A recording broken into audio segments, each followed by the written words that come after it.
He's back here by 1940, that's 740 in old money.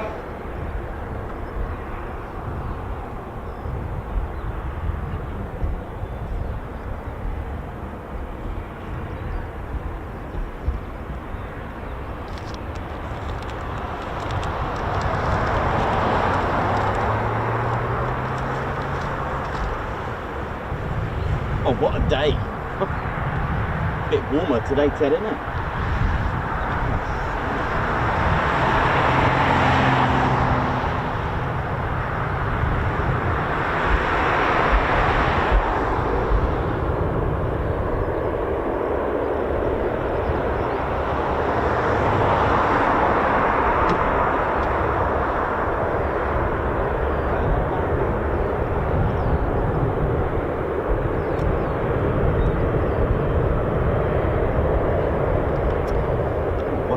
Ladies, gents and teddy bears on this fine day here at RAF Mildenhall.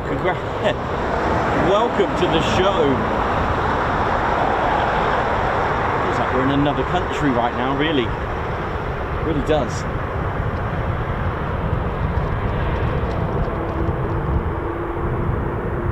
Oh yeah.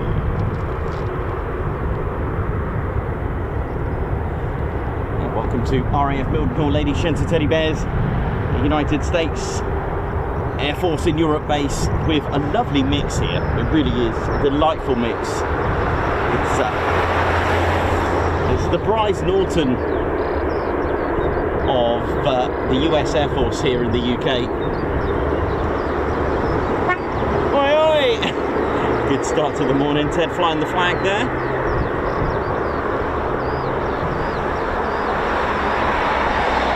Welcome to RAF Mildenhall, ladies, gents and teddy bears, packed with all sorts here.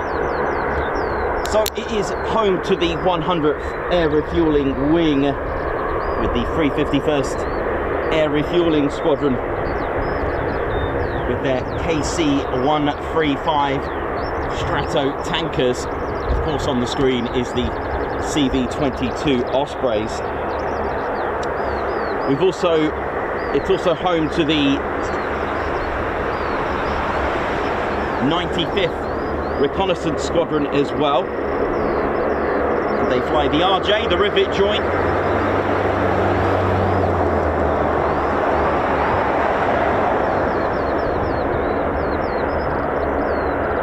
Of course, as you can see, the CV-22 Osprey. Now, that's part of the 352nd Special Operations wing that we have here. And in that wing, don't forget, traditionally you've got a wing and then a group and then your squadron. So the group, the flying group, is the 752nd Special Operations Group. They have 2 aircraft in their inventory. This one here, which is flown by the 7th Special Operations Squadron. And you can hear in the background the souped up C-130, which is an MC Commando, sorry, the MC-130J Commando 2, which is flown and operated by the 67th Special Operations Squadron. That's why I usually get the call sign Strix 67. The number 67 most likely represented in their squadron. Strix is the Greek derivative of night owl. Hence, they are nicknamed the Night Owl. They are special ops. These two want to get on the Ted Coningsby channel. Hey. Hey.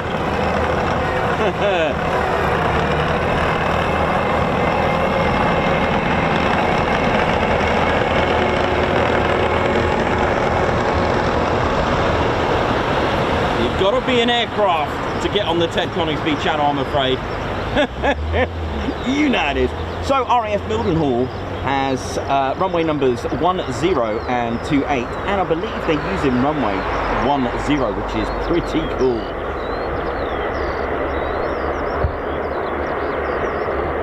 RAF Mildenhall opened very, very early in the interwar period. In fact, it was October 1934. As early as that, so 5 years before the start of the Second World War. before RAF Lakenheath, just a couple of years before RAF Feltwell as well. The history stems itself back all the way there. It opened on the 20th of October, 16th of October, 1934. But 4 days later, it was the famous RAF Mildenhall's first sortie. Was what I think is just something I wish they can do today. An air race, and it was Mildenhall to Melbourne air race, and it was called the Mac Robertson air race, and the very aircraft that won, flown by Tom Campbell Black and CWA Scott, flying that beautiful, almost like Ferrari cherry red de Havilland Comet, was named Rosenhaus. They reached the finishing line at Melbourne, Australia in less than 72 hours after starting the race. So that was the first sortie, and it attracted over 70,000 spectators for that. It was witnessed by King George V and Queen Mary, who visited the race the day before the race. And what a start. But the very first aircraft was something spectacular, ladies, gents, teddy bears. The very squadron, 99 Madras 99B Squadron, were flying the Handley Page Hayford bomber as well. And it's a huge biplane. Have a little look, a little bit of homework for you to do, because I don't have, they're very hard to come across, these models, but I'm going to try my best, because I think I may have sourced one. It's basically a huge biplane, a twin-engine bomber. It didn't see these. It didn't see any of the Second World War. It finished just before, because of course the introduction of the Ferry Battle, the Beaufighter, the Blenheim. You know, they started to make the twin-engine monoplane bombers. The biplanes were kind of getting phased out, because of course Bomber Command establishing itself on the in 1936 in preparation. I can hear all sorts here. I think we got a KC-135 as well. Now, just a quick one about history, ladies and gentlemen. A couple of things really quickly before we get drowned out by the noise. RAF Mildenhall, because of its connection and its roots near Thorpe Abbots, ladies, gents, teddy bears, you may all have heard the bloody 100th. Now, on their B-17s, and it's only about 20 miles away, their B-17s had a tail code, a square D. Now, the 100th, their lineage is the 100th bomb group. Now, hang on a minute, because listen to this. This is going to be a fun day, man.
So the 100th bomb group, ladies, gents, teddy bears, their line still flies today. The 100th Air Refeuling Wing were the 100th bomb group, ladies, gents, teddy bears, at Thorpe Abbott. So, in honour of this, when they came back here in the 90s, they are the only wing, as far as I know, to be able to operationally fly their World War II markings, the square D. Oh my word, I think it's going to be a good... Did you just enjoy that? So, and it still flies today, and the nose art on the port side is still it's still on the KC-135. So the 352nd with squadron markings Echo Papa, who had the square D on their B-17s, the nose art still is painted on the KC-135s, would you believe? I know, right? And we're going to get a good view of it, I think, Lady Sheds and Teddy Bears. I mean, what a sight that was. Worth just seeing a different perspective of a full ship formation. Listen to the KC-135.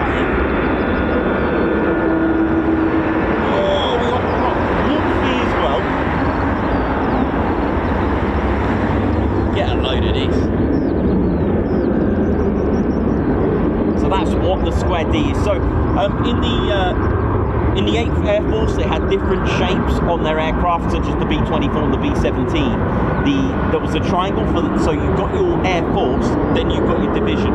The triangle was the 1st Air Division, the circle was the 2nd Air Division, usually flying the B-24s, and the square was the 3rd Air Division. So you can tell that the 100th Bomb Group were the 3rd Air Division. The letter just denominated which bomb group it was. There wasn't really any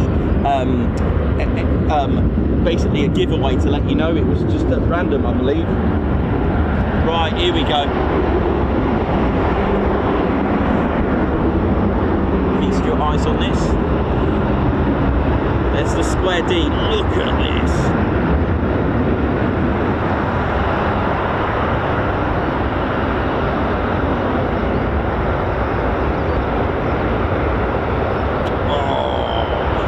Right there with the nose art. Look at this. The square D. RAF Mildenhall shares its station crest and badge with many others. It's called a close copy, and it was due to the creation in the 70s of Support Command. So Green and Common, Lakenheath, they all have the same, exactly the same, the Ionian pillar with the eagle on the top of the Greek Ionian pillar.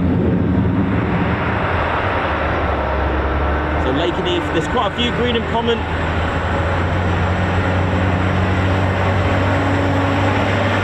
Alconbury, and that was all to do with Brampton's HQ of the Support Command.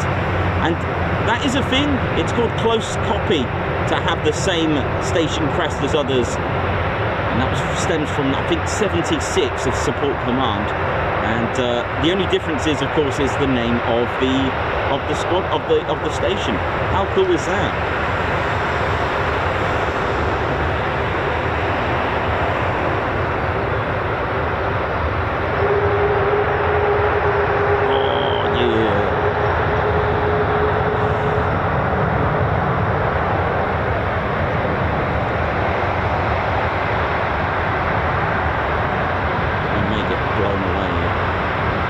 The square D still flying today. Now, will it take the full runway or will it just do a right? Let's have a look. Will it come towards us? Or will it just take off from here?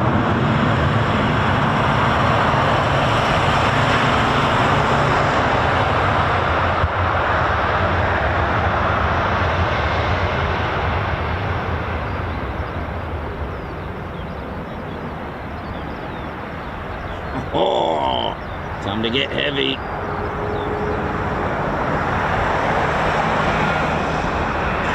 Listen to this. KC-135. So air-to-air refuel. US and NATO aircraft. Send it.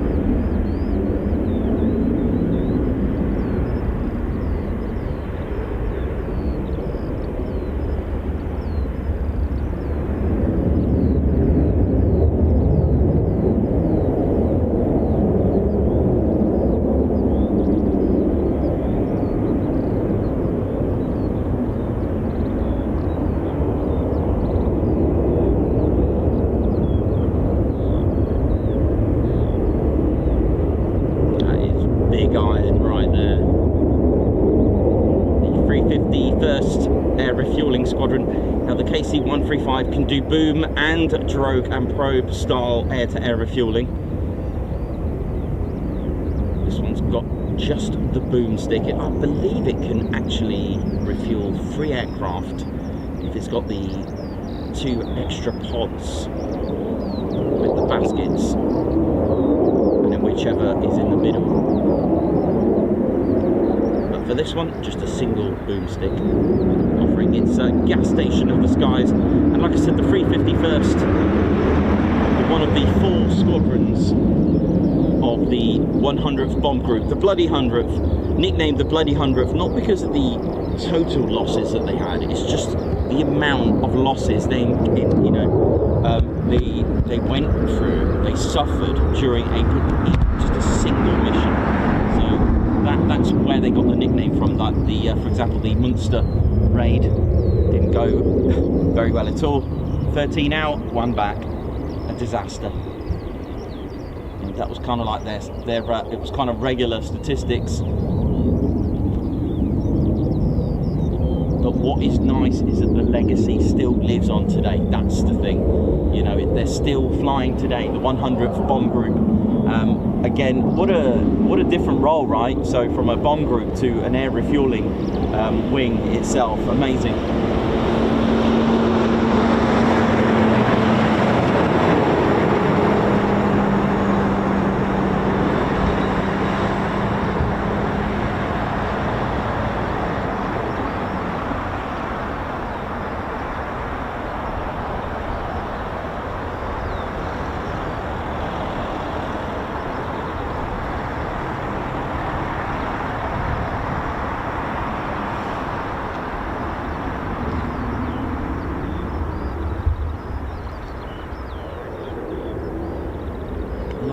We're going to hear a lot of noisy neighbours today.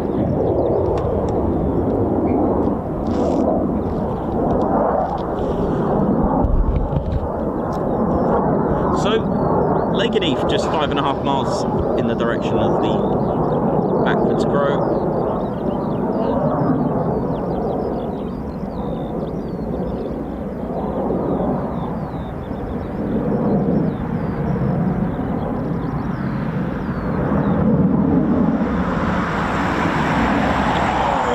A shot.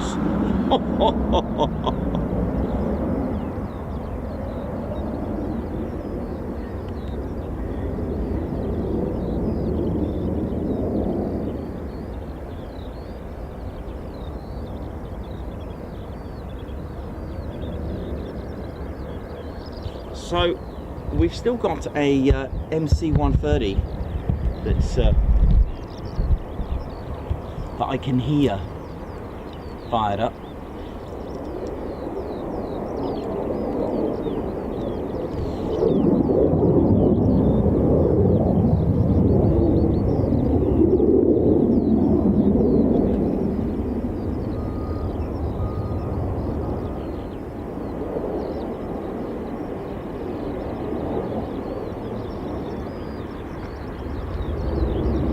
I do get excited about that. Like I said, 100th Air Refueling Wing, predecessor unit, the 100th Bomb Group, heavy as well, not to forget them. Part of the 8th Air Force flying the B-17s at station 139, ladies, gents, teddy bears. Of course, the United States Army Air Forces had a designate number for the station. Sometimes you'll get you can see the letters, the initials of the base on the grounds near the tower as well, which is kind of cool. 100th Bomb Group flew over 300 combat missions, earning themselves 2 distinguished unit citations as well. The Regensburg, 17th of August 43, the Berlin raids 4th, 6th and 8th of March 1944. But they did suffer tremendous losses in combat in each mission, hence their name, the Bloody 100th. They had a total of 177 aircraft missing in action. And it flew its last mission on the 20th of April 1945, a humanitarian sortie as well to do airdrops of supplies and food. But it is today the only wing to fly a Second World War tail marking. There was a temporary one of the 379 bomb wing as well, by the way, with its triangle K, but that was inactivated. And also sometimes you'll get like a ceremonial fly past, which they'll temporarily put a tail code from World War II. But as far as I know, this is the only base, and it's such an important marking that to remember those. And the legacy, what I find exciting for me, is that not the wing and the squadron that took part in those missions and will to still fly today, which for me, that's, you know me, that's totally exciting, man. Totally excited. Do check it out. Do check out the Phil Abbott's home of the, and it was so strange for me. It was such a really strange feeling for me to see the Square D somewhere else where I talk about it so much. But the actual lineage itself activated on the 1st of June 1942 as the Army Air Forces activated the 100th Bomb Group Heavy. And it was first of all, it was assigned to 3 Bomber Command, hence this region, and it is number 3 Group Bomber Command when RAF Mildenhall was built and when the Bomber Command stations, Bomber Command HQs established and configured their sort of sectors. This was under number 3 Group Bomber Command.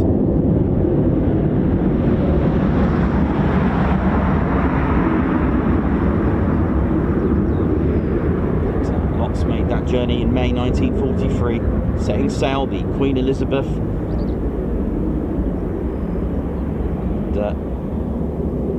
100th flew their first mission on the 25th of June 1943, part of the 8th Air Force combat mission, bombing U-boats at Bremen, and it was the beginning of the Bloody 100th's legacy. Like I said, during one of the raids, 10th of October 43, a date that really, it puts kind of shivers to the 100th. 18 originally were sent, but 5 aborted, so that left 13 for the Munster raid on the 10th of October 43. 12 of the 13 aircraft that reached Munster were shot down. The only surviving 100th Bomb Group B-17, which was Royal Flush, so I wonder if we see that here actually. I don't know if they have Royal Flush, but that was commanded by Robert Rosenthal.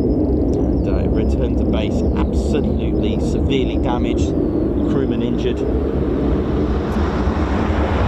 we forget, they did take part in Big Week.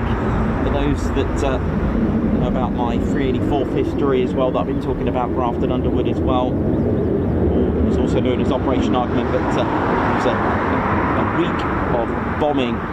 February 1944, back-to-back with lots of industries, marshalling yards, bombing airfields, and it was a decisive battle. And in March 1944, the 100th completed a succession of attacks again, receiving its 2nd DUC. After the war, 29th of May, in fact, just to let you know, they did deactivate on the 21st of December 1945. Reactivated 2 years later in 47. And they became the full. They were operating the B-29s, and they became a wing in itself in its own right, which was, which again, the same thing happened to Lakenheath's 48th. They were a fighter group and a fighter bomb group until they were established as a wing in 1952.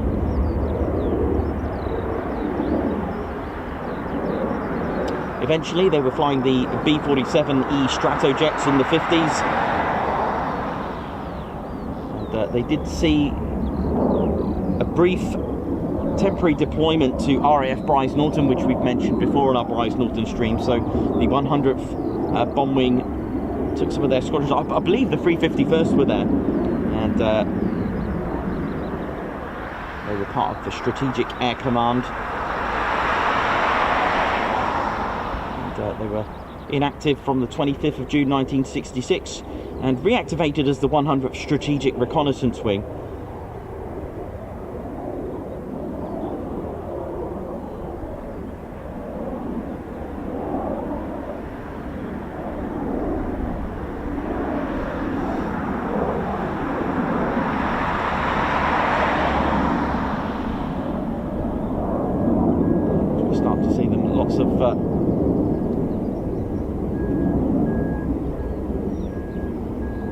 support around the world. And it was in 1976 that 100th became the 100th Air Refueling Wing.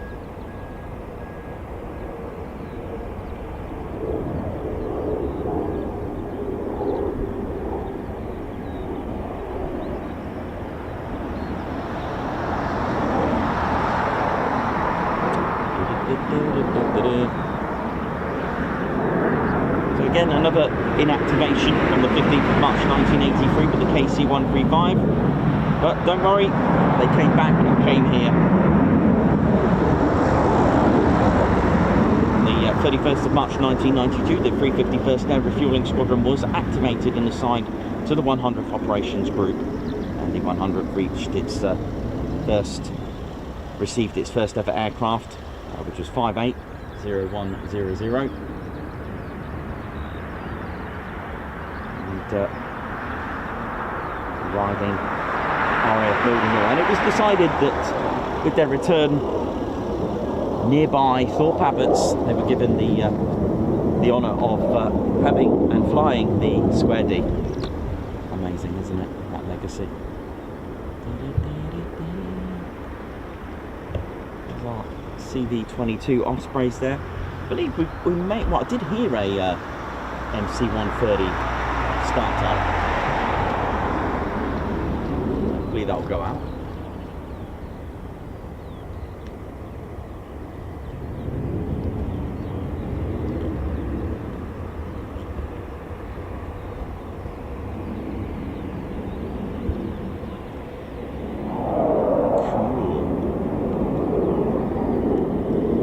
Mildenhall has seen a lot of aircraft, and you cannot go without mentioning the U2, and of course it was once temporary home to the SR-71 Blackbird. Oh yeah, I mean, can you imagine our shows with an SR-71 Blackbird? Imagine that, eh? Wouldn't that be brilliant?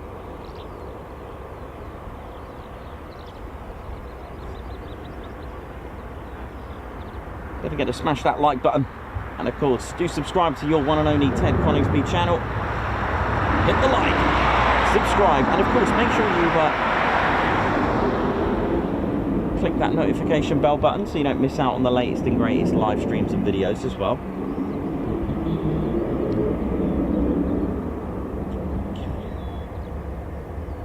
So there's our CV-22 Ospreys over there. Lovely tilt rotor aircraft they are, and I do miss them at Hull Beach, to be honest. So it's been a long time since I've seen one of them rip up Hull Beach range. They were very exciting to watch.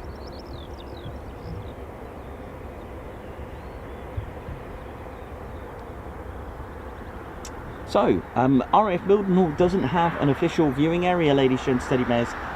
We are in the official, sorry, start again. We are in the Nook campsite, also known as John's Field. And of course, as the name goes, it is John's Field, which is inside the Nook campsite. If you want to come spotting, there's plenty of room here with a trailer. There is a charge, there is a fee, but it's an absolute bargain. It's just £2 per person, and that's all day. But when I say all day, please abide by the times, because of course it is an active campsite. Again, please follow the usual rules. There are toilets as well, okay, but again please follow the Ted Coningsby's recommendations and housekeeping as well, and that's again, please don't touch the fence, damage the fence, climb it, etc. Rest your ladders on the fence. Please take your litter home with you. Let's keep this ongoing so we don't ruin it for others as well, keeping it sweet and neat, taking our litter home with us. Bring a bag, as we always recommend. Again, please just abide and park sensibly as well. And of course, next, as you approach, to the left is a farmer's field. Please do not walk on that land there. You can kind of tell there's crops, or there will be crops growing. It's just been grazed nicely. So please don't hit yourself on that land. Just stay to the, I'm just trying to think as you approach. Yes, you can tell which is the grass areas. You could be around here. Now, there is a trailer, as you may have seen, where you can get a better view. which is quite nice. Nice little thing, isn't it? Pretty cool.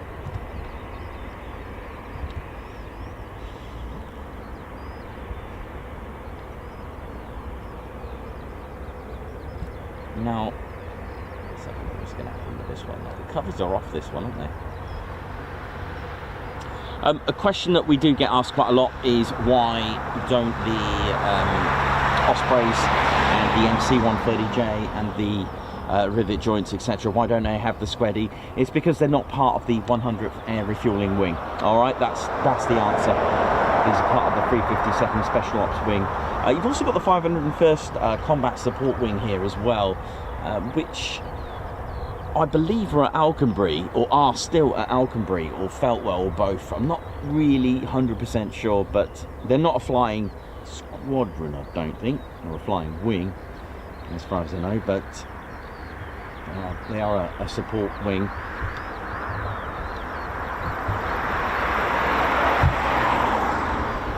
Tony, if you're watching, part of the base, congratulations for getting promoted.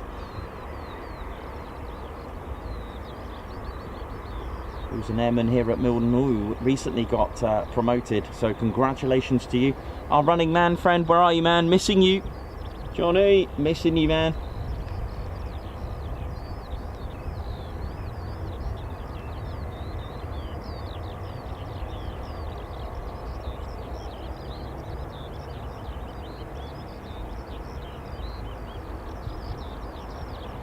Right, I'll just check ADSB, see if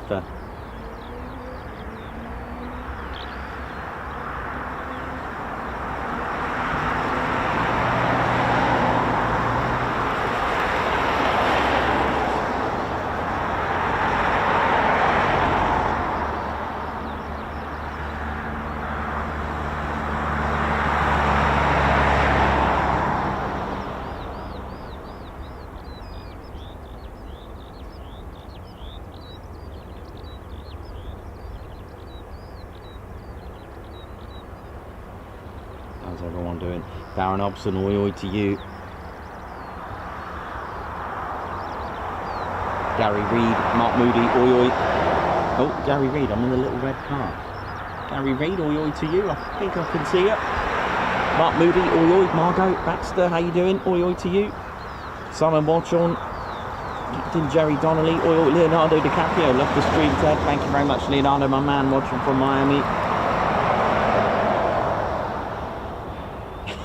One CAG, I know, right? Imagine that. Imagine the variety.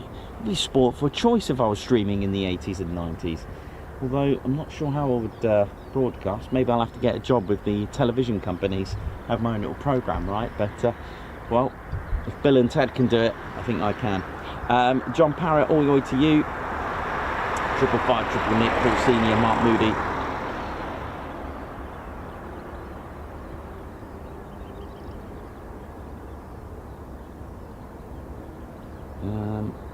Hi Nikos, how did the interview go? Peter Hunt.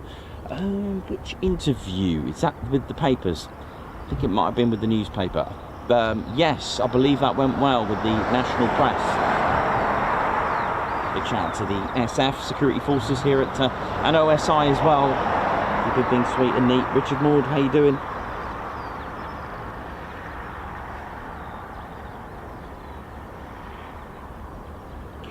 Jerry Donnelly, are naval ships part of fueling wing? Not part, as far as I know, not as far as the 100th Air Refueling Wing goes. And welcome, by the way, a good morning, good afternoon, good evening, and a good day wherever you're watching from in the world. It is an absolute beaut.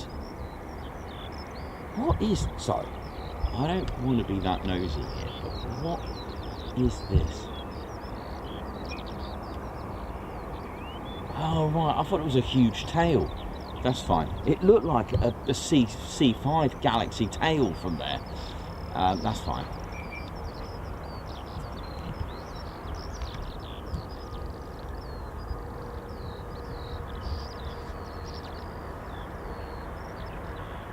And I hope you enjoyed yesterday's busy Marham. Absolutely sensational RAF Marham.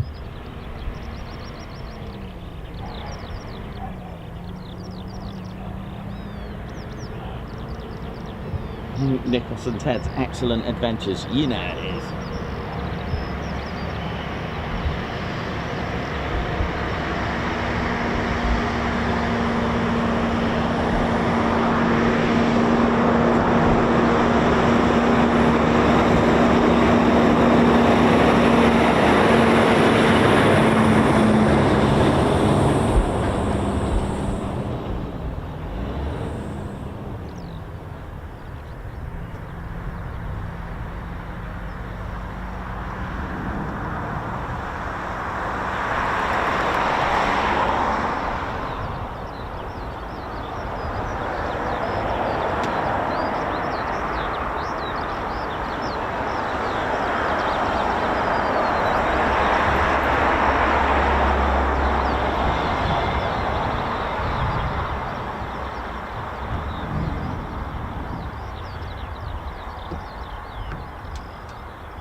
How we doing, ladies, gents and teddy bears?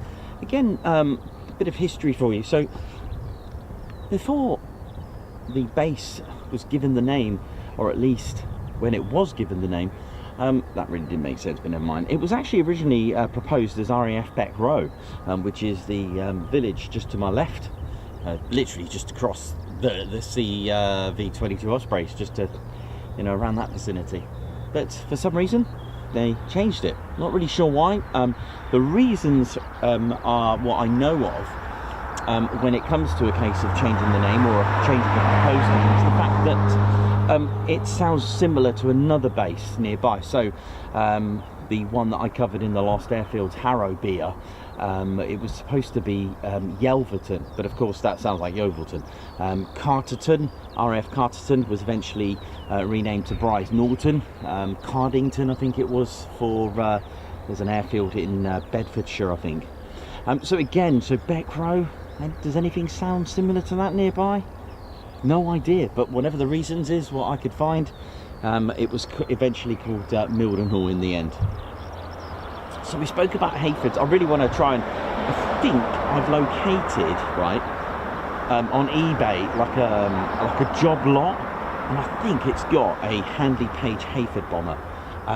And if that's the case, then I'm so showing you the very first aircraft that was here. It, well, operated here as in military, because of course the Mac Robertson race took to the skies from here on the 20th of October 1934. But that, you can still see that flying. Unbelievable, isn't it? The de Havilland Comet, the Grosvenor House, that gorgeous red colour that you can see at the Shuttleworth collection as well. So as I mentioned, 99B Squadron were the first dib with the Handley Page Hayford bombers, but the first monoplanes were here with the Vickers Wellington bomber, ladies, gents and teddy bears.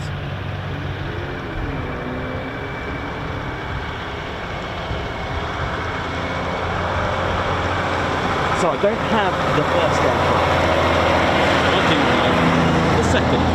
So this was the second aircraft to operate here, the Vickers Wellington bomber. For me, a beautiful, beautiful bomber. Didn't really have any sort of issues other than when the Air Ministry proposed a 4-engine bomber. So it was did serve very well in the Royal Air Force, even making up to Mark 10 at the time, Bristol Hercules as well, in some of the marks, like the Mark, I think it was the Mark 3, but certainly the Mark 10 variant. And it had a great operational history, to be honest. I didn't really find any issues that I could find, because of course when you bring out an aircraft, you know, there could be some tweaks and modifications. But what is so special about the Vickers Wellington, and if I may add, first of all, it was served with 149 Squadron, who, as we know, eventually went to RAF Lakenheath in 1941 onwards, and 1942-43. I'll just double check the year on that, actually. It could be later than that. Just just trying to think, I think it was 42 to be exact, but nevertheless they were here, 149 Squadron. And what is beautiful about that is the fact that you can see the little X's along the windows, and that's kind of like to give you an idea that this was the geodetic airframe. Now if you ever look at the fence just below, just down here, that was the design of the airframe. Really easier to repair, can take a lot of battle damage. You see, it was it's called a geodetic airframe, and that was designed by Barnes Wallis. Now we all know Barnes Wallis. If you don't, he was the designer of the Bouncing Bomb and another secret bomb as well, the Hardball as well, which was a round version that can actually backspin, and it was developed for another secret squadron, 618. I bet many of you never heard, unless you've been on our stream, 618 Squadron, who were going to bomb and destroy the Tirpitz. That was the key. That's what it was designed for. It never really went ahead, 618. They didn't even have a squadron badge, but 149 operating here with the Barnes Wallis's geodetic airframed Vickers Wellington bomber, ladies, gents and teddy bears. Now, had a pretty good operational history, to be honest. Powered by a Bristol Pegasus engine. It was the Mark 18 radial engines, two of those. But like I said, eventually the Air Ministry put out a proposal for a manufacturer to design a 4-engine bomber. There were certain requirements, of course, but this beauty, you know, crew of 5 or 6 with a wingspan of 86 foot 2 inches and length of 64 foot 7 inches, could give out 235 miles per hour and give a ceiling height of around 18,000 feet. So it was quite a modest bomber. It was, in fact, the bomb load was quite good on this, to be honest, for its time, because don't forget we had the Handley Page Hampden bomber and the Blenheim, again, twin-engine bombers as well. The bomb load on this were 4,500 pounds of bombs to start off with. So there we go, a nice little introduction to the first monoplane bomber. So this was the second bomber to operate here at RAF Mildenhall. Next up, we did have 199 Squadron. Oi, oi. We did have several squadrons here as well, and different types of bombers as well. Now, throughout the Second World War, RAF Mildenhall remained active as an addition in its own airfield. Now, we mentioned Lakenheath. Now, Mildenhall actually managed Lakenheath and Tuddenham and Newmarket. It was responsible for them. All right, so they're called satellite stations as well. Also, the 4-engine short Stirling bomber, which I'm going to show you both together because it was an absolute beast. So the third aircraft to operate here, I'm struggling because it's so big. These are to scale. This huge bomber. Now, like I said, the Air Ministry set out a requirement to have a 4-engine bomber. Well, this short Stirling bomber, serving with 149 Squadron, was the first Royal Air Force 4-engine bomber. Now, there was a bit of a problem. The Short brothers, the Short Stirling bomber, this is the Short company, they produced this beast. However, they were told they couldn't have the wingspan proposed. If you look at the size of it and those little stubby wings compared to the size of it, it really struggled. The length is absolutely monstrous. Their plan was to finish the wingspan about here. It really didn't have the lift. With full payload, okay, and full fuel, this could only punch out a lift of just 1,600, 500. That's going to expose you to flak and all sorts. So this was a bit too heavy, and the thing is, the Air Ministry were not prepared to change their hangars because they were only just over 100. I think they were 105 foot to be exact. So the Short Stirling was kind of clipped in a way and suffered a, but I guess, they were given, I wasn't there at the time, but they were given the requirements. But the thing is, the wing area and the wingspan was not what the Short Stirling was supposed to be about. It was supposed to be bigger than that. So there we go. Even with 4 engines as well, we just really didn't have the lift. In fact, the Wellington had a bigger service ceiling as well, and it struggled at heights because, of course, the higher you go, the thinner the air, so your lift isn't going to be as good if you haven't got the power either. I mean, it was powered by 4 Bristol Hercules. They're the 14-cylinder air-cooled 1500 horsepower, max speed at 282, bombs up to 14,000 pounds. So that's nearly 10,000 pounds, well, to be exact, 9,500 pounds more than the Wellington. So, you know, it did have the room for it. It was a huge, long aircraft, but, well, you know what came next after this, because RAF Mildenhall was to become a Lancaster bomber station as well. So that was the first to enter the service. I actually thought we were going to get an MC-130J. I wonder if it had a bit of an issue, because I did hear it start up, or unless it was just a ground run.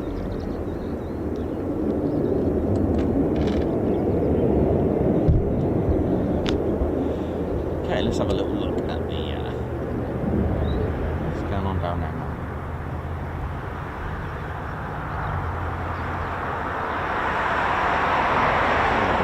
Some CV-22 Osprey action as well.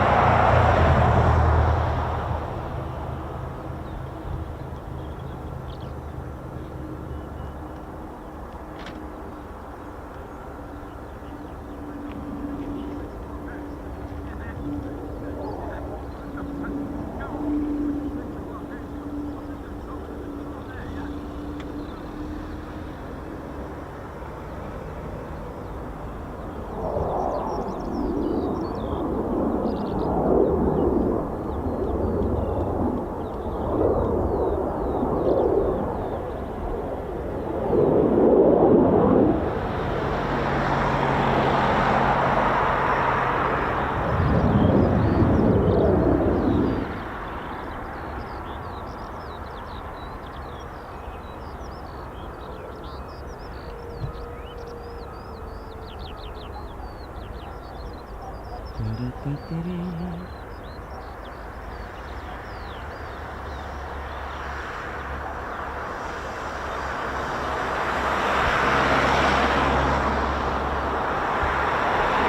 there were several Lancaster bombers and bomber squadrons here as well.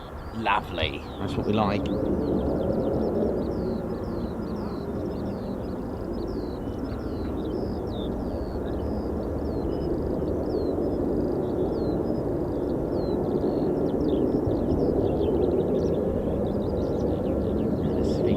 On this.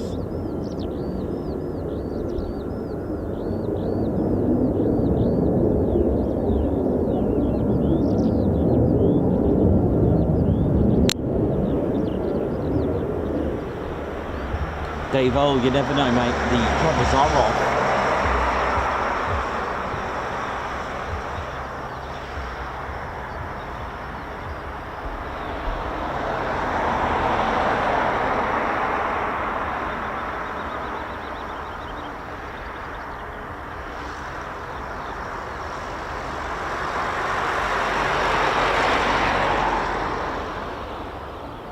Welcome to the Ted Conisbee Squadron. How are we all doing? Lovely to see new members as well.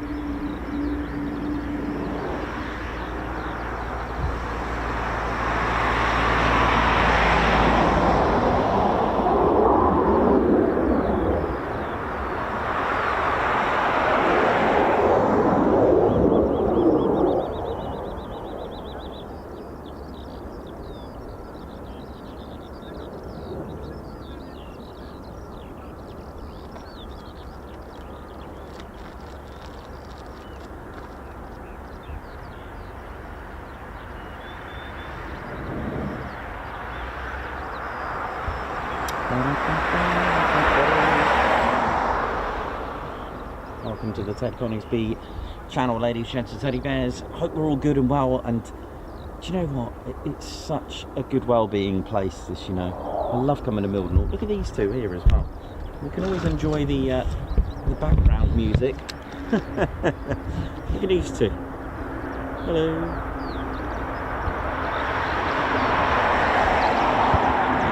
Sorry about this, let me just press this button in. There you go, that's better.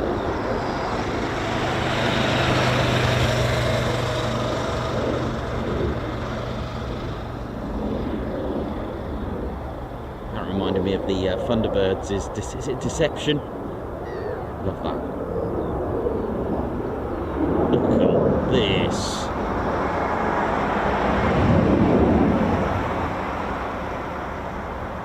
Nice to see it from afar as well. You get a different perspective. I mean, that foreship was really cool to see it from here. But what I love about Mildenhall, it's peaceful, big iron, and you never know. Literally, you never know what you're going to get. It's a bit like Brize Bingo, and it's just phenomenal. I love it.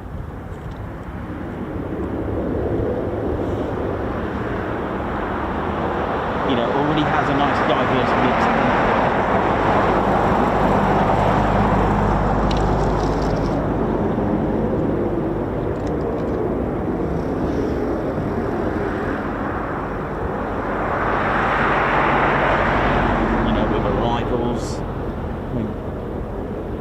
Months ago, there was F-18 Hornets, AV-8s, wasn't there? All sorts. You just get anything here. I love it. You get some lovely surprises, but of course you've got to get lucky for that. You've got to be lucky.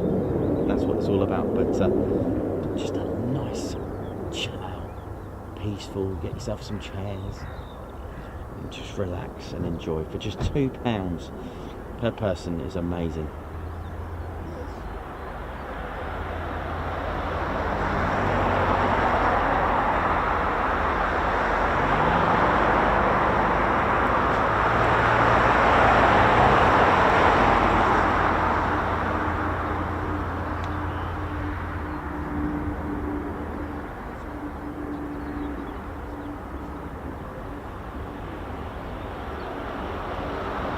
So as Lakenheath is using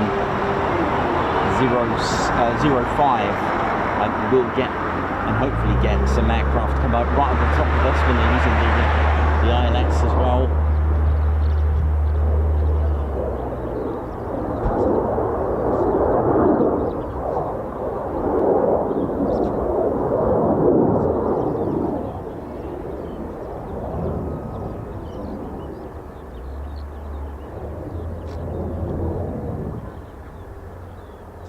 Busy here. Right, something's on the move. We've got a KC-135 on the move, ladies, gents and teddy bears. Oh yeah. Big shout out to all my friends, all our airmen at RAF Mildenhall. What up?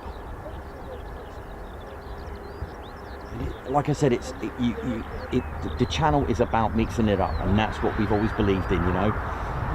It's lovely, you get a nice variety, you get to see different things, and it is exciting to see the larger, heavy aircraft perform touch and goes and low approaches when we're so used to seeing the smaller, lighter and brighter fighter jets. And when you see a big iron heavy slam and then do a touch and go, it just, and when they hold low, when they're doing a low approach, especially the KC-135s, it is amazing. And then suddenly you get like a tactical departure from a A400 or a C-17. It's just definitely an eye-opener.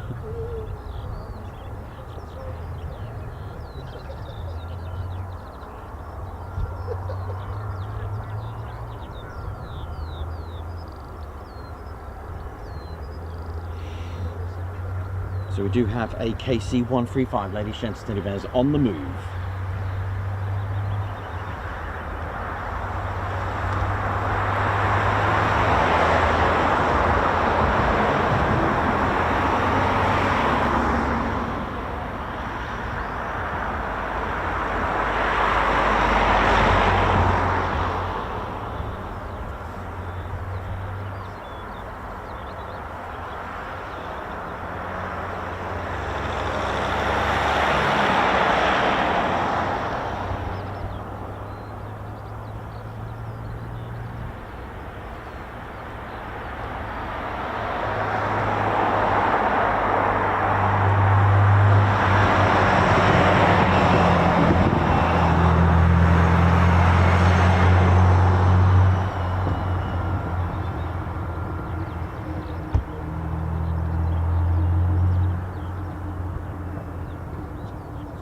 Tomorrow we're back at Ted HQ. You know what that means. And the weather's been playing really nice at the moment. I'm not sure about the weekend. I think it's starting to deteriorate at the weekend, sadly. But actually, what is the weather doing on Friday?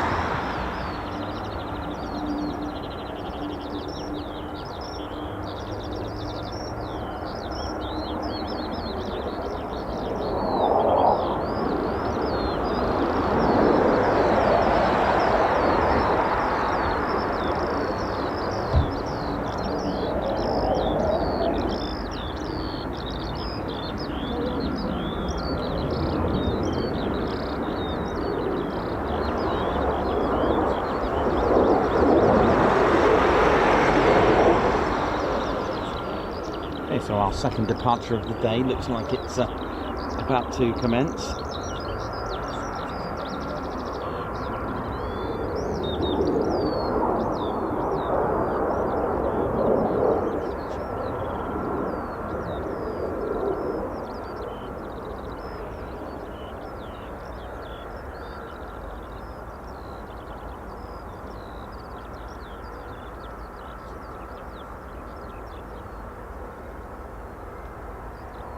Big shout out to the QA and LRS Logistics Readiness Squadrons. How you all doing?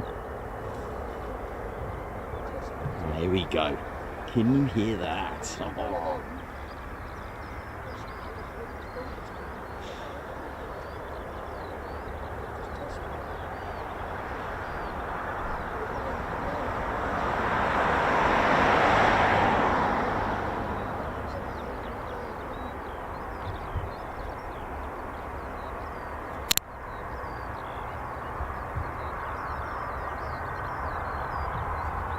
Here we go.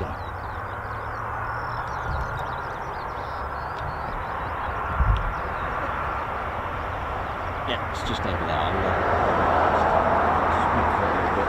It's sharp that light, actually.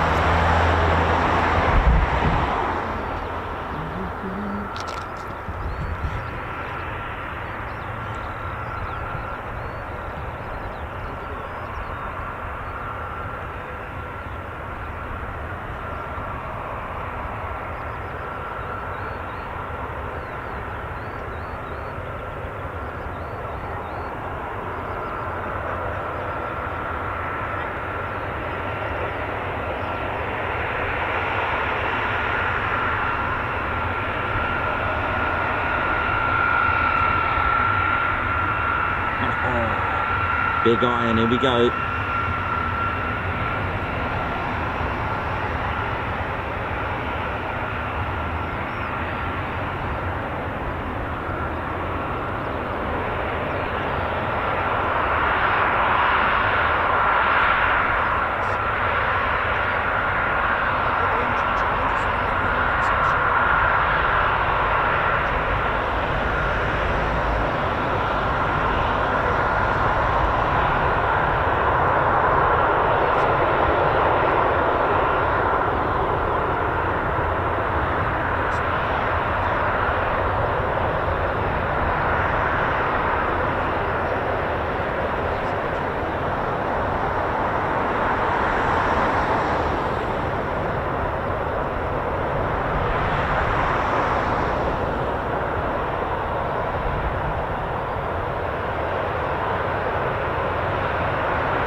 Proof this one. Nice.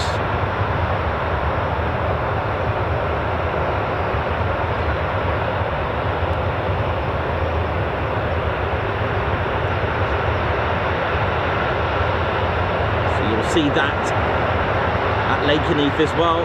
The station crest. It's a close copy, as they call it, in the Royal Air Force heraldry.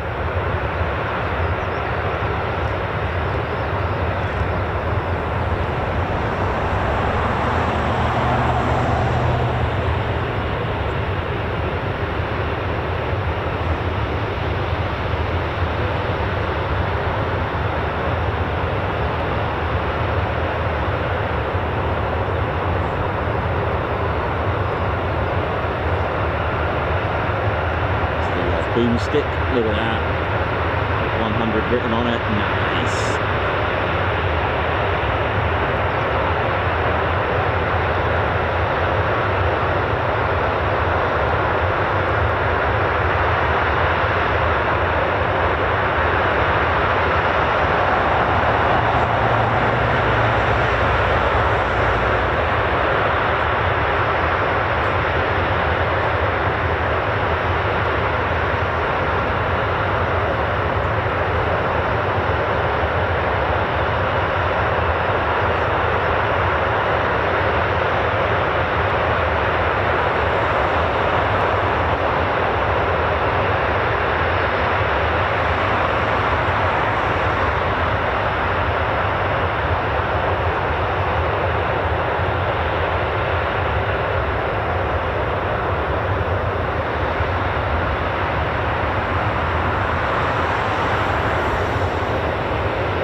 take a left, unfortunately.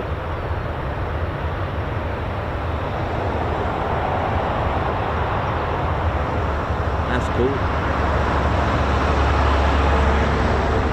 But what is cool is a heavy airlift wing, a strategic airlift capability, C-17. It's looking like it's coming here, and it's part of the strategic airlift capability, or the heavy airlift wing, and it's, wow. They are based and operating out of Hungary. looks like it's coming here. We've seen this example at Riyadh.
C-17, wherever it is, and it is quite exciting. I've seen this example at Riyadh.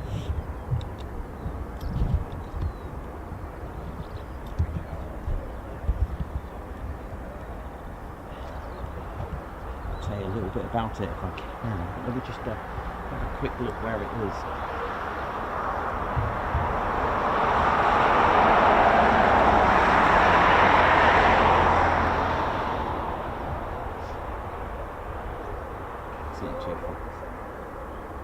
And it is so this 17 is part of the Heavy Airlift Wing, and it's a multinational military airlift organisation based in Papa in Hungary, and it operates 3 C-17 Globemaster III aircraft, and it's part of the Strategic Airlift Capability Programme, and it provides strategic military airlift to 12 member nations.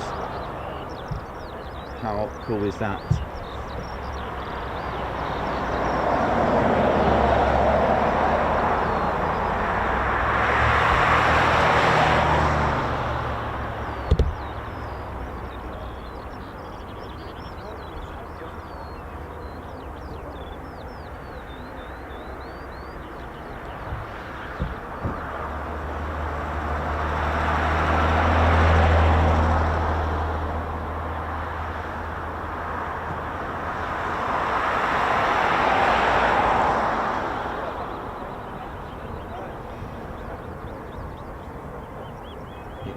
Just about see it now. I'm just going to wait because it is pretty much under the sun. I'll just wait a moment until it gets a bit closer.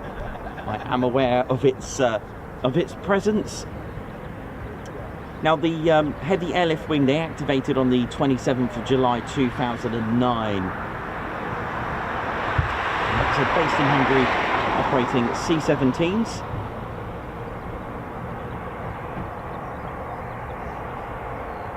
I gathered they operate 3 C-17s. I'll tell you what, they did an amazing departure at Riyadh.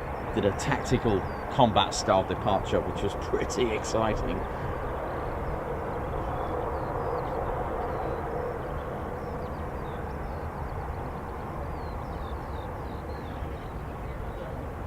As soon as it goes a little bit more,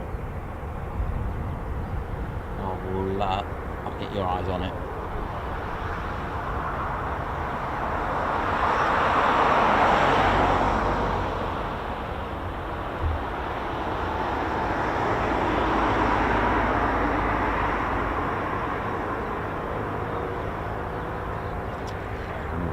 A little bit more, and I'll get a little shot of it.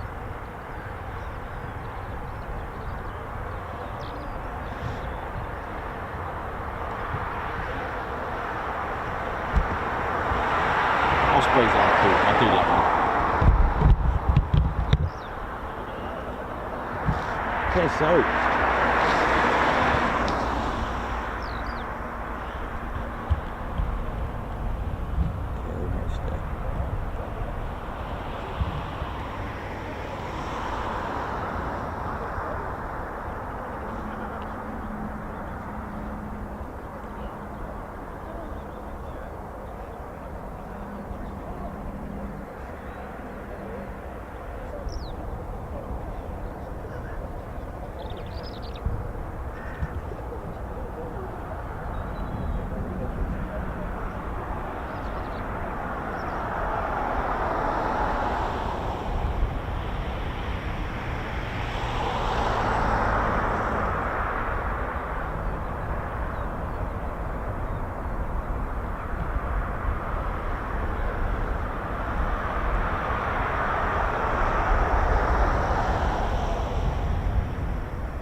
Might even go as far out as Ely before it turns right, heading 100 degrees.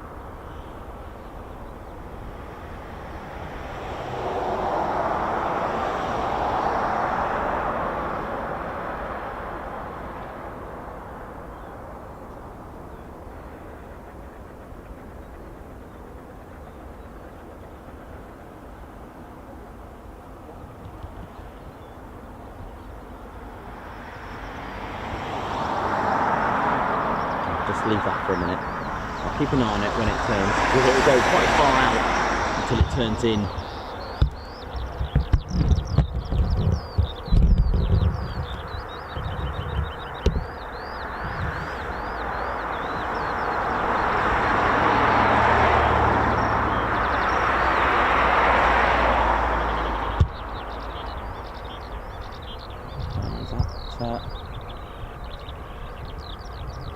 Plugged in to the auxiliary power unit.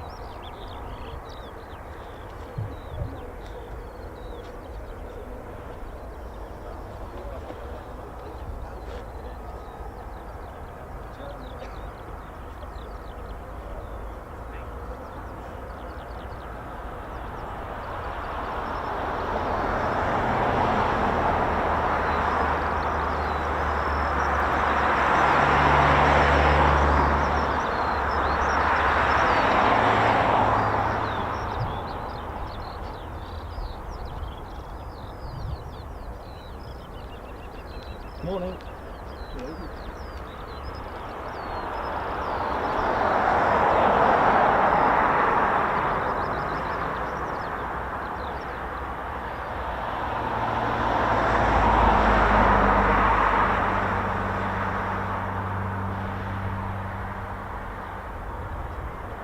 Just starting to turn.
It's just turning around, about to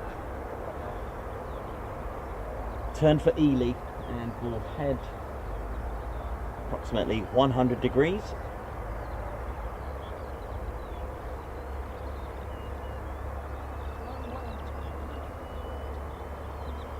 Sounds like a startup. Well, this is exciting. We've got a C-17 of the heavy airlift wing, which is part of the strategic airlift capability. How cool is that? Like I said, I believe it's 3 that they have. They operate out of Papa in Hungary.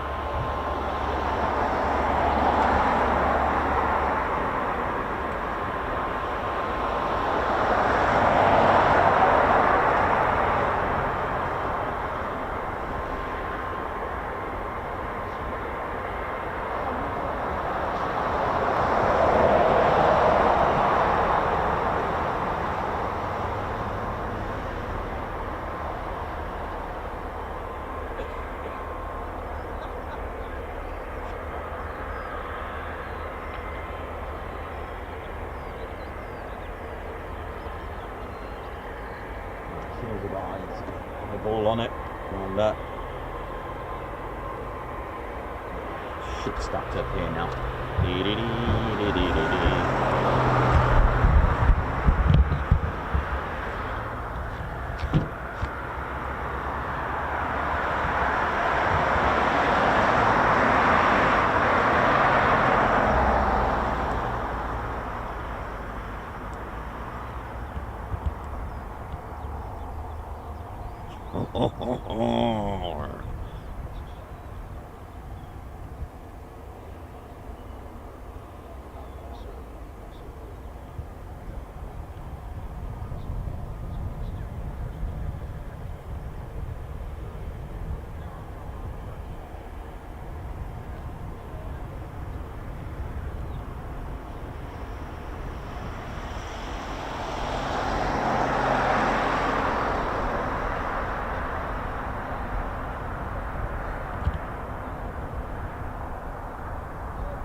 Well, I did add a C-17 to the thumbnail. Wasn't expecting one, but here we go.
2 departures and 1 lovely, well, I think it's a rare arrival really. If there are only 3 operating, if that's the case, then that's pretty cool for it to come here. Nice. Some seriously big iron that is. Huge fans in that. Oh, hope you enjoyed that. What else are we going to get? I can hear an engine. I can hear something spooling in the background. Now this potentially, depending on what's... It could take a left, could take a right, we'll see.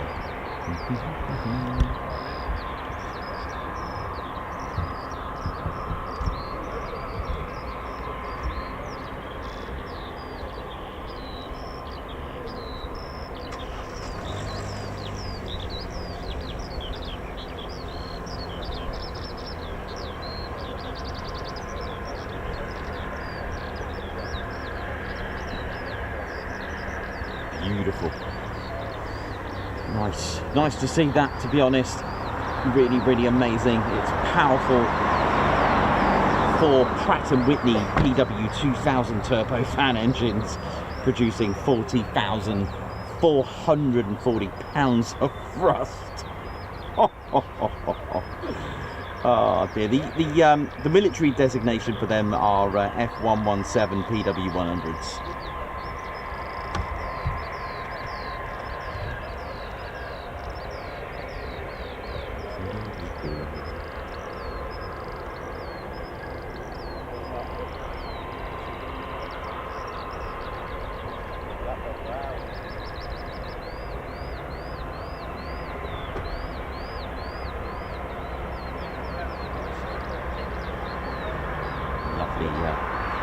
Pratt & Whitney power there. F117 PW 100 turbofans. 40,400 pounds of thrust with a wingspan of 169.9 inches. That's 51.74 meters. An amazing aircraft. Huge.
For some reason I fancy some KFC and I don't know why.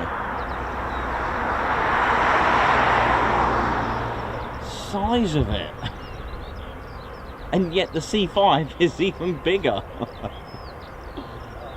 So you'll see the markings there of the strategic airlift capability. It's part of the heavy airlift wing.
up there nicely.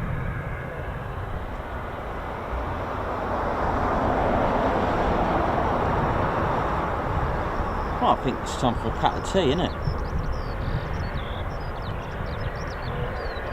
Definitely. See if there's anything else. Let's,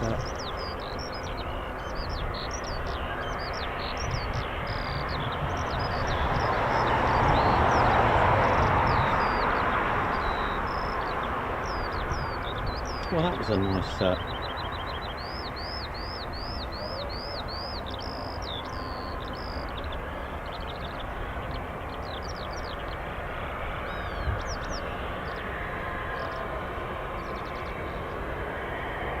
I hope you enjoyed that, ladies, gents and teddy bears. That was a lovely that stands for Strategic Airlift Capability, which is part of the Heavy Airlift Wing. And like I said, they're based in Hungary at Papa.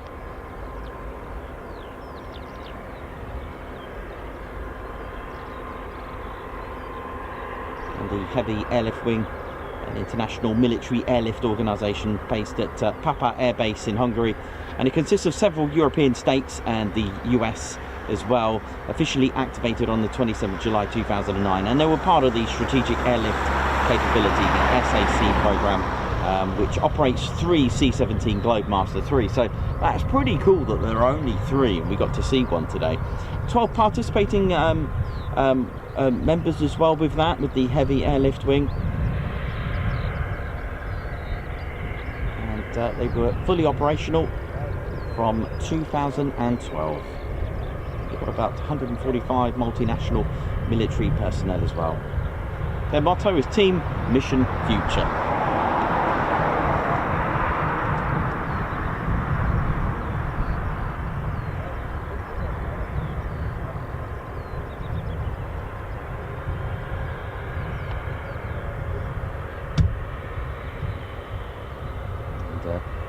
Yeah, yesterday's stream, wasn't it just an absolutely mind-blowing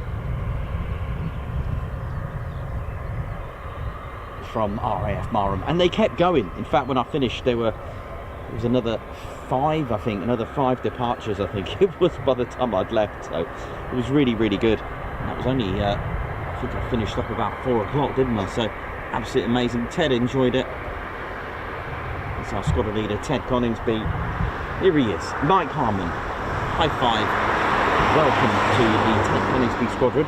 Mike Harmon, our latest member of the Ted Coningsby Squadron. Thanks for joining us, man. And Babsar, good to see you on here, member for 14 months. What an amazing 14 months. Thanks everybody for making this such a great place to be. Bless your heart. Thank you so much for that. And high five to Babsar for gifting a Ted Coningsby membership as well. Guards March. Angela Farley, thank you so much for your 10-month service. Who's put, wow, 10 months of great streaming. Thanks, Nicholas and Ted. Guards March, thank you very much. A Guards March for Julie as well, member for 20 months. Keep up the good work, Ted and Nikos. Thank you very much. Guards March, thank you. Colin Scrim, member for 14 months, part of the Posh Officers. Another month of fantastic streams. Thanks, Ted, Nikos, Spaniker and all TCS. Thank you very much. Guards March. Julie, thank you so much for your super chat there for 20 months. Bless your heart. Guards March. Simon Watchorn, part of our Ted Coningsby Fighter Squadron, and also a member of our Spanner Flight, who's a member for 19 months. Another month of fantastic the memories have flown by. So proud to support this awesome channel and be part of such an amazing community. Guards March, thank you very much. Raincoat of Ray celebrating 8 months. Thanks everybody for this amazing channel. Guards March to you. Margot Baxter, member for 26 months, part of our Ted Coningsby Fighter Squadron as well, and also part of our Spanner Flight. But thank you, Ted, Nikos, Claire Bear, Spanner Flight, and everyone. You will agree, Ted's fantastic journey and community. Proud to be a tiny cog in Ted's very big wheel. Thank you very much, Margot. And Margot's also given us a super chat as well. Guards March. Neff, thank you very much for your 20 months membership. He's put oi oi. Thank you very much. Captain Jerry Donnelly as well, Guards March, member for 7 months. My ship is delivering jet fuel to Q8 today. Okay, well, enjoy. Darren Hobson, member for 20 months. Such a fantastic and fun channel. Oi oi. Dr. Soda, member for 24 months. Streaming from one of my favourite places, Hope everyone enjoys a chilled out day. Thanks for all the support to the channel, and thank you, Dr. Soda, as well. Your 2 years milestone complete, and not only a Ted Coningsby Posh officer, but also part of our Squadron flying as well. Thank you very much for your service. Captain Jerry Donnelly, thank you very much for the super chat. Guards March.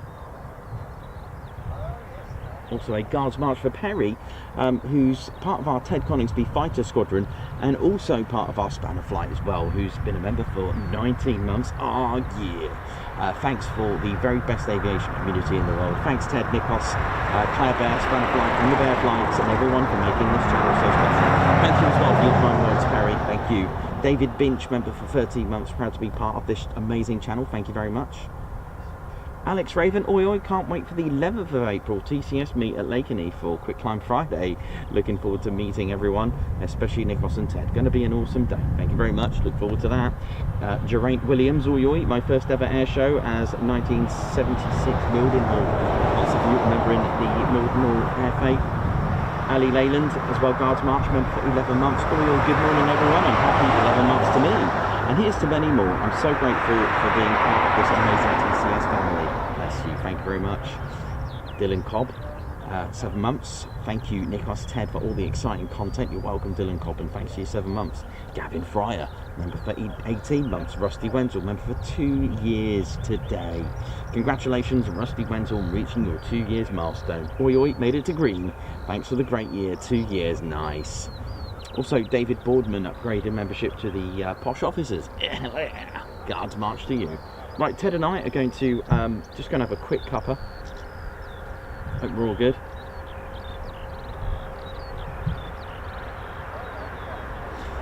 Be right back.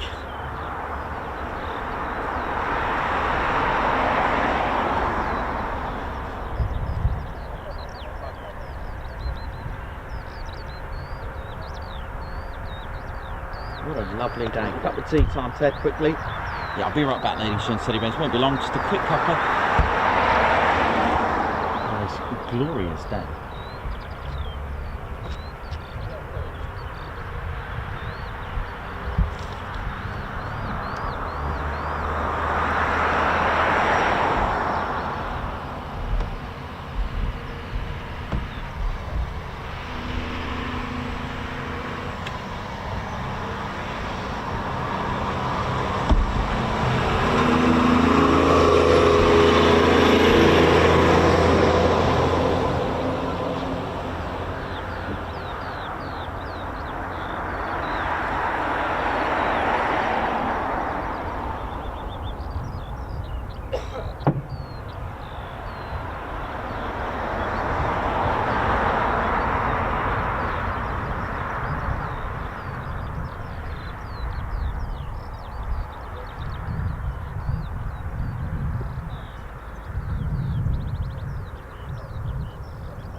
How we doing, ladies, gents and teddy bears? Hope we're all good. Welcome to the Ted Coningsby channel. Live here at Mildenhall.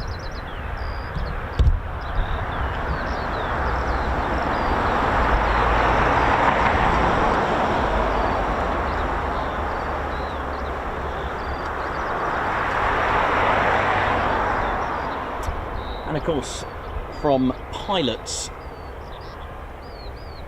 to various maintenance squadrons, security forces, air traffic controllers, maintenance, refueling, dog handling, readiness squadrons, logistic readiness squadrons, quality assurance, all the ground crew, all the flight planners, communications, all the ops, all the commanders for each squadron. You know, wherever you go, you're gonna need parts. You're gonna need parts. And, you know, you're gonna need someone that's at the ready. Can you imagine, you know, you're on a mission and you got no parts? We got just what you got. We got just what you need. That's right, my name's Casey. How you doing, yo? What up? How we doing? Let me fix this for you. That ain't right, looks like you subsided. How you doing, y'all? What up? My name's Casey. I'm part of the Logistics Readiness Squadron. What up? How we all doing? Now, before I go into detail, it's part of the QA, Quality Assurance, but I'm part of the 100th LRS, 100th. And we got what you need. That's right, that's right. Pretty much like an online supermarket. We got what you want. You want a spanner? You want a boomstick? You want a propeller? We got it. You want a bit of a rivet? You want... Well... we do a lot more than that, because QA also takes care of a lot of blind things, but we're going to break this down. We're part of the Logistics Readiness Squadron. That's what I do. That's right, due in for maintenance. That's DIFMs, that's right. Now, whatever part you need, materials, it's all in the flight. Thing is, these heavy aircraft, they need a lot of parts, and sometimes when we get parts in, we have to like categorize them. You see, we even have a color code system. We got blue, we got green, we got brown, we got red, and those colors are to tell everyone what this part actually is. There are colors for unserviceable repair. There could be an unserviceable condemned. There could be a part that's serviceable. There could be a part that's completely brand new. We gotta mark them up. We gotta let everyone know. That's what the logistics readiness do. We usually start our day with DIFMs and make sure all the paperwork matches up. Okay, a lot of tick boxing goes on there, but in the end of the day, it's crucial stuff. You don't tick it, it doesn't buy your ticket. Do you know what I mean? That's right, remember that. If you don't tick it, it ain't ready for a ticket. That's right, so whether it's preparing some of the items to be shipped out for repair or disposal, us at the 100th LRS, we gotta make sure it's all tip-top, working fine. That's right, we also keep fit too. Part of the QA, part of a long thing. You see, bring in your experience. Whatever you need, we got just what you need. That's right, we got what you want. All is good. So I'm a airman first class. That's right, Casey, my name. That's right, and I'm part of the 100th Logistics Readiness Squadron, which is part of the QA in case you get confused there. So that's what it's all about. We are major responsible material management, deployment readiness, mobility support, supply chain management, vehicle and equipment maintenance, and of course, good old customer support. Sometimes when that phone rings, you gotta be polite. You gotta say, yeah, I got what you need. I got what you need. When'd you need it by? Yesterday? I got what you need. That's right. Here's my man over here. He's been helping me out. Hey, Drew, my man. Hey, how you doing, Casey? How you doing? Yeah, how you finding LRS? I'm actually really enjoying it. I love your colour code system. I love what you do.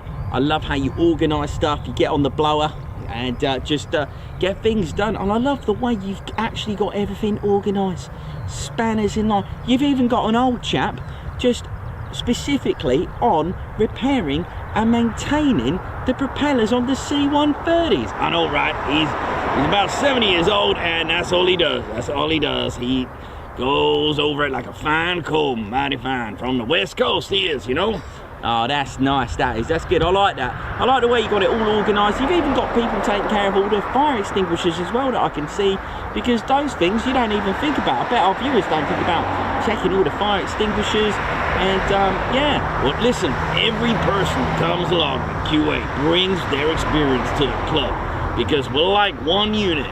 Because sometimes if everyone fires on the same, if everyone plays the same string on a guitar, then we're all going to play the same note. Sometimes it's nice to have a little bit of bass, bit of treble. Do you know what I mean? We got to mix it up. Some people play the bass, some people play the rhythm, and other people sing. You put that all together, you got a fine group there. Well, that sounds absolutely brilliant. I've actually enjoyed it. Rolled me sleeves up, got me longers and lingers right in there. Me plates of meat, don't know what to do. I can't sit still. I feel like some sort of blender. Oh, that's good. Listen, let me get you up on one of those KC-135s. We'll go for a ride.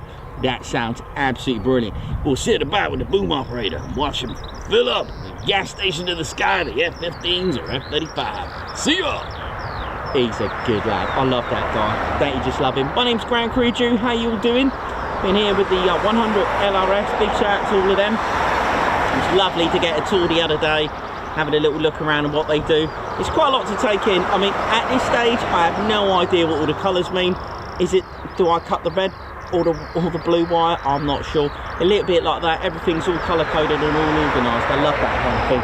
Organisation, yeah, it's less headaches. Gets things smooth around here. Yeah, that's right. Yeah, locks up now in space, isn't it? Oh, those astronauts landed safely. Nice one, isn't it? I'm glad about that. Yeah, I was going to take while they were up there, I was going to take them out to the moon. There's a really nice restaurant on the moon. Really nice restaurant it is. It's got amazing views, as you can imagine. Good food, but you know, I gave up on that. It's got no atmosphere. It's boring. Just kidding. Do you know what I mean?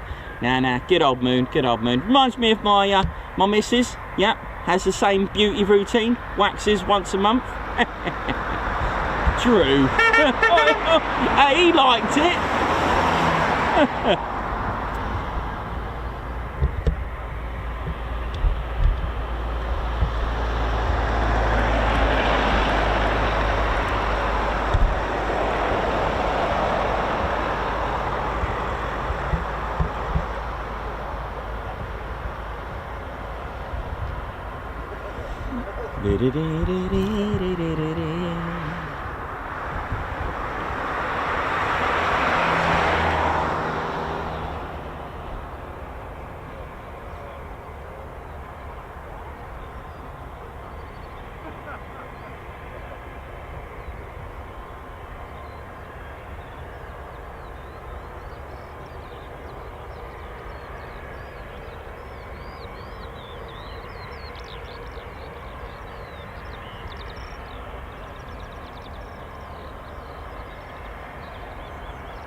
How we doing? Oi to Arjen. How you doing, Dave Earl? What up? Davey, Ray Evans, Lee Stevie Boy, Arjen, Blocks, not Captain Baber. How you doing? Edward Coates, Douglas Russell, oi to you, John Doe, Alex Black Cat. Good to see the regulars and the newbies as well. How you all doing? Hope you're all good. Yes, bro. You know, see, we could be. It's amazing. The love we get, it's just phenomenal. You can hear it yourselves. We haven't been here for a while, and yet look, the love. And Marham yesterday, absolutely amazing. It was it's just phenomenal wherever we go, because we do things right. We do make contact, let them know that we're here, exactly where we are, what we do. And we know what to get and what not to get as well. There has to be a bit of responsibility and due care for what I do as well. So we don't post any deployment details, where they're going, what's certainly in the things. It's not for us to know. We're here just to enjoy the aircraft, watch what they do, and that's it. Where they go, that's their military business, that's what they do. At the end of the day, there has to be an element of responsibility, and that's why the channel is a family channel as well. So we don't do we don't do swearing, bad language, that kind of. We don't. I know with the things going on, but we just don't. This is politically neutral. We don't bring in religion or anything like that. Just keep it neutral. A safe place for all your differences to be put to one side, because we all in for the same thing: the aircraft and all the fun things that go with it. And of course, I know lots of you love the bears. You don't bring politics to a military base. You bring your camera. You know how it is. Oh, and some bears as well. Right, what we got here? What's going to happen here? I'm hoping to see this, but I'm not sure.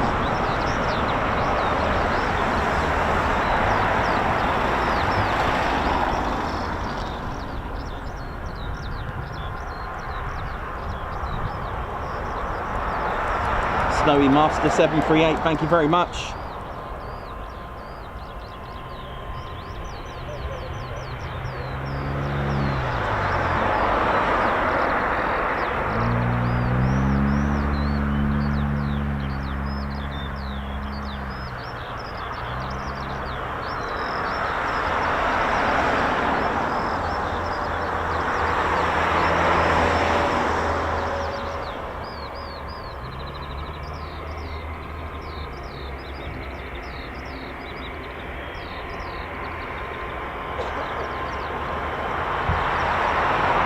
So we got the MC-130Js over here.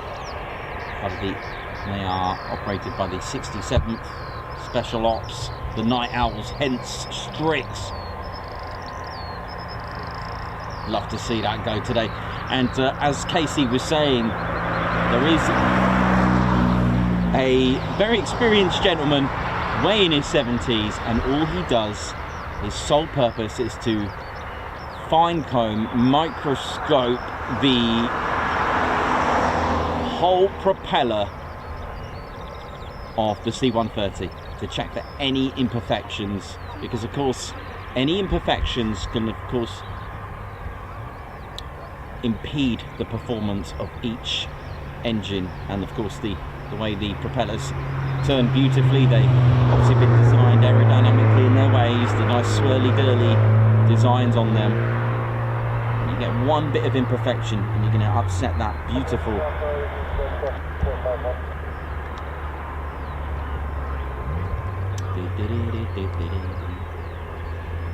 so there we go. Also got a KC-135 over there. If the aircraft are parked up over this side, as in, okay, with the exception of the CV-22 Ospreys, right? If you see any aircraft over here, it's not of Mildenhall's inventory, alright? Does that make sense? So we're visiting aircraft, and there we go.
Regiment there now. Just doing me perimeter checks, especially around here. You never know what you're going to get. Part of the RAF Regiment. We do help out all the bases around there now. Make sure it's all good. Sometimes you need a little bit of support there now. Yeah, forward, back, right. What does that do? No, I don't think I got that right. Forward, back, kick. You're right there now. All right, a special move, Reggie. I'm all right. What are you doing with this guy? Oh no, I did the wrong move. Picked him up. Oh dear, oh dear. Hope you didn't do that when you got married. We are the Reggies, flying with the red arrow. Oh, you right there, mate? How you doing? You all right? Hey, shouldn't you be doing any of that aerobatic sort of stuff? Yeah? Yeah, what can you do then? Can you do some sort of special move? All right, but I'll tell you what, we'll give you a hand, all right?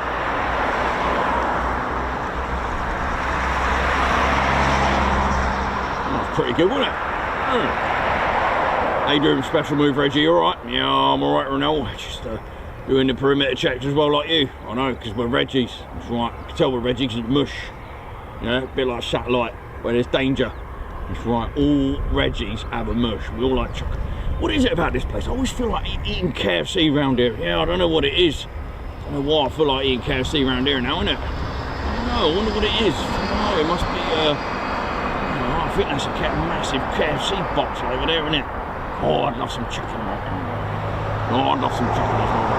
Yeah. All good, innit? It's a bit warm today, ain't it? Shorts and t-shirt weather.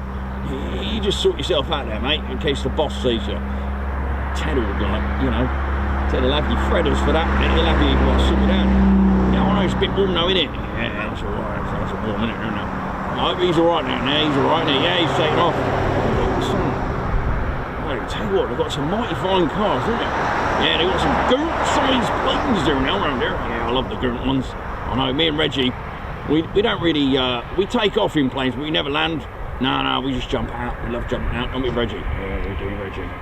What's that? Someone's had a hit, I think. Oh, better go and sort them out. See you in a bit.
I'm not sure which one it is. It's one of the aircraft. I think it's the MC-130J Commando 2s, one of them I think it is. Here engine sort of get that quite a bit, but that's all good. Still early days. Our more modest average for movement is about, what, 1 an hour? So, but there are days where we get several per hour, which is pretty cool. It'll take the variety. It's nice to see a variety of aircraft. Like I've always said, it's such a cool thing to do and enjoy the variety of what we've got. And with the heavies, like I said, for me it's quite exciting to see very different aircraft.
So while we're on the subject of the ICAO code, that's the International Civil Aviation Organization Code, the ICAO.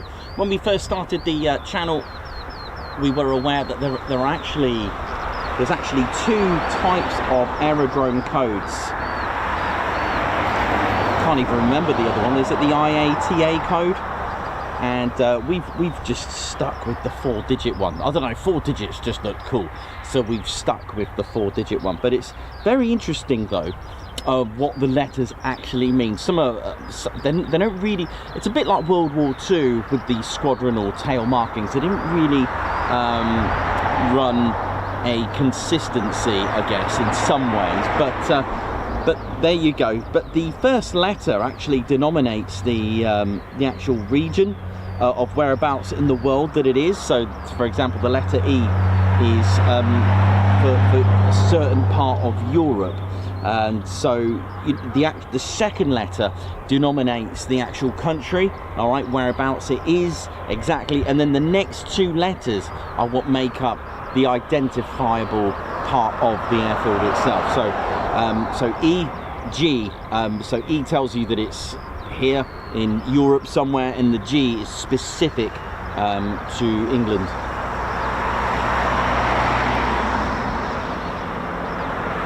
It's pretty interesting as well. I do like the ICAO code. I was always interested in using that one. I don't know why, it just stuck with me.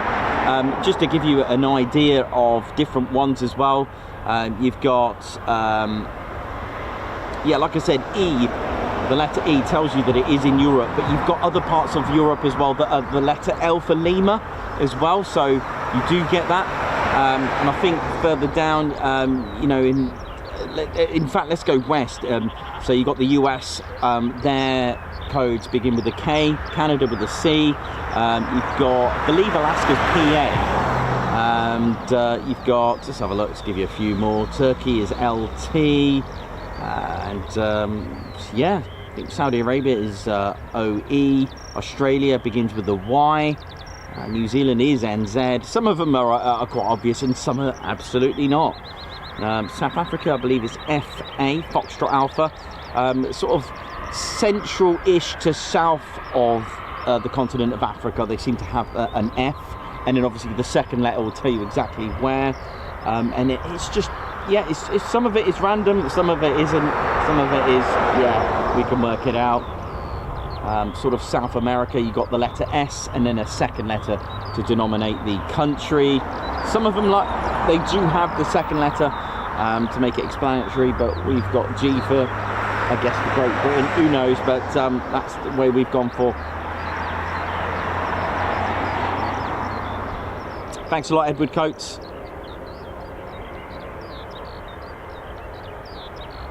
And Greece, LG, yes, it is indeed.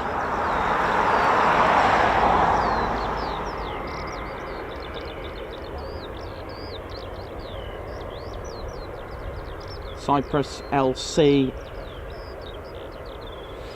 Yeah, we've just gone with the 4-digit. We stuck with it. If we start changing it, you know.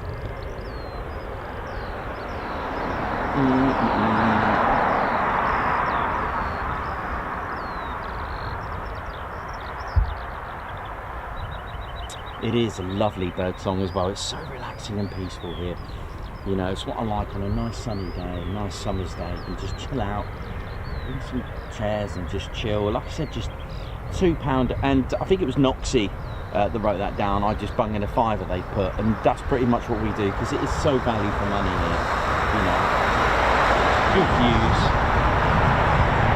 safe place, safe environment to enjoy the aircraft. Well, if you are into camping, it is a campsite as well, so you can enjoy it. And that's at the Nook campsite that we're at.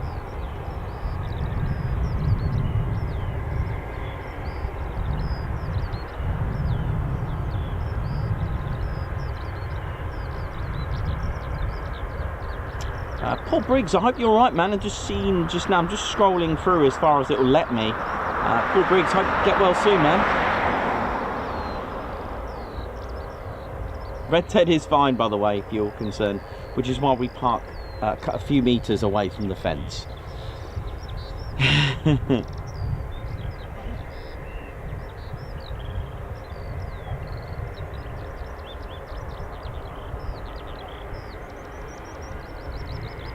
Paul M. Hennings, take care, man. Just seen you on here. Hope you're well. Hope to see you at Lakenheath at some point, or wherever you'll be.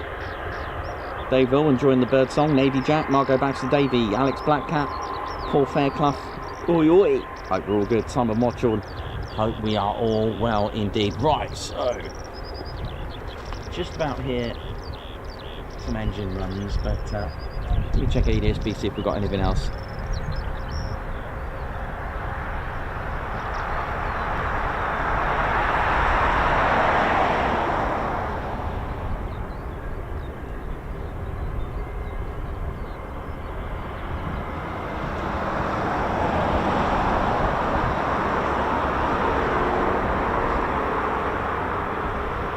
Lovely day, and I hope you're all enjoying it with us.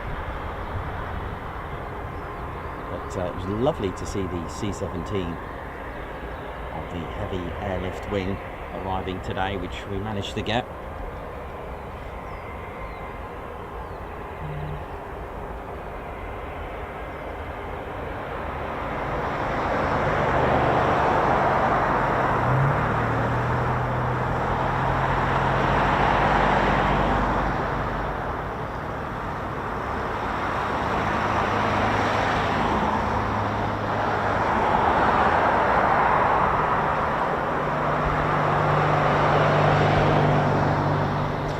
Davey for that.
got another arrival very shortly. Thanks for the info, Davey.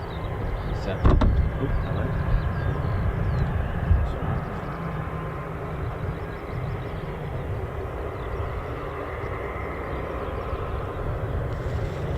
Looks like we've got a KC-146 Pegasus on its way.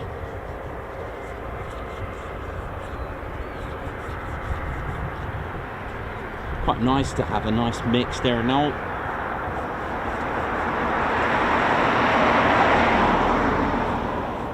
Of runways.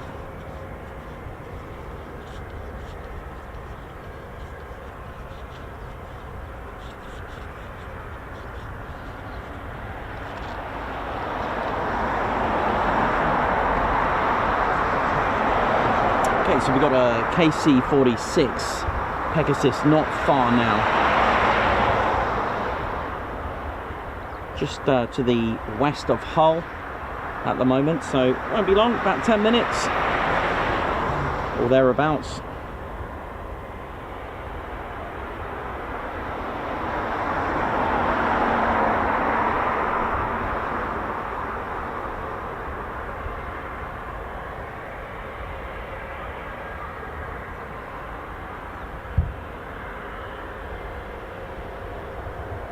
Andrew Porter for the lovely video on the Spitfire. Thank you very much indeed.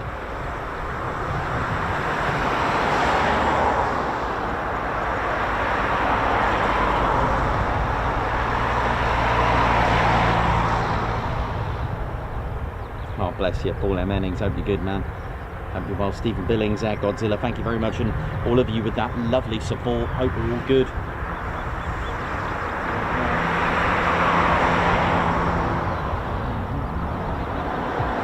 Nick Rossum, your cameraman and commentator.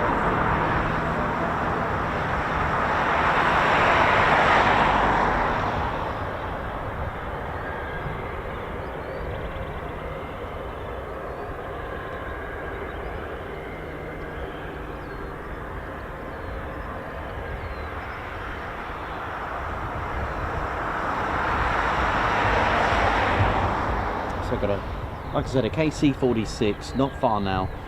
Took off from here, it looks like, so it's on its way back.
Just over there,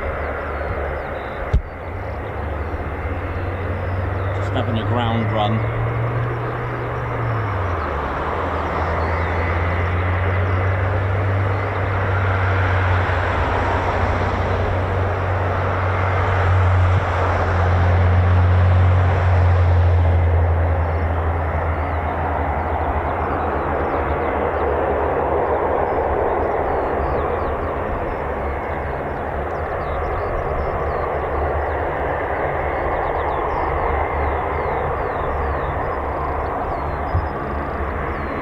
Paul Briggs, thank you very much for your support, man.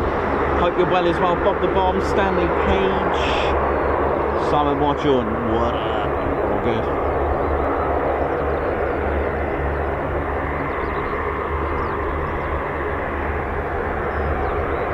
We Stevie Boy as well, thank you.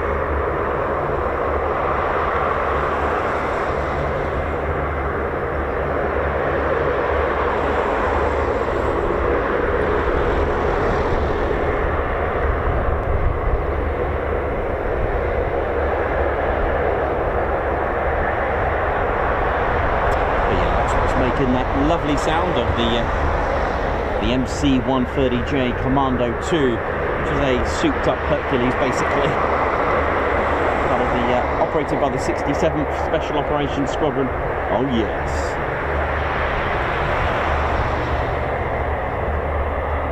Just to the right of the screens, there's a couple of small hangars where the just over there, it's where the SR-71 Blackbirds used to live in there. Wow, imagine streaming there. Get in, wouldn't it?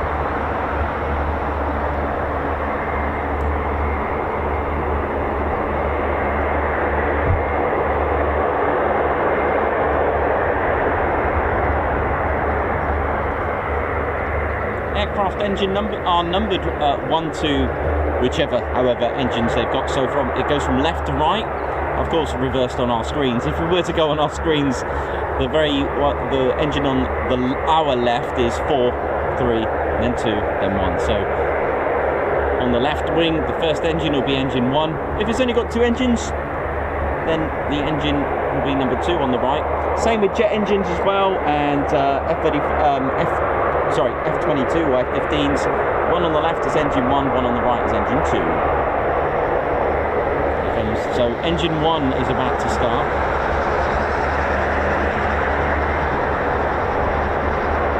Well, I hope this turns out into a departure, but I'm pretty sure it's a ground run.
So it is a multi-mission combat support special ops tanker as well. This can air-to-air refuel aircraft, and it's assigned to the AFSOC, that's Air Force Special Operations Command, which is what the 352nd Special Operations Group, Special Operations Wing is and falls under. It's got an air refueling or helicopter or tilt rotor aircraft as well. Can carry out infiltration, exfiltration and resupply of Special Operations Force by airdrop or air land. Maximum takeoff weight 164,000 pounds.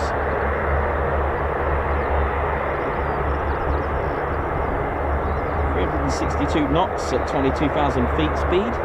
Range about 3,000 miles, that's unrefueled, with a ceiling of around 28,000 feet with 42,000 pounds of payload. Crew of 2, 1 combat systems operator and 2 load masters.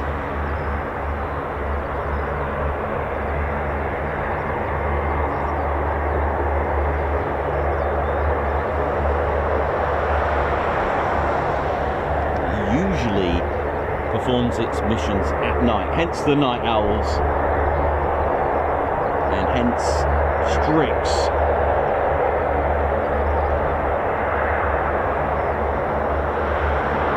Derives from Greek.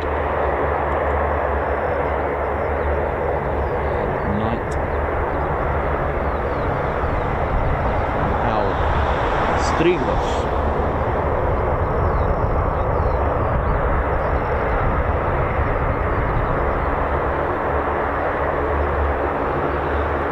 Clandestine and low visibility. Applies as a single or multi-ship low-level infiltration, as we mentioned, and it's politically sensitive or hostile territories as well. It will go into that. Similar with the CV-22 Osprey, designed for that, and that M864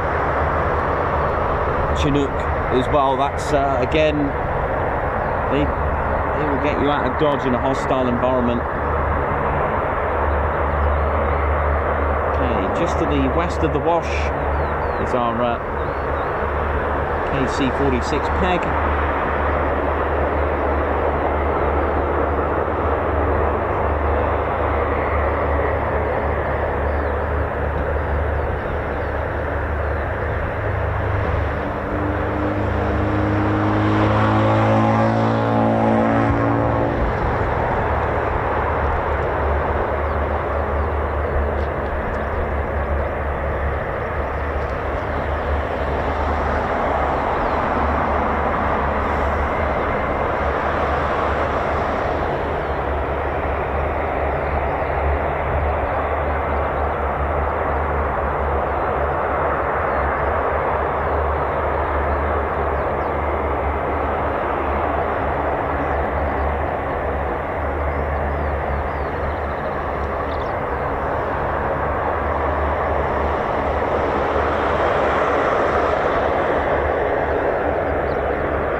And of course, don't forget to hit that like button, ladies, gents, and teddy bears.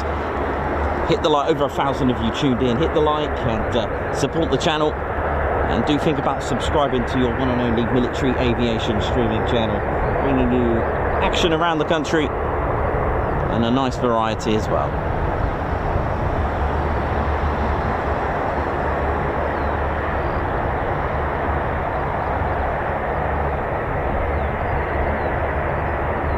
Subscribe to the channel and hit that notification bell button as well.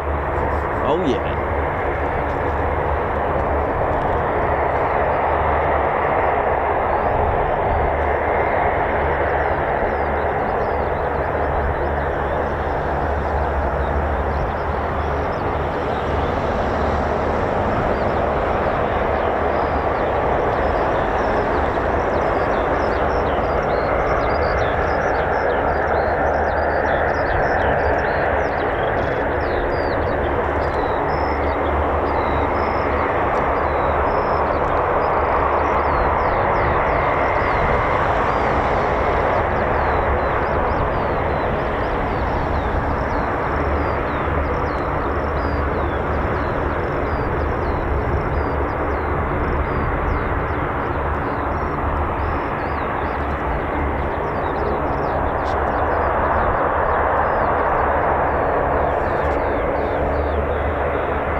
Lilo Doublefly, thank you very much for your generous support there. Thank you so much.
There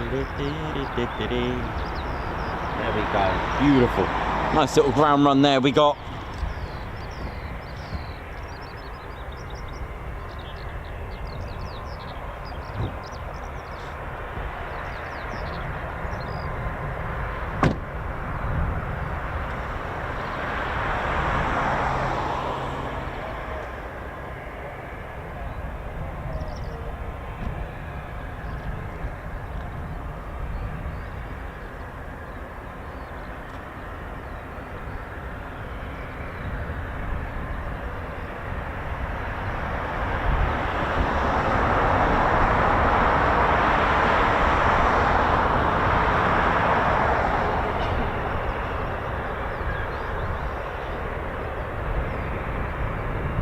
Okay, so we're just waiting for the KC-146 to turn right.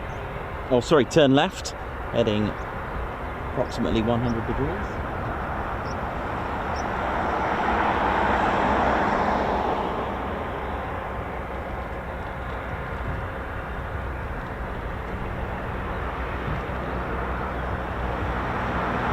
Okay, I've got visual on it now, got eyeball. Here we go.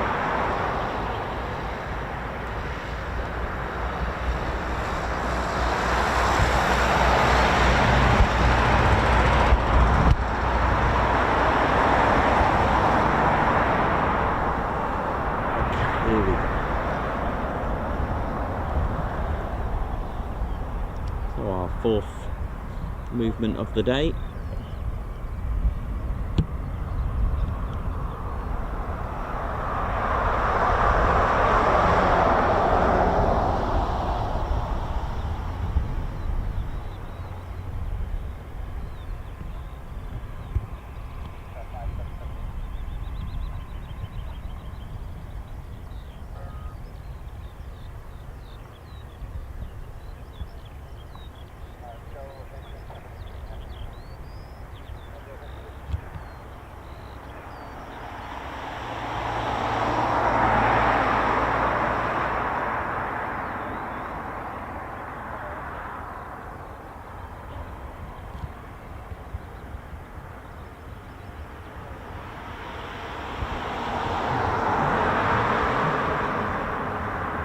So this is a KC-146 Pegasus.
nice. So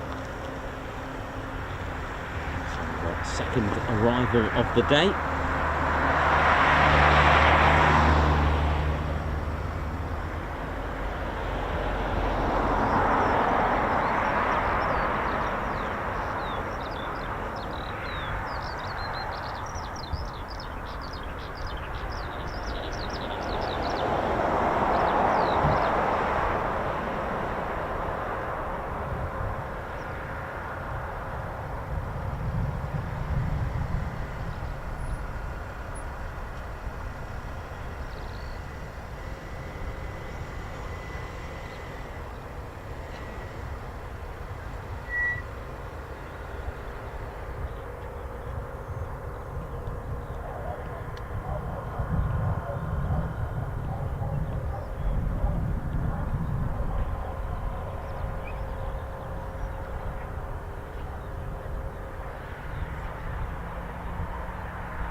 Like Edward Coates, it was a bit of a sweet and neat landing, wasn't it? It was like land, speed brakes, done.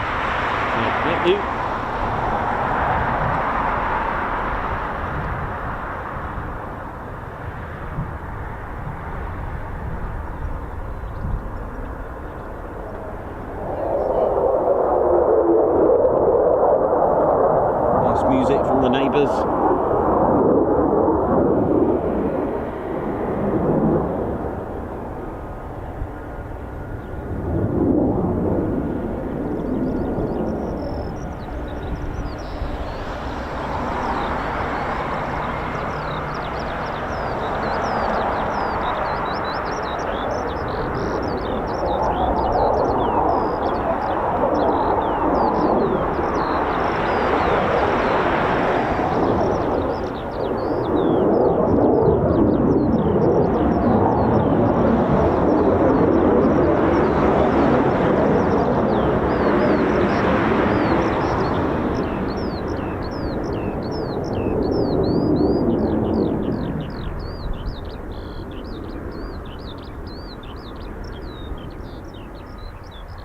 If you're not too familiar with the tankers, just remember the KC-46 just has the 2 and the engines, and the KC-135 has 4.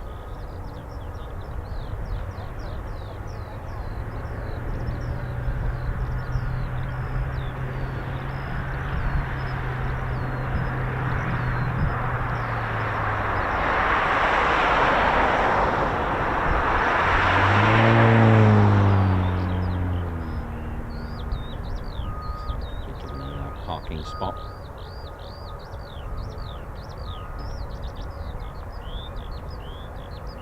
So we've had 2 aircraft that are not actually based here, the KC-46 and the C-17, which is pretty cool. It's nice to have a mix.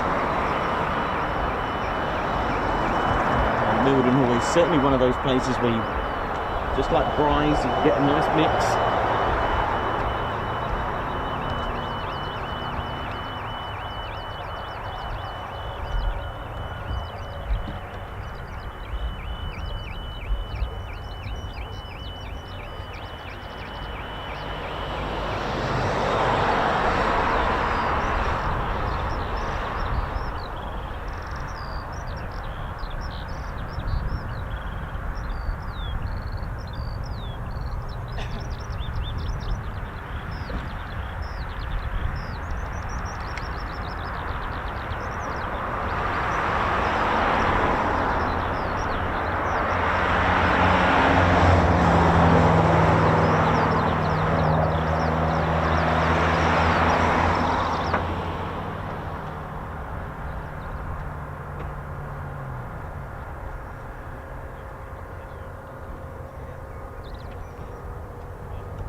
See, I'll be back on. There it is.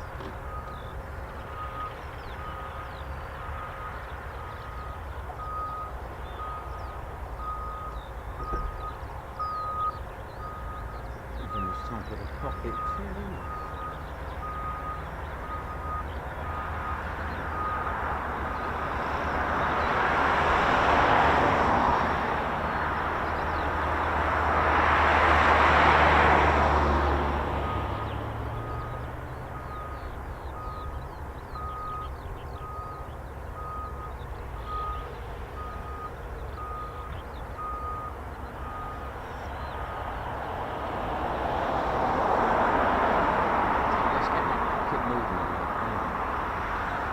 Pocket Mildenhall.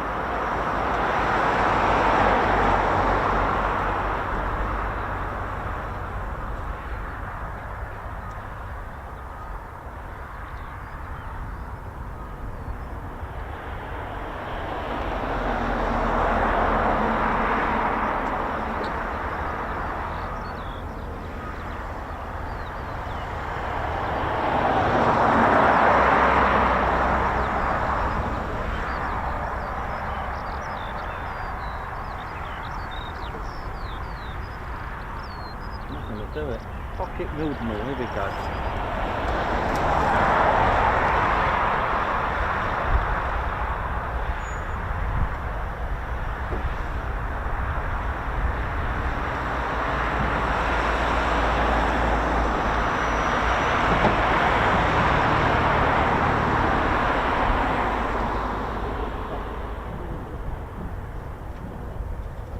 I'll tell you what, Pocket Mildenhall, I found the original PT6 design.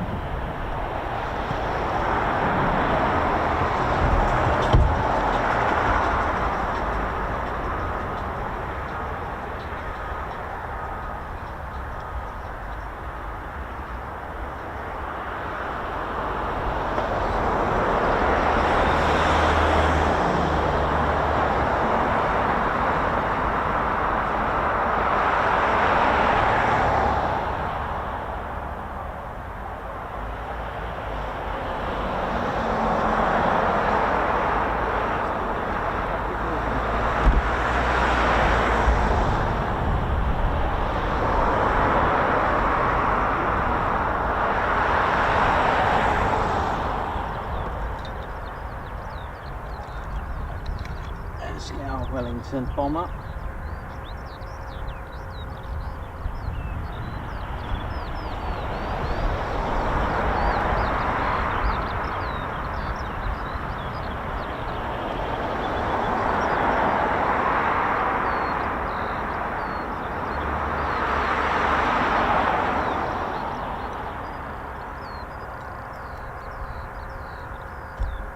Let's see if this works. Let's just finish off. We're going to play Pocket Mildenhall. Yep, we are indeed. You're like, what on earth is Pocket Mildenhall?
I'm hoping this is going to work.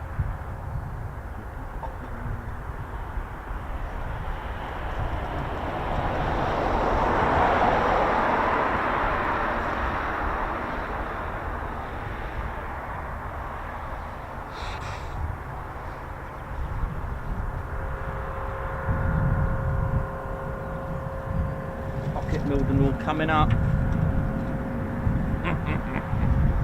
Let's see if we can add something different.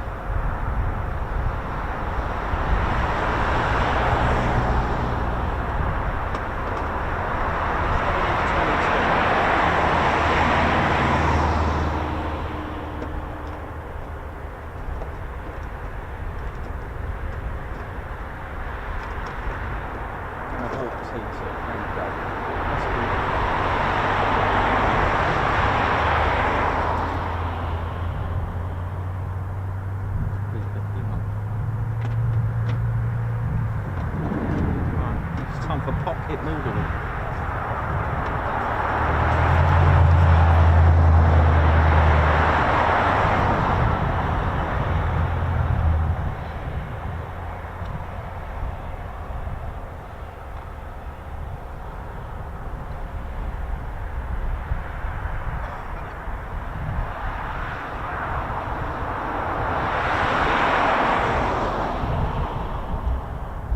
You heard it, Pocket Mildenhall coming up.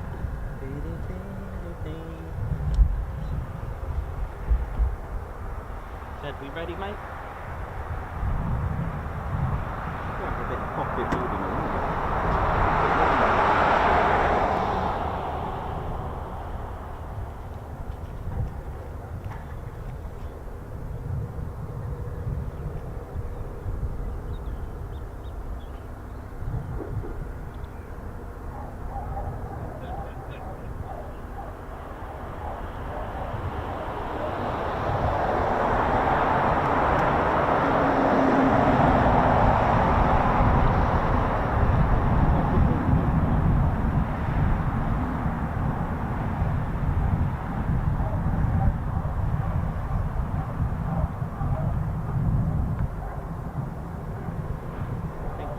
Nearly there.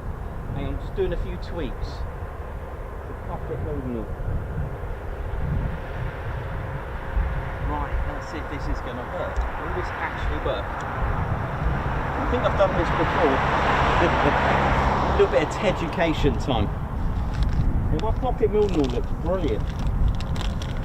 Okay, so looks like we've got an F-22 here and a Hawk T2. What else we got there? And a Vickers Wellington bomber. I mean, wow.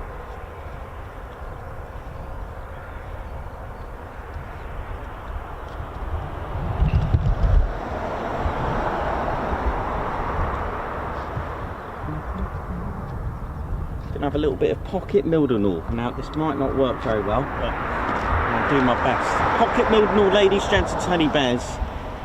Look at it, there it is, there's Pocket Mildenhall there, right there. Look at this.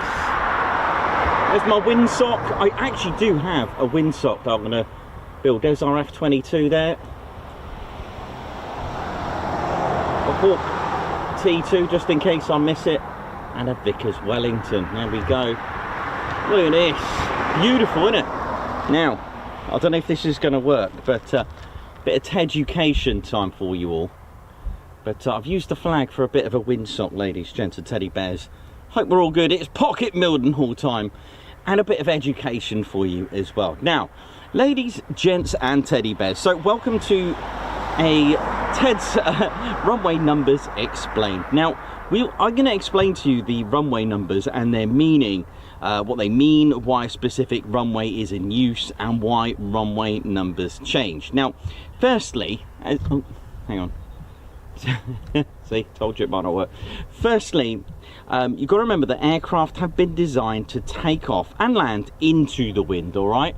So they will have the headwind, so the wind is coming towards them. That's what they've been designed to do, because the wings, the airfoil, to be even more precise, they generate lift. That's where the lift comes from, the design of the wings. It's got a leading edge that's rounded and a flat bottom part of the wing, that is why you get lift, okay, because the pressure starts building up underneath as it starts to accelerate when it hits that leading edge of the wing, causing a it's almost like when you turn your vehicle really sharply on a bend, you can feel that force. Well, that's the pressure trying to build up. So but we won't go too much into that. But in fact, aircraft have been designed this way to get greater lift, as we've said, as the wind blows towards them, creating a greater force than gravity. With the clever aerodynamic designs of the wings and with the help of thrust, they can then take off. And because of this is why it's preferred this way, because it's more efficient. You're getting a lift without actually using a lot of fuel, let's say. It's more efficient, whereas if you were to take off with tailwind. So the same runway is in use for landing and taking off, because landing in the headwind can create drag, assisting the aircraft to slow down. Now, the reason why it's called Pocket Mildenhall is because I've got runway 10, just like Mildenhall, and runway 28. Now, but wind can also change too, all right? So it isn't always going to be precisely heading directly down the runway. You can see our flag there just struggling there, but it is sort of pushing in that in the direction that's, let's have a look. I'm going to get a little reading. Yeah, it's going about yeah,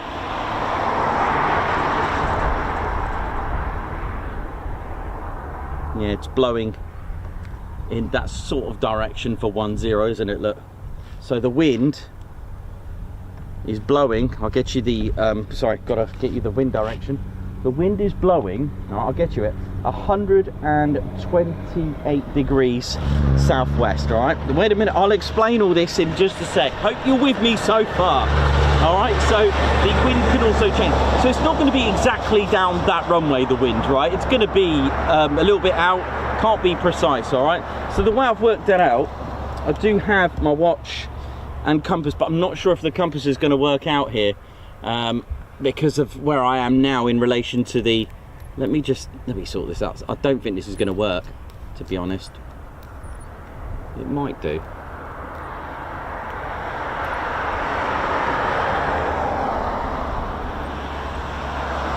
Hang on, because I got my phone near me and lots of magnetic stuff on me, you do get, yeah, it's not really going to work out, but I'll explain anyway. Yeah, I'm going to use my watch from where I am at the minute. The reason is compasses are really reliable, but if you've got your phone or any equipment electrical, it can start messing it up. But anyway, so what we got here, so wind, so we've established that aircraft like to take off into the wind, right? So we've got that bit. So wind directly coming, but also don't forget, you can also get crosswinds, where wind directly coming from the lateral sides of the runway. So this has to be monitored, because it is an aircraft's worst nightmare, but some pilots challenge, they love that. So some aerodromes have more than one runway, and usefully in another direction, but runway in use can change throughout the day, and ATIS is updated not only hourly but also at major changes, all right, such as a runway change. So the wind is basically the deciding component to which a runway is in use. So we know why a runway is in use now. Okay, I hope you've learned why the chosen runway is in use. So just to reiterate, the wind needs to come towards the aircraft. There's our short Stirling bomber, all right, which is why the wind is blowing in, it's blowing from that direction, so aircraft will take off into it, all right? So we've got that bit, So now it's just a case of talking to you and explaining to you about the runway numbers. What on earth do they mean? What are they good for? Well, I'll tell you what, I did mention a compass, right? So let's have a little look what we got here. Now, how many degrees are there on a compass? So what do the runway numbers mean? So the numbers are actually, it's quite simple. When as soon as I've told you, if you don't know this, the runway numbers are actually directions of travel, the level heading of an aircraft in relation to the bearing on a compass. In fact, aircraft will still have a traditional compass on board, as compasses they don't need a battery or a power to run them. So a compass has 360 degrees, as we know, 180 representing south, 90 degrees representing east, 270 west, etc. But it is simplified. So what we need to do, which is not going to work here, all right, but just say for argument's sake it was, I'm going to cheat a little bit because it's not quite working up here. Oh, it might do. Yeah, it might work, right? There you go. I'm going to cheat just a little bit because I'm a little bit out from this, okay? But this could almost work. Right, all you do is take the bearing, which I've done, but because it's getting close to the camera, the north is going weird at the moment, all right? You take the bearing, all right? So that was actually linked there, right? You take the bearing, it's something like 282 degrees. Just say for argument's sake, that was the case. All right, in fact, my watch isn't too bad out, you can see there, but I was in line with it. But just say for argument's sake, it was 282 degrees, right? That's cool, that's cool. So we've got the bearing, all right, we've got our bearing, but the runway is not called runway 282. The reason for that, by the way, it was a very good question by one of our viewers, gave me the question, why is it not called runway 282 then? Because it actually sounds like a level heading for an aircraft. So ATC may say to this Sterling to one, turn left heading 282 degrees, or use runway 282. It's confusion, all right? So that's why. So for it to use runway 28, the wind is coming towards us. However, right, let's go back to the bearing. All you've got to do is get your bearing, which is 282 degrees. You round it off to you round it up to the nearest 10, which is 280. It's not called runway 280. You just take off the 0, leaving you 28. How's that? So if you were to go to the opposite end, all right, of our bearing, all right, just for argument's sake, you know, it was 282 when I did it. The opposite end is 102, all right? When you flip it around the other side, 102. So here we go, do the maths, do our little formula. Round it off to the nearest 10, which is 100. Take off the last digit, there you go. Runway 10. There you go, see? How cool is that, eh? There you go, you can work it out now. You can work it out. That's all you got to do. Take the bearing. You can try it with the kids at home, make a little runway, get your compass. And the way you're supposed to do that, so if I show you, ignore the runway numbers for now. Hopefully this works. I'll move my phone out of the way. If you've not used one of these, get your north with a squeak, right? And match the north there with the red arrow, not a flying one. And that would be, I'll just tell it to you, it's 230,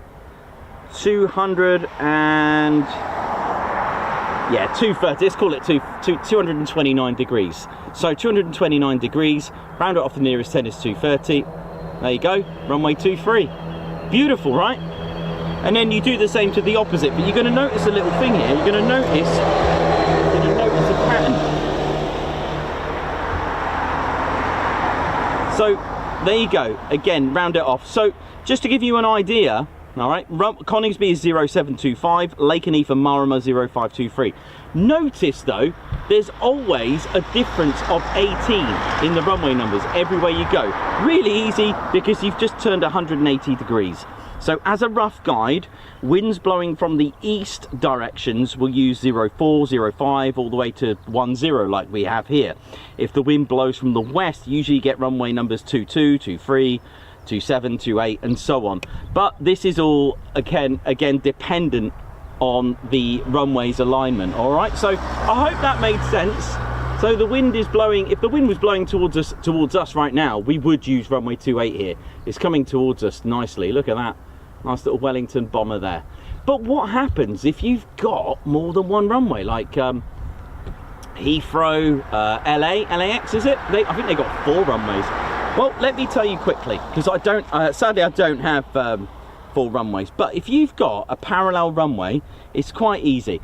If we had literally two runways exactly the same, we will be looking at 28 left and 28 right. So you'll have a 28L and 28R. You'll have the L and the R. All right, and then obviously the opposite end will be 10L over there over this one, and then 10R on this side. All right, so it goes to the opposite end. I think that's my man just coming up. You may get the running man giving us a good cheer. Here he is! Hey. Yeah, man! Woo! Keep it up, man! March! Guards Mark, much love to you, brother. Hey, I shot you a message too, brother. Oh, nice one, thank you. If you've got 3 parallel runways, right, then it will be 28L, 28C, and 28R. Again, you flip it to the opposite side, so up there, that'll be 10 left, 10 center, and 10R. But wait, what happens if you've got 4 runways? What we're going to do here with 4 runways? Well, 4 runways, you have to cheat a little bit, and you actually have to give them, so if we've got 2 here, and then 2 over there, exactly the same, we will call this one 28L and 28R. All right, but on this one over here, we'll call it 27L and 27R. Slightly cheating a little bit, but it's the only thing you can do. All right, so I hope that made a little bit of sense with what runway numbers are all about. Hopefully you enjoyed that. There's a hawk, just in case I've missed one. Any questions? Again, you know, let me know. Wait a minute, we're not quite finished yet with Pocket Mildenhall. Wait, got one more little super hint for you. Here's a little neat thing for you to get.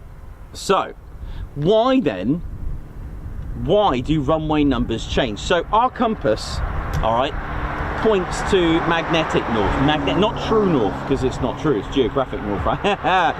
But you can see the effects, right? So imagine, watch this. Hang on, this is a good way to do it. So we're covered in a magnetic field as well, and look at this. This thing starts messing it up. So okay, so if you look here, right, at this, let me have a look at that bearing. It's sort of 230, right? If we were to make north move a little bit, magnetic north, we would need to move that. Let's go over here. Hello, come over here. Okay, so magnetic north, we are now getting a bearing at 205. So round it off to nearest 10, 200, or 200, and take off the last digit. That's runway 20. Do you see how the magnetic north affects? And people that use maps such as myself, OS maps a lot when I go orienteering, I have to adjust my map by, when that map was produced, the blue lines, they're called north lines for argument's sake. They're your geographic north. They're your true north lines, all right? But when that map was made in a particular year, a few years later, you need to check the magnetic declination. You go to a website and you add or subtract how many degrees, because if you start walking for miles, you are going to be out just 2 degrees. In fact, if you remember, 3 degrees out, if you were to walk in a declension of 3 degrees, all right, you're going to be 300 foot out to your target per mile. We know this because the 3-degree glide path, I think that would make sense. I think that works, doesn't it? So if you walk for 2 miles, you'll be 600 foot away from where you're supposed to be. If you walked 5 miles, you'll be 1,500 feet away where you're supposed to be. That's 1.5 kilometers. I know I'm going metric and etc. But you're nearly a mile out. So there you go. So just, it makes a lot of sense.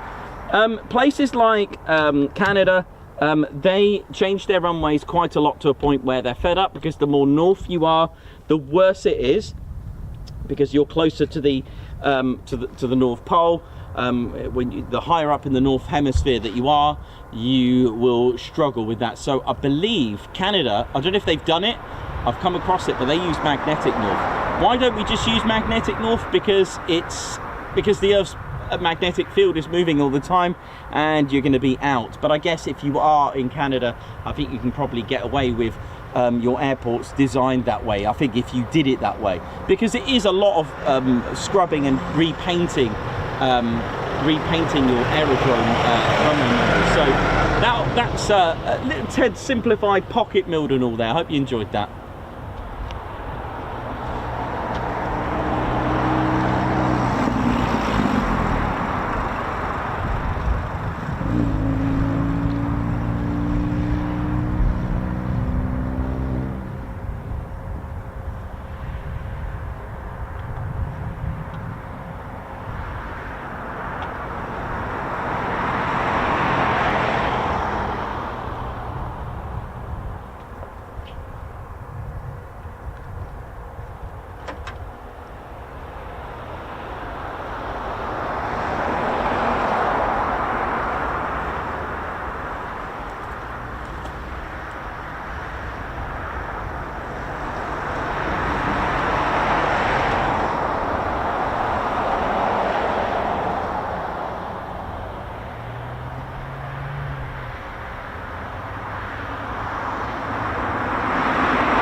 to me.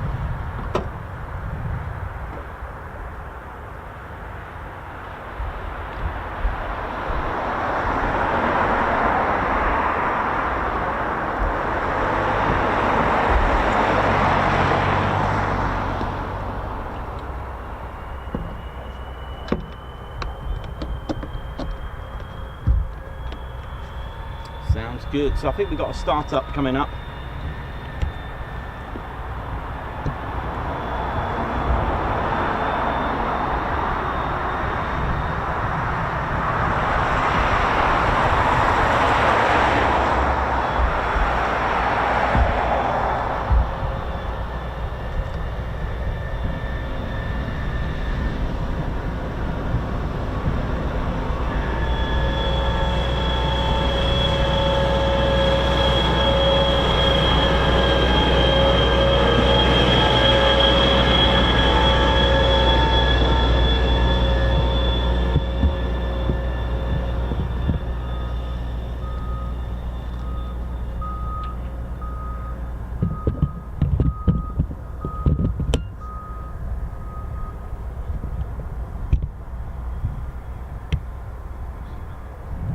There we go.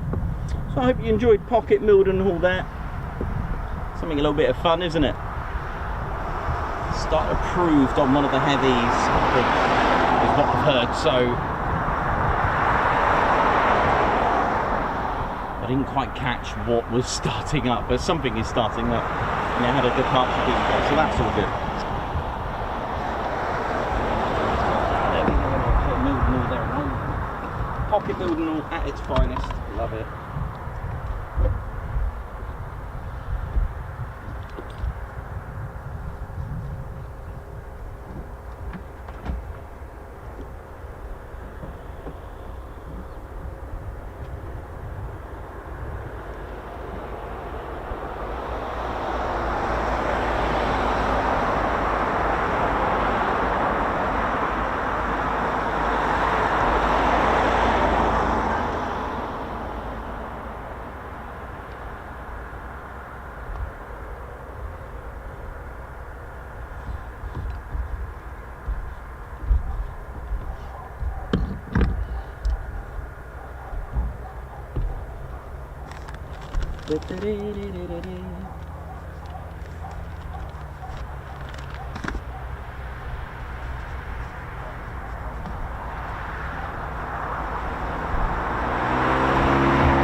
Unless it was this that was starting up. Let's have a look. I think we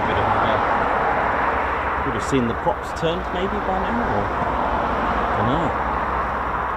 don't know. We'll see. We'll find out in a minute.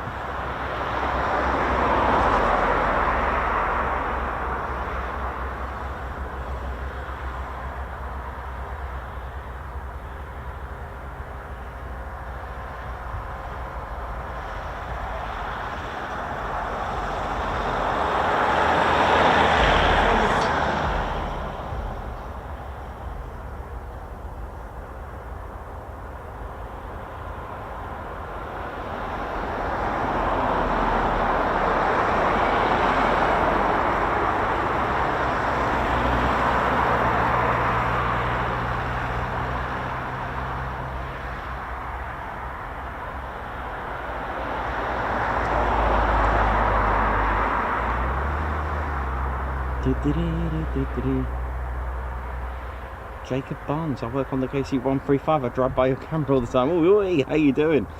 Welcome. I hope you enjoyed that. Just keeping it simple.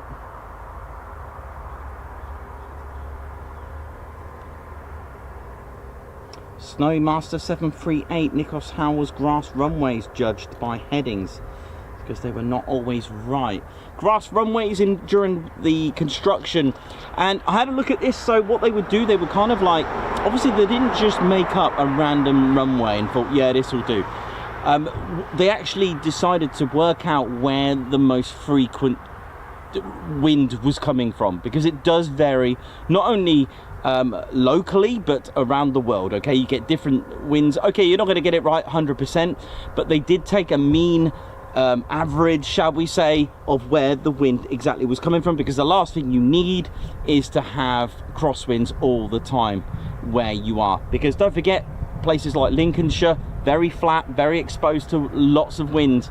The last thing you need is crosswinds, and probably which is why they kept the small runway for the crosswinds for the lighter aircraft for the BBMF. That's runways 1, 2 and 30. So it is local to where it's done. So grass runways would have probably been looked at in this way, because of course aviation is, you know, it's historic, of course, and they would have worked out in that respect where the wind was coming from. So grass runways would have probably been had in mind where to judge and where to have the layout and bearing and orientation of the runway.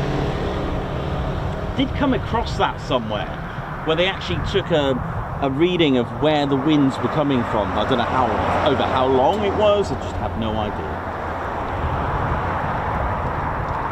But they would still technically have a runway number because of the direction it's facing in relation to magnetic north.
So runway numbers can change. They're reviewed every 5 years, which is why there is an OS map that's brought out maybe every year, I think it is, or every couple of years.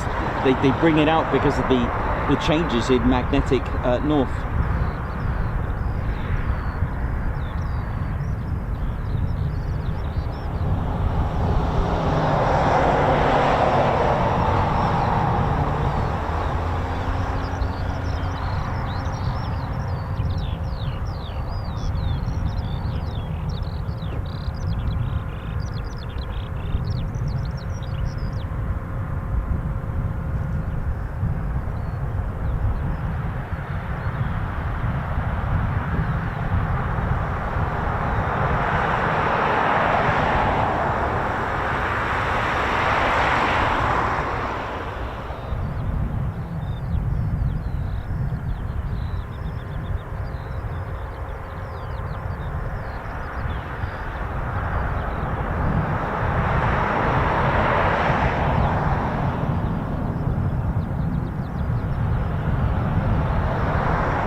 to the Ted Coningsby channel. We're live here at RAF Mildenhall.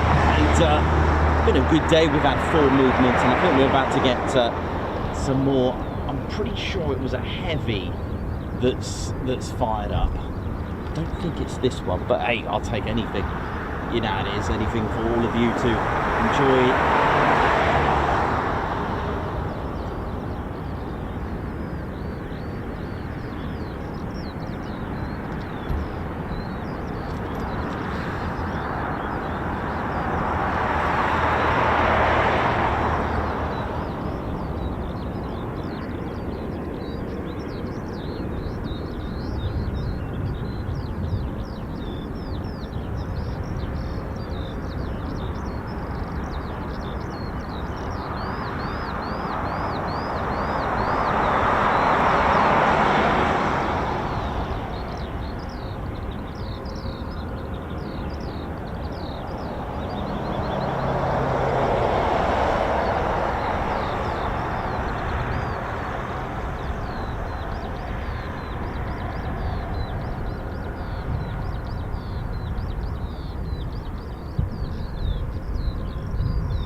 Certainly hear one of those power generators from my right.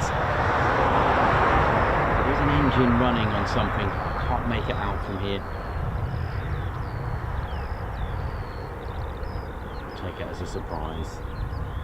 But don't forget to visit tedconingsby.co.uk, and if you'd like to find out where we are, like a little scheduled plan for the year as well, do check out tedconingsby.co.uk and check out our No Teds. But of course we do publish this every Sunday evening on the website and on our YouTube posts, which used to be called Community. I think it's just called Community now.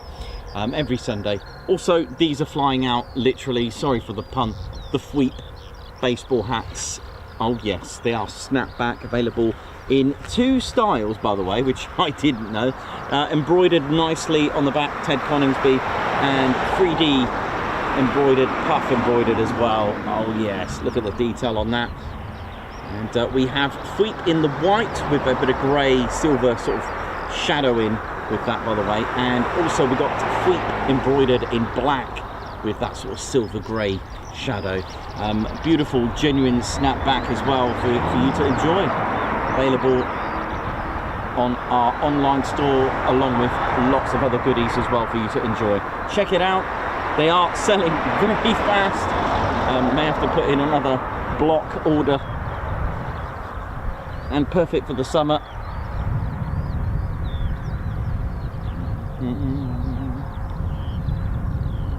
Of course, you can treat yourself to key tags, glow-in-the-dark wristbands as well, which I've got on me as well. And it is absolutely amazing. Who's got the glow-in-the-dark wristband, by the way? They really are pretty cool. Ted Coningsby glow-in-the-dark wristbands. Oh yes, they are absolutely. Who's got one? Let us know in the comments how bright they are, because they are ridiculous. Really, really cool. We got patches, t-shirts, hoodies, jumpers, loads of good stuff on their badges, car graphics, decals, official Ted Coningsby merch, and of course we've got our FWEEP heritage. FWEEP, an official Ted Coningsby vocab for the sound of the actuating systems on aircraft such as the F-15, F-16, and any other aircraft. I believe the Tornado did a FWEEP as well for different reasons, but usually from the Pratt & Whitney's F-100 family, if they're fitted on an F-16 or an F-15, then you're going to get a FWEEP sound. FWEEP! And that's literally the air being pushed through pneumatics of the actuating system for the nozzle, exhaust nozzles.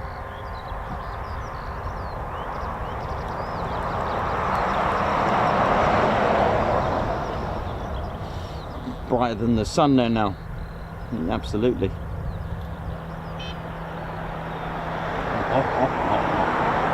Who's this? Who's this? Oi, oi!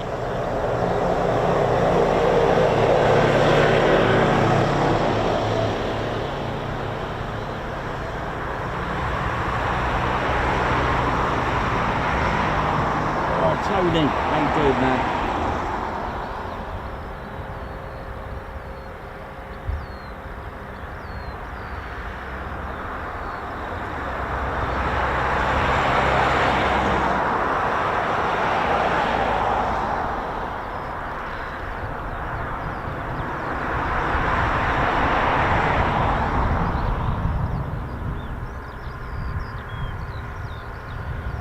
Sharon Chapman, thank you very much.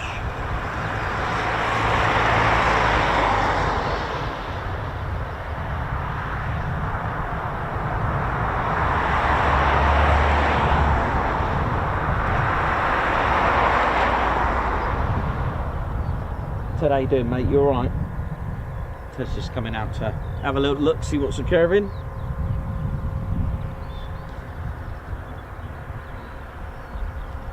There's Ted there now. Look at him.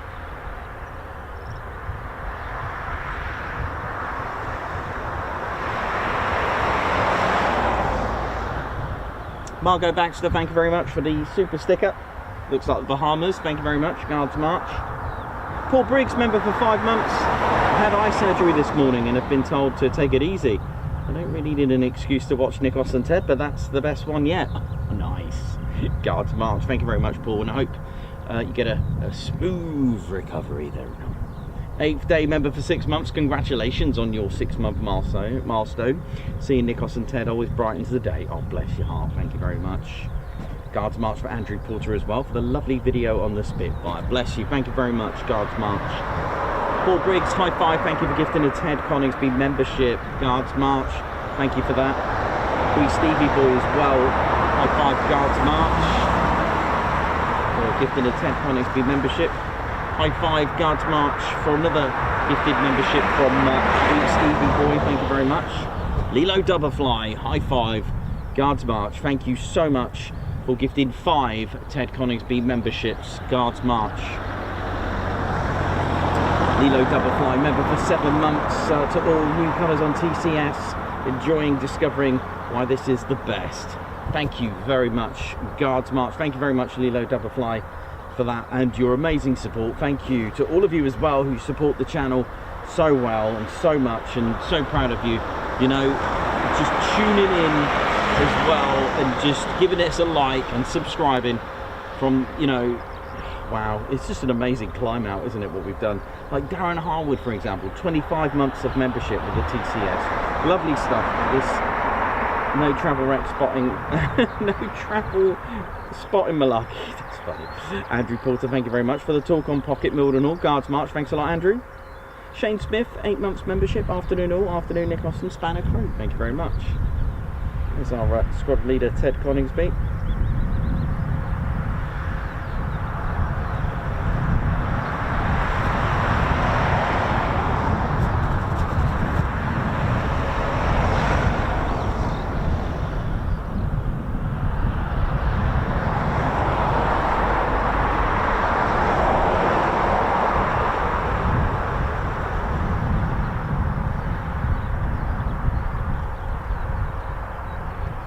Do an impression of a heavy aircraft, mate. Okay, mate, here he goes. Look at him. Oh, I love that.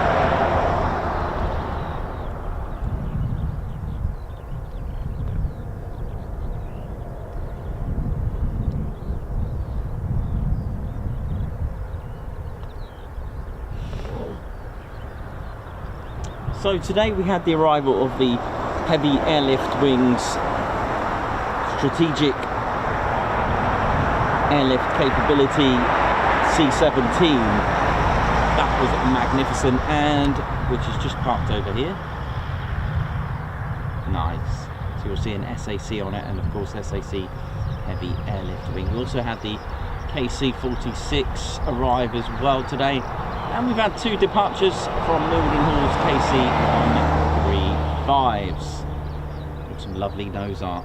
Didn't quite catch the first one. It had what looked like almost something from the Looney Tunes character. Or a little wolf or something. Is it the lone wolf or something? Or paws? I don't know which one it is. But we also had the 100th proof go out as well, which was nice.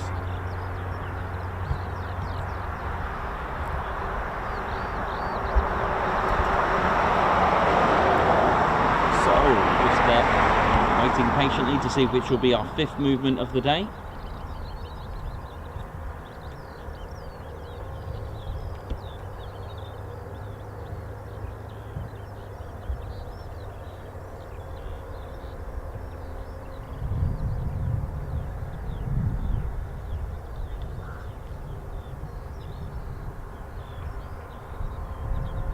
NatSav hat has arrived. It's amazing. Please support Teducation, be sharp. Thank you very much.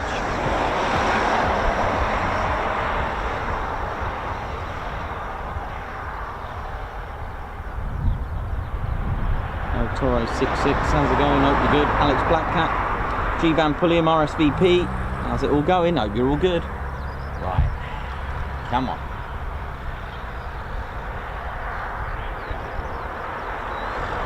Also had the 4 ship of F-35s just fly right over us today. That was great as well, nice little sight.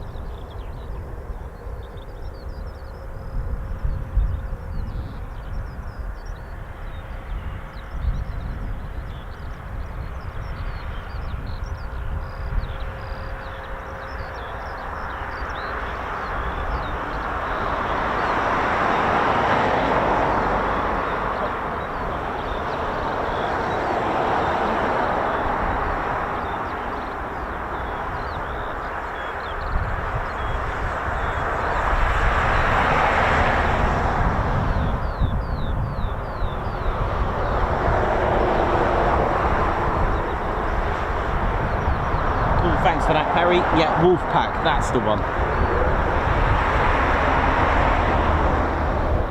What on earth is this? It's an F-35. Let's have a look. What you got? What you got for me?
Garwood, oi oi to you. Hope you're good. Shane Smith, oi oi.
Just waiting patiently now for whatever it was that is started up. Hopefully we'll get that taxi in and going out.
I'm just going to have a quick cup of tea before things hopefully will start up again.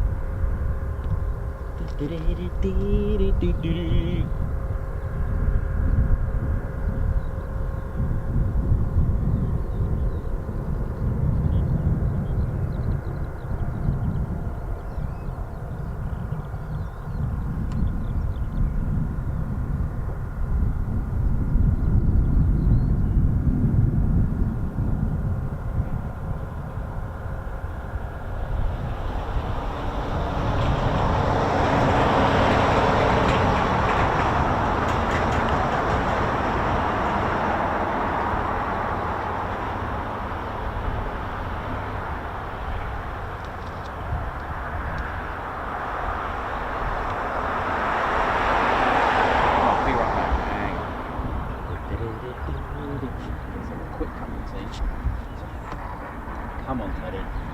Come on, mate. Let's get these going. Make a call, Ted, all right?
doing, ladies, fancy teddy bears?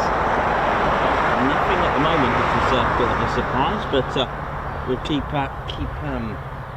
patient there. Are you right there now? What are we doing around here now? My name's Reggie, RAF Regiment, just making sure it's all good.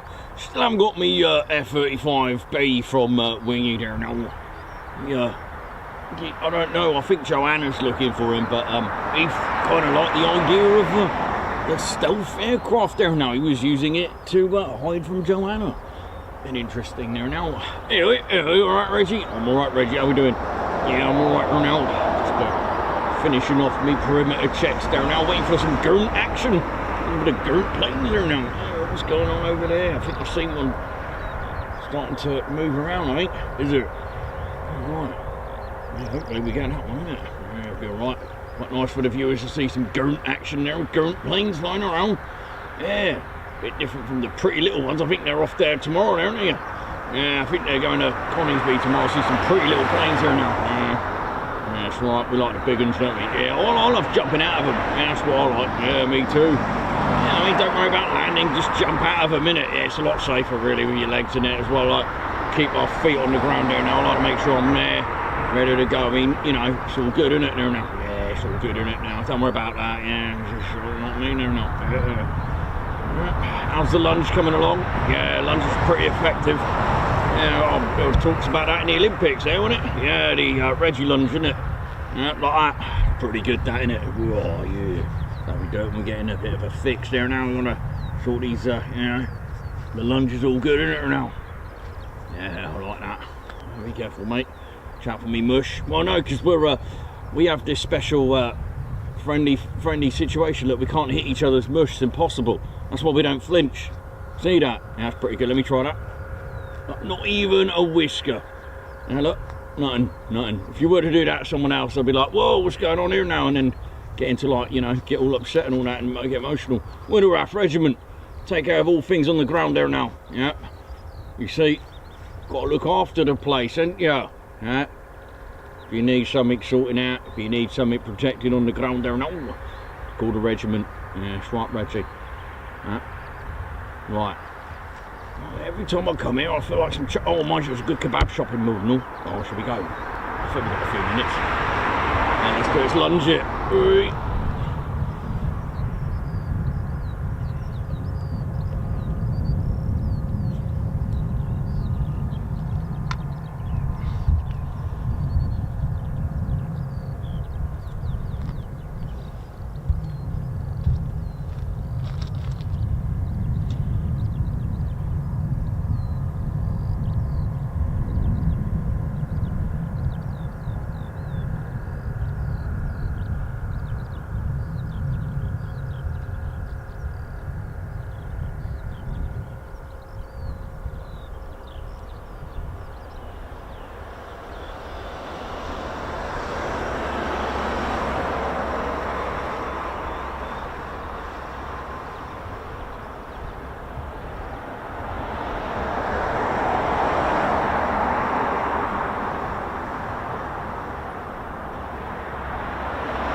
And as they don't have a runway caravan, of course you can, if you come here not sure which runway's in use, don't forget you can locate the PAPI lights. They will be turned on towards facing the runway in use. So there they are, those little yellow boxes. Let me just adjust this for you. Those little yellow boxes with those lights coming out of them. Look, a very clever system. They're called the PAPI lights, P-A-P-I. That's Precision Approach Path Indicators. Look at them, and they are absolutely useful because they are a pilot aid and will help guide a pilot as well to land safely. Either side. splashdown zone. And they appear red because there's actually a special filter inside. I'll see if I've got my little diagram to show you actually. Just trying to remember where I've put that. Yeah, let's give you a closer look at what they look like.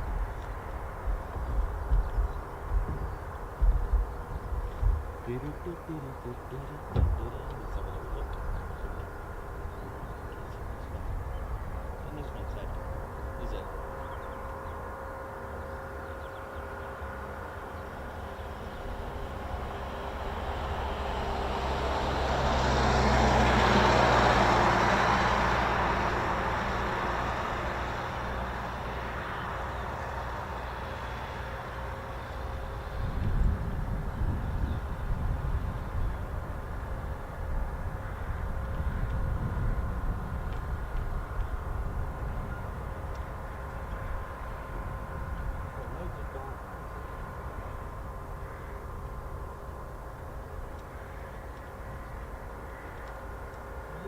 Windy, I can probably show you.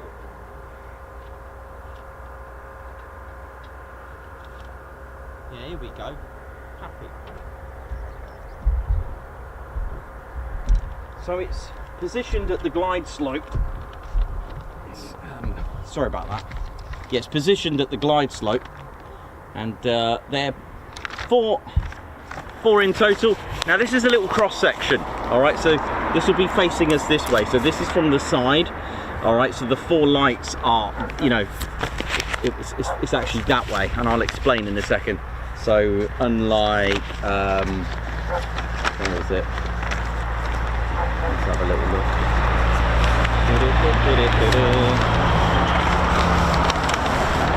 Yeah, unlike that. See that?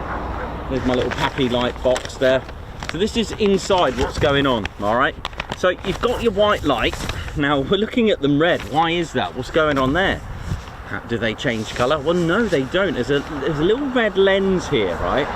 It's really clever, actually, now that I think about it, how it works. So you've got 4 of these lights inside it, right, with a little red lens about here, all right? And what happens is that this is tilted to the glide slope angle, which I believe it's 3 degrees here. If not, it's set to a particular angle, but we'll call it 3 degrees. And there's a reason for that 3 degree. That's your altitude. It's to do with it's like an imaginary path called the glide path. And that's why aircraft, when they use the ILS, they all seem to, you can actually draw pretty much a little line. If you connect all the aircraft that landed using the ILS, they'll be on a perfect line. So it's set to the glide slope, all right? So, okay, so we know about this lens, but how does it work and how do they change colour? Well, because of the angle set to 3 degrees, okay, what this means is that it will actually start to change colour on their own, depending on the altitude of the aircraft as it comes into land. So, what this means, the pilot is actually looking for 2 white and 2 red, and they will move depending on, they will change colour depending on the pilot's altitude to be on the glide path, the correct path and the imaginary path to touch down nicely, okay? If the pilot sees all red, you're too low. If the pilot sees 3 red and 1 white, slightly low. If the pilot sees 2 white, 2 red, that's good. If the pilot sees 3 white and 1 red, that means slightly high. And if the pilot sees all white, then he or she, the pilot, has gone a bit too high. So I did the maths as well, and I worked out how high the pilot needs to be. Right, let's see what our pilot's doing then. So I went back to school, so to speak, did a little bit of Pythagoras theorem, and come out with this for you, all right? Here we go, I did all the hard work. There's our Pappy lights, and I worked out with a bit of Pythagoras theorem, so those are the altitude up here in feet, and that's your nautical miles. So it's roughly 318 feet per mile. So if the aircraft is 10 nautical miles out, you're looking at around about 3,183 feet, but pilots can actually round it off to 300, all right, just to keep it simple.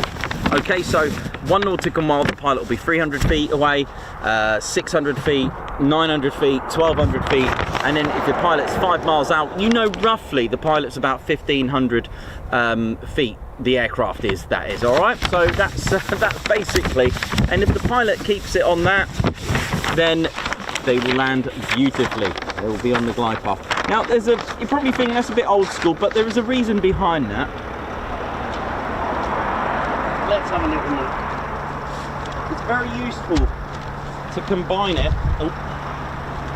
To combine it with the localizer the glide slope antenna. It's really, really clever.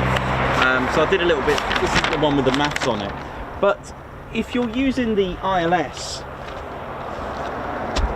once the pilot has pretty much, you know, established the localizer and using the ILS. Now, just to keep this simple, because we're not going to go into detail with it today, but the ILS is literally a set of frequencies sent to the pilot, and the pilot just matches them in the middle and will land on that path that I showed you. All right, so the lateral side deals with the localizer deals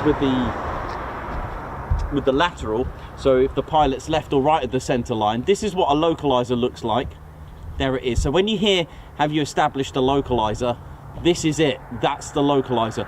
That sends beams from left to right to let the pilot know if they're too far to the left of the center line or right of the center line. That's to keep them in the center. To do the and that, just out of interest while I'm here to tell you, this is the localizer for runway 28, which means it's sending the beams right down the runway. So the localizer for runway 10 is all the way down the other end. The glide slope antenna level with those PAPI lights, this does your vertical, this does your altitude. All right, so the pilot's just got to match that in the middle. So once the pilot is looking at the instruments, thinking, yep, I'm on the center line, I've got the right altitude, I'm all good.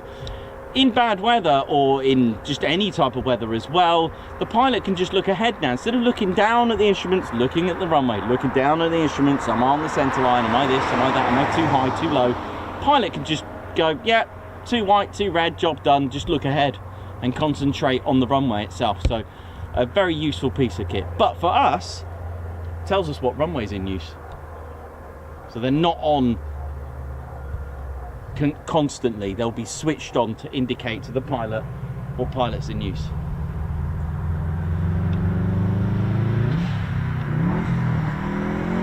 And look.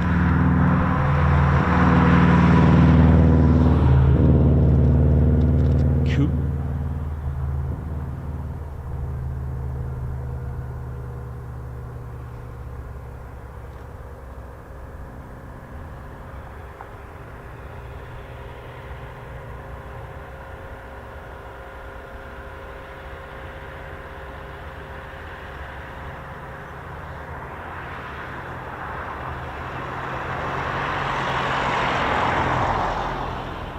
Perry, how you doing?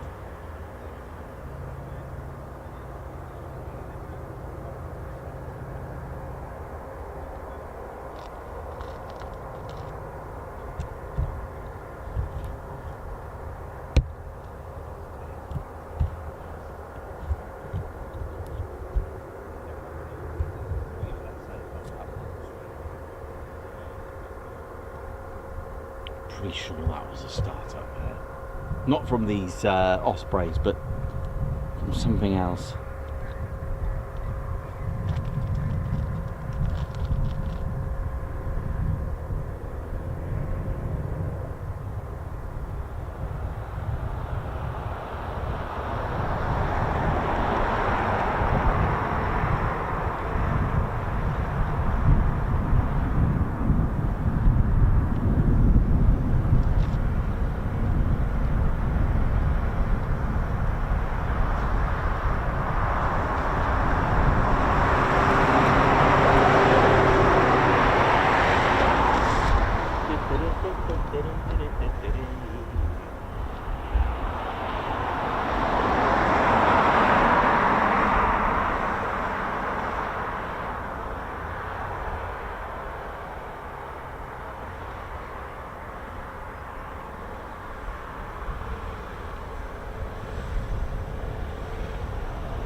mate. Bye. Oh, I thought the pistons were going to blow up there. That sounds painful.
Today. We've still got a couple of hours to go yet before we finish up. What can we get in the next couple of hours?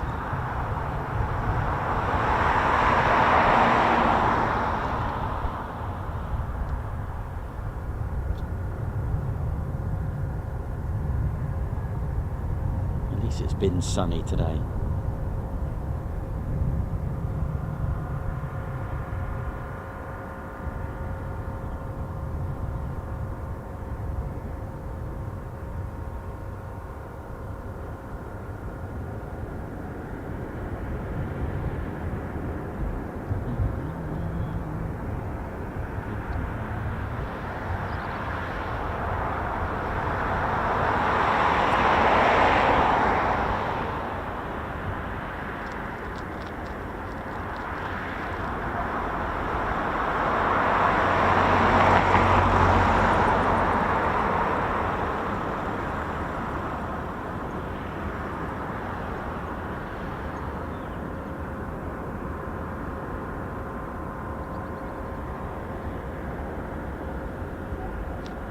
Stephen Billings, how you doing? Johnny B, what's going on?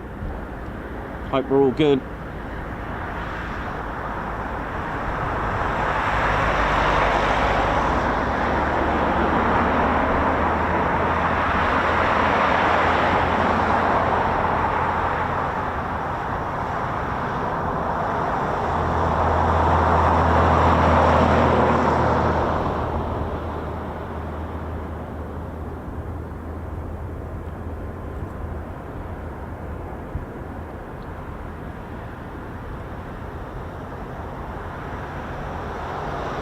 Sandy Wynn, how you doing?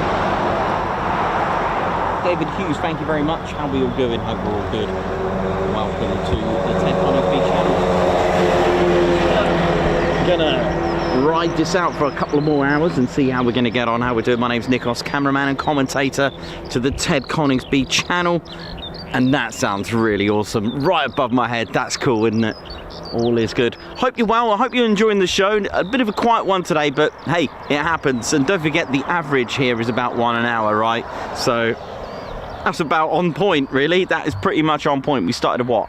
About 9-ish. So yeah, pretty banging on point. So hopefully the next one will be within the next hour. So that'll be quite nice. I did hear something on my little radio inside the van that something started up and was going out, but you know, I heard that today. Heard the MC-130J start up earlier this morning, but again, could have been just a ground run, could be anything, so just gotta go with it. But that is the beauty of military aviation. That's what I like to do, mix it up, give you the realism, because sometimes we do get extremely busy days here, and it's absolutely brilliant. But hey, gas stations of the sky, you've got the special ops, amazing. And then you've got the reconnaissance from 55th Wing of Offutt Air Base, all working together. The 501st Combat Support making Team Mildenhall, which is what it is. So salute to all of you for that. Absolutely brilliant, magnificent as well to do that. And it's such a pleasure to be able to come here and watch them. And nice to see the running man. absolutely brilliant, really good. But we've had two exotics, shall we say, a C-17 from the heavy airlift wing, which is really cool. Like I said, there's only 3 of those in the heavy airlift wing, so it was nice that they chose here. Amazing. And a KC-46 as well. So 2 of the regulars as well that took off. Mind you, they took off, not come back yet. So that's interesting. So maybe we'll catch them as well. Who knows? But they do go out for quite a bit of time.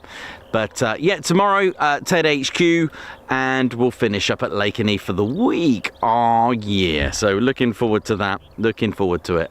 So let's see what else we're going to get today. Ride. Got to ride on.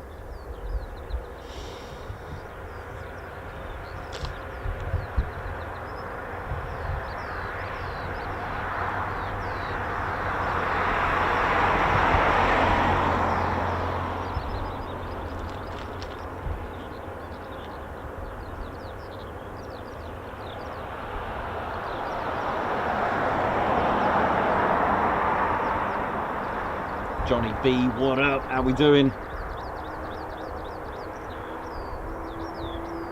That's definitely a KC-135. That, can you hear that?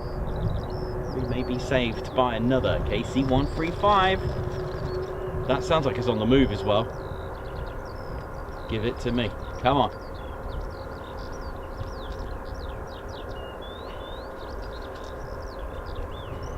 Me. So that's well on point now. 1 an hour. Sweet. Mind you, we do get lucky with Ospreys sometimes in an MC-130J, smashing out circuits. We're here for the heavyweights as well, so let's do this.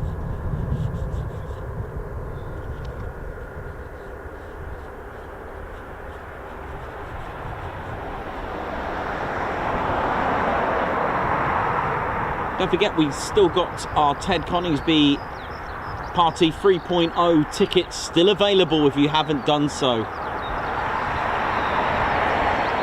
I think we've got about 40 left.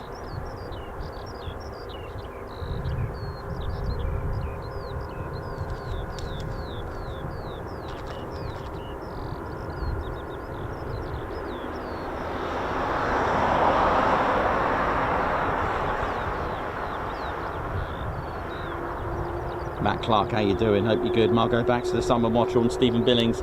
That does sound promising. Here we go. Come on.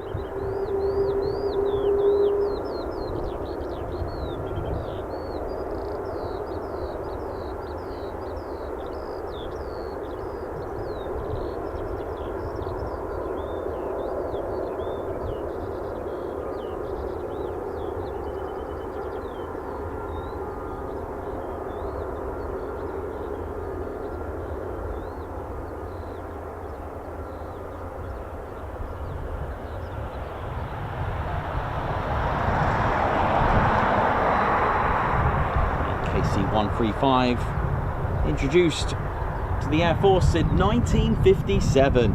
First flight, 31st of August 1956. Wow, absolutely amazing. It's been pretty much a workhorse to the gas stations of the sky for decades.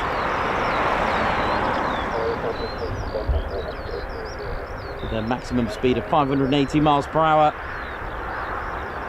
Mach 0.9, powered by 4 powerful CFM International F108s CF100 turbofan engines, and they produce pretty much a Typhoon, 1 Eurofighter Typhoon in each of those engines. That's 21,600 pounds of thrust each. That is a huge turbofan. Beautiful engines on those. Service ceiling around 50,000 feet with a ferry range of 9,572 nautical miles. Got a nice rate of climb of about 4,900 feet per minute, according to this. Pretty cool.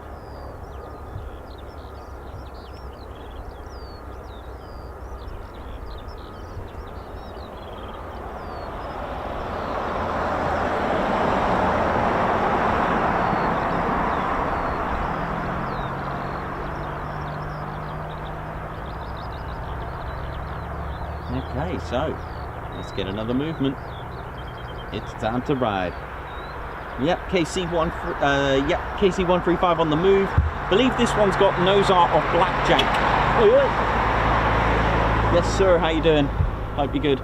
Blackjack again. These are nose art from the B-17s of the 100th bomb group. The legacy, the tail marking, the tail code that's still going. The only official World War II tail marking still in use operationally today, due to the legacy of the 100 still flying today. That is an amazing legacy. Get ready. So another departure coming up, which tallies up nicely for us. Hopefully it uses the entire runway. Come on, wouldn't that be cool? So the taxi all the way by us here.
Always a good energy here, you know it is.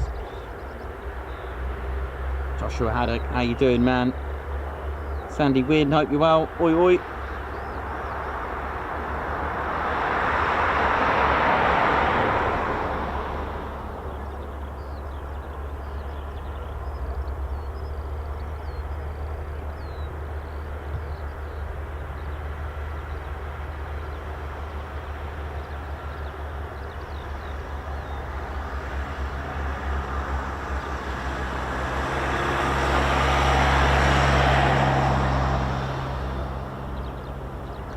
So we've got a KC-135 on the move. So this will have the nose art of, it's got blackjack on it. Again, a B-17 that was stationed with the 100th, the bloody 100th at Thorpe Abbots. Joshua Haddock is buzzing for his next visit. Oh yeah. Airborne Womble, how you doing, man? Hope you're good. Simon Watchell and oi oi to you. Lilo Doublefly, thank you. How you doing? Hope you're good.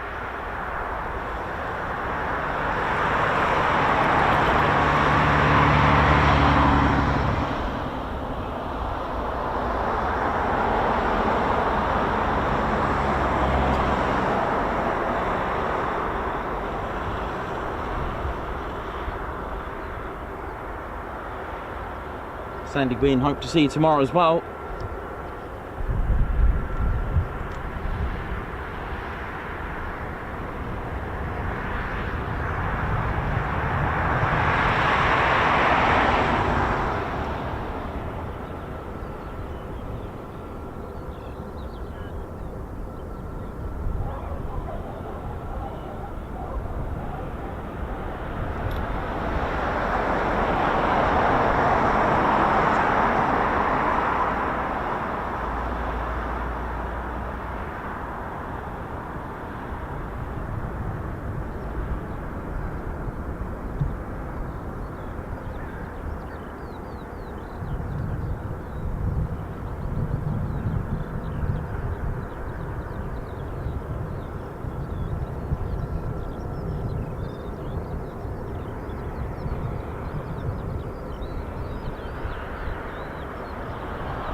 Come on. Just waiting for this KC-135. How are we doing, ladies, gents and teddy bears? Hope we're all good. Welcome to RAF Mildenhall.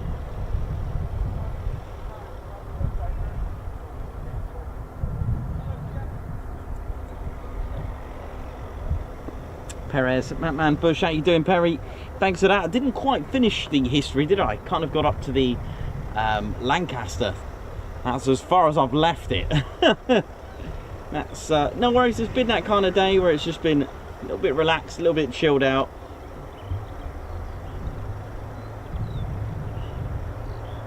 But thanks, Perry, for the extra. Oh yeah, the silk purse EC-135H.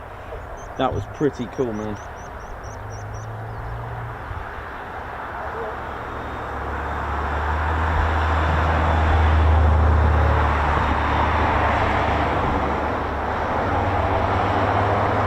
Moody, oi to you, always good on your stream, Nicholas, thank you very much. Dr. Soda as well. Hope we're all good and feeling well. Should be good at TEDxU from Nick. I know you'll do, how you doing? Hope you're good. Nicholas and Ted, oi from Airball, one ball. Mark Dudley, oi to you. Everyone buzzing, everyone in a good mood today. That's what it's all about. Everyone in a good mood. So, come on, where are you?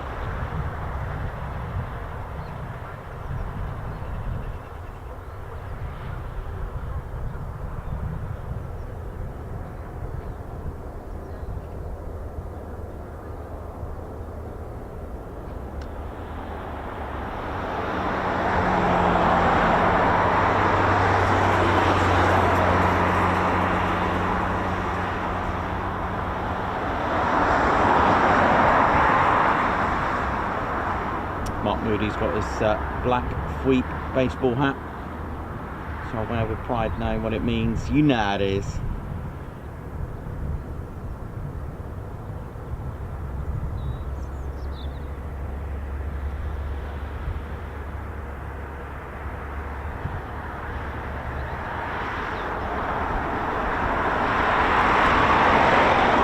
Ginger Bailey, how you doing? Thank you very much.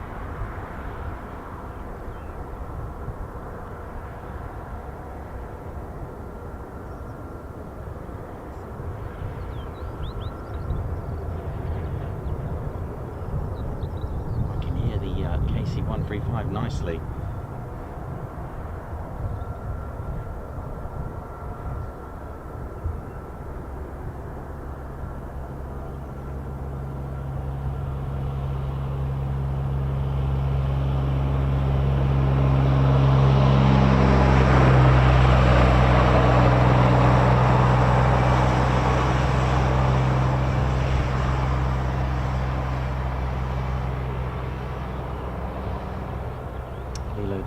Fly, how you doing? Hope you're good.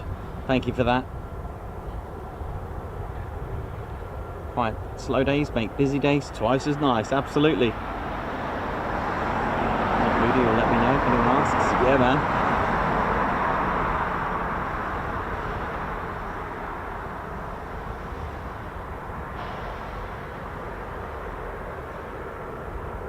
Wee Stevie boy.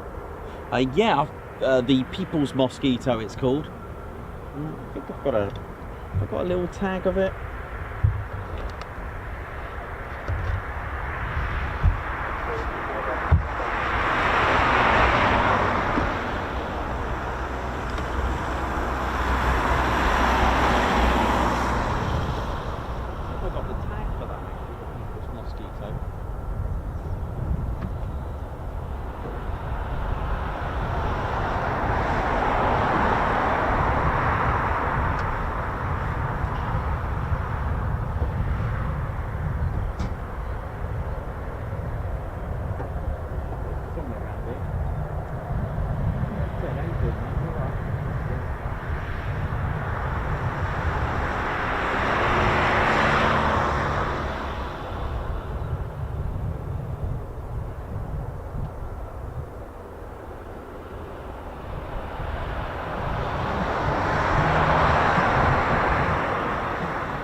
So Quid's taxiing now.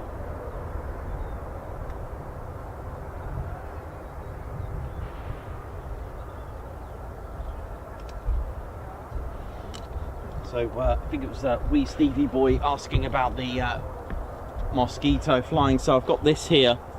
You can check it out actually. Look at that. The People's Mosquito. So that's Romeo Lima 249. And there it is. So they're hopefully getting that back up. Oh yes, wouldn't that be nice? And here we go. So Quid, can't remember the numbers of the call sign, but Quid is taxiing right now. And here we go, ready for departure. Here we go, come on, let's ride.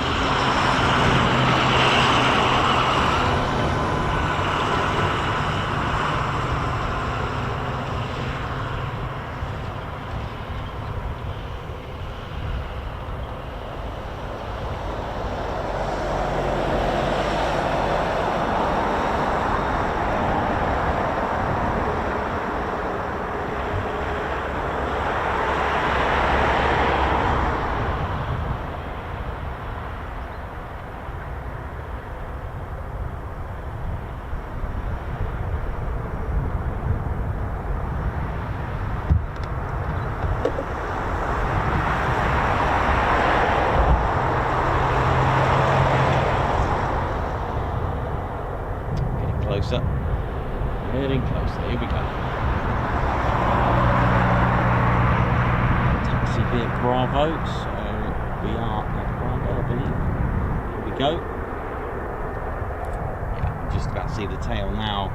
So get ready, here we go, another departure. Our third KC-135. Beautiful engines that you're going to hear in a moment.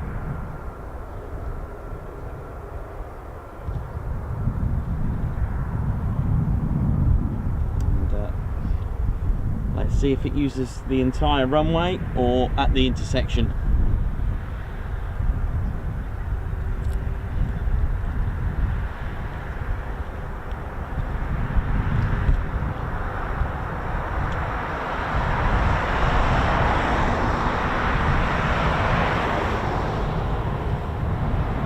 Should have a few shots of it in just a sec.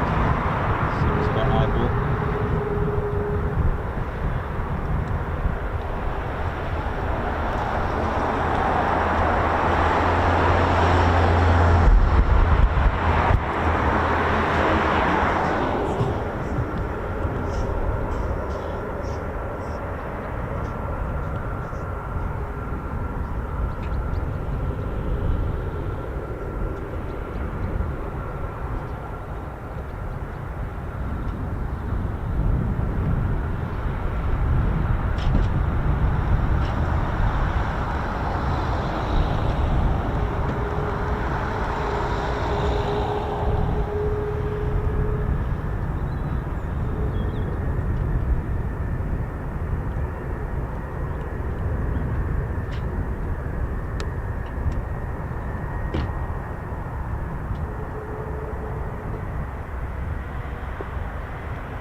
Here we go.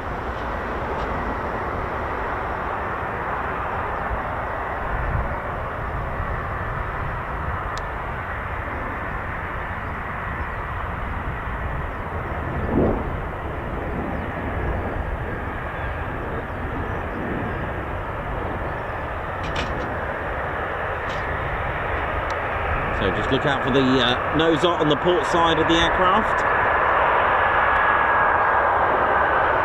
Should be blackjack.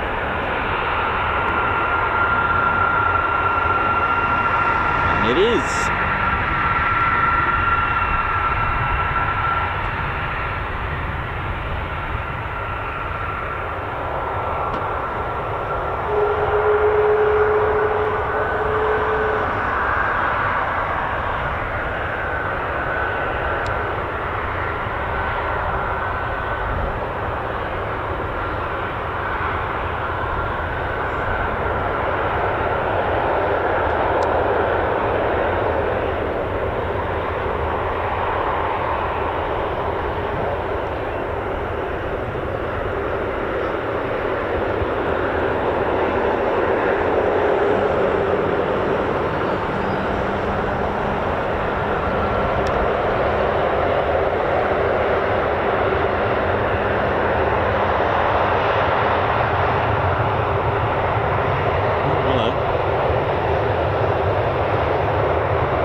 Probe refueling pods by the look of it,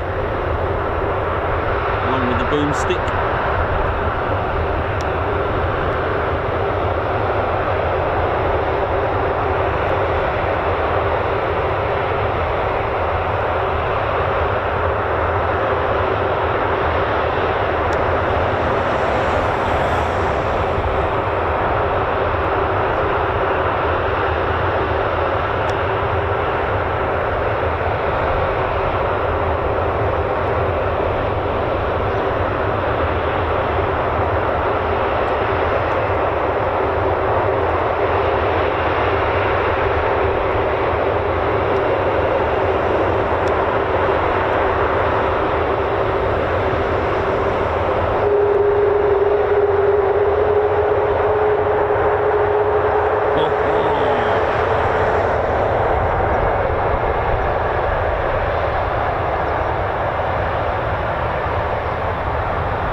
It's coming this way. Yes. Uh-oh. Is everything secure on here?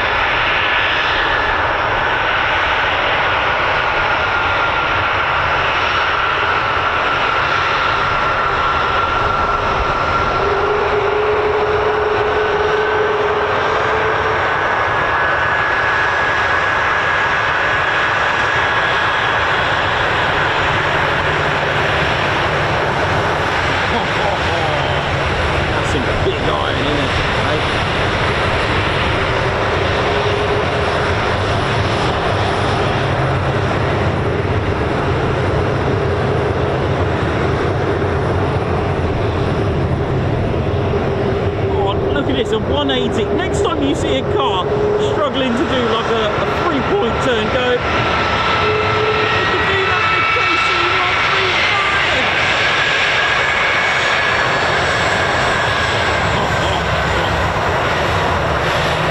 Oh man, look at this.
that C-17's pinging, man.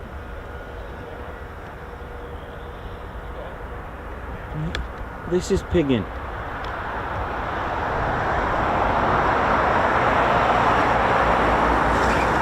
Flashy.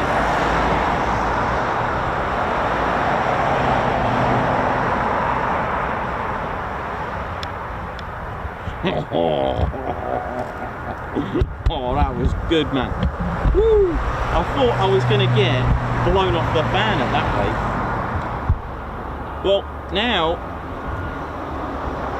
that was absolutely rocking. Hey! Nice one to the 100th. Nice one to the Team Mildenhall, who gave us an oi. Now this is here. Is this going out as well? Come on.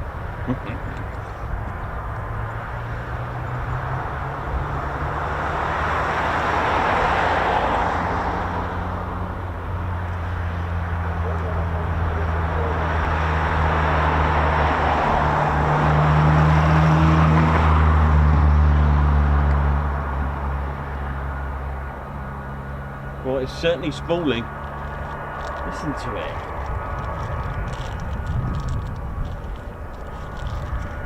Well, this is going to be immense.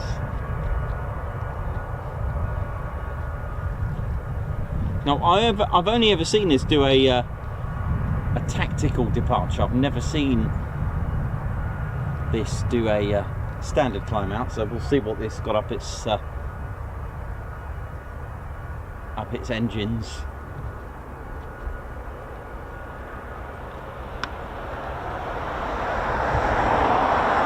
That was.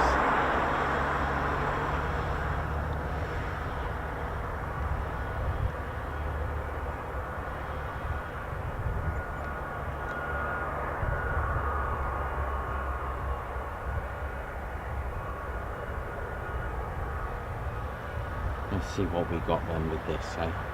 Let's have a looky here now. So the you can hear those engines of the C-17 just spooling there, powered by 4 Pratt & Whitney F117s, the PW100. Let's see what we got going on. Gonna get this as well. Please do a tactical departure. Actually, it would be quite interesting because with the only tactical departures I've ever had are ones coming towards us. So let's see.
Oh, well, I hope you enjoyed that departure. That was a pretty good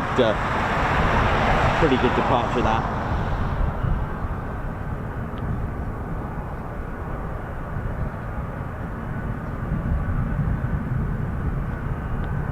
Will we be getting this as well?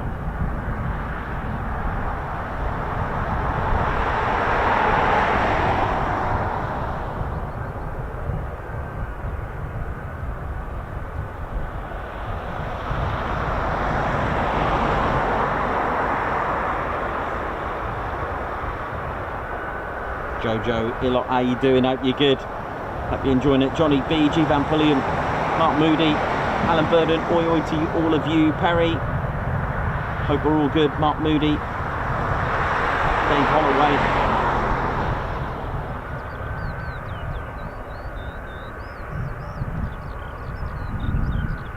This will be good.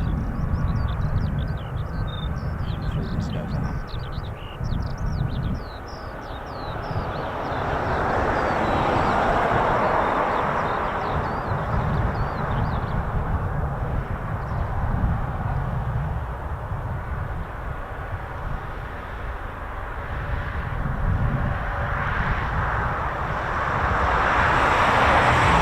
Joined us, welcome to the Ted Coningsby channel, the much loved and #1 military aviation streaming channel. Yeah, and of course, do join us. Come and subscribe. Come join the one and only Ted Coningsby channel, which is not just a channel of just aircraft. It is a very unique channel, done nicely, properly, correctly, and well, with a lot of fun. And with all of you who make this the community that it is. I've always said that, and it's just something that you've all put together. You can see the vibes as well when you all come and see us, and also as a get-together end of the year, for our end of year party, that is on the last Sunday of either November or the first one into December. And our third one ever, TAT 3.0, Ted Coningsby Party 3.0. And when you come to those, you'll be loving them. They're always a good fun, and just to round it off of what a great community that you all are.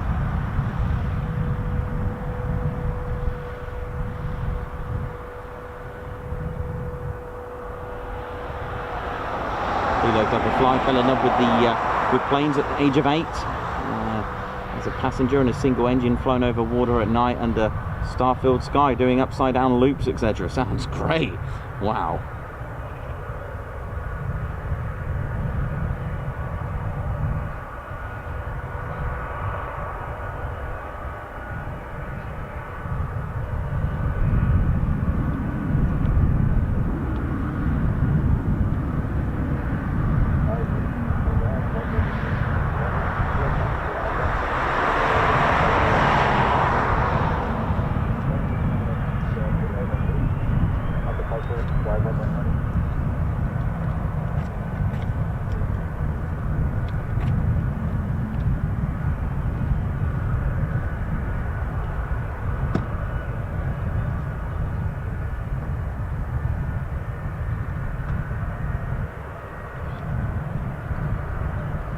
Going on, but something's taxiing via Alpha, so that'll be to the left, right? That'll be this.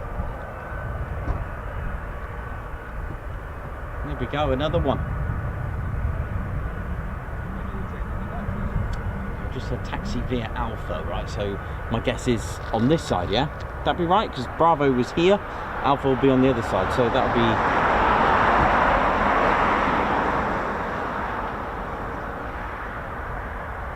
I forgot about the Pegasus as well, but it's looking promising for Alpha. My guess that this is Alpha, right, where the C-17 is.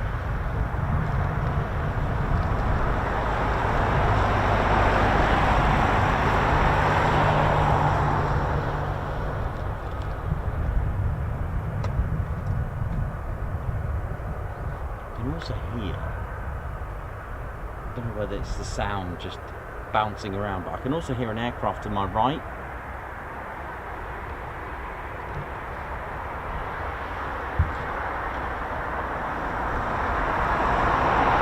Oh, it's on the move. Oh my word, look at this.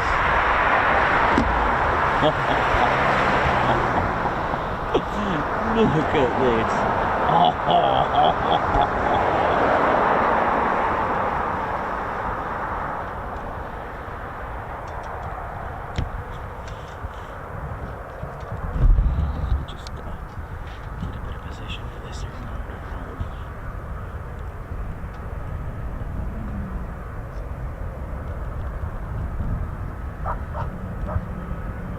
operating from Papa Air Base in Hungary. The strategic airlift capability of the heavy airlift wing. Only 3 of these in the world.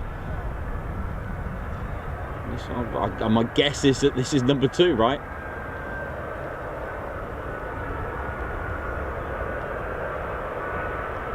It's definitely an aircraft on my right, unless that's just bouncing the sound.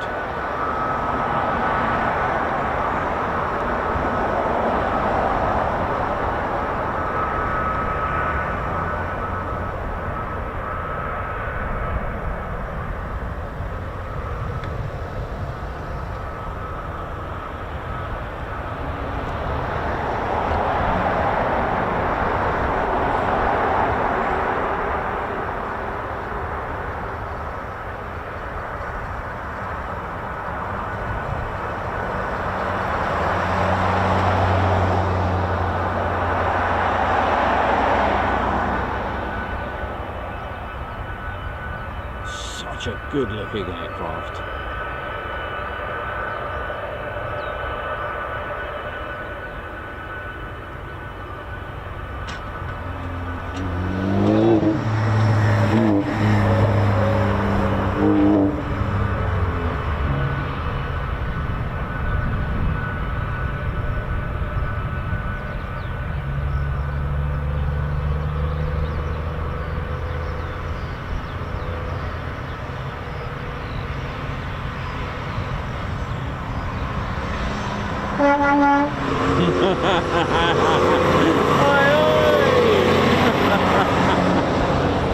Love it.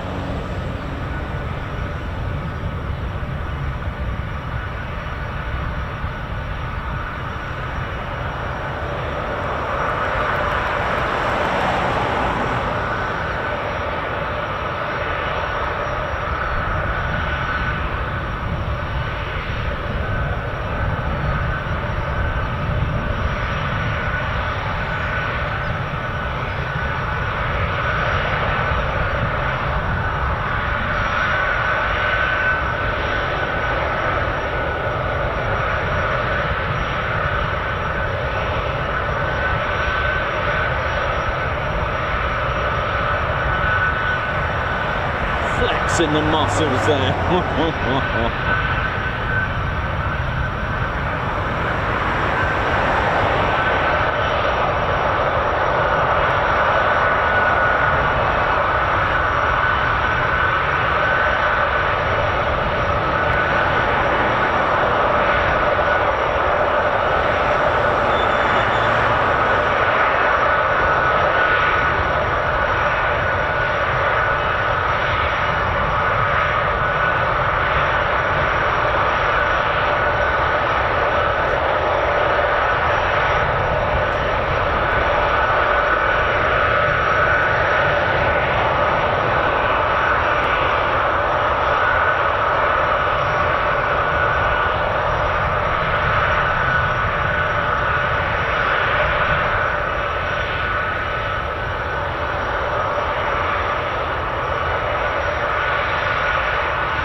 Definitely hear an aircraft to my right.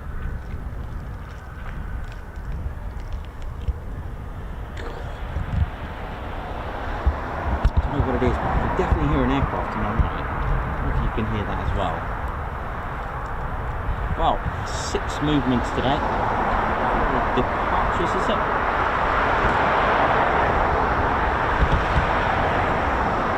Departures, 2 landings.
Tremendous that was, wasn't it?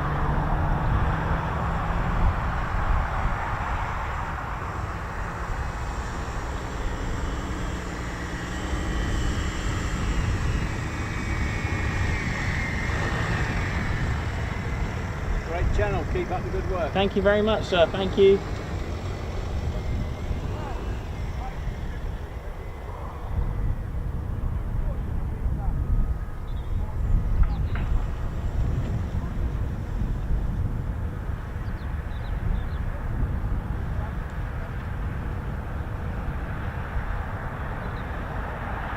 Well, that was absolutely wonderful, that. Always a delight to see the C-17, which is our favourite of the heavies, the C-17. Probably from that stream that we see once upon a time, right? The one that I nearly did a runner. That one, if you remember that one.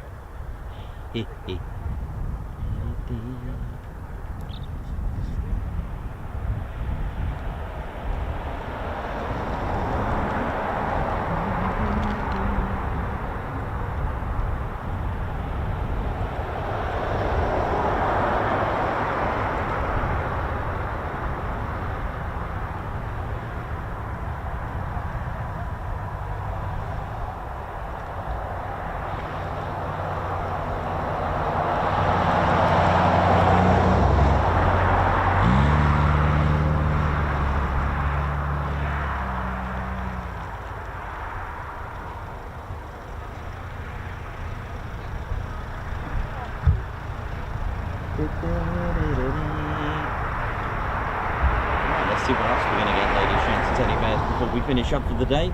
Will we get another one? Let's find out.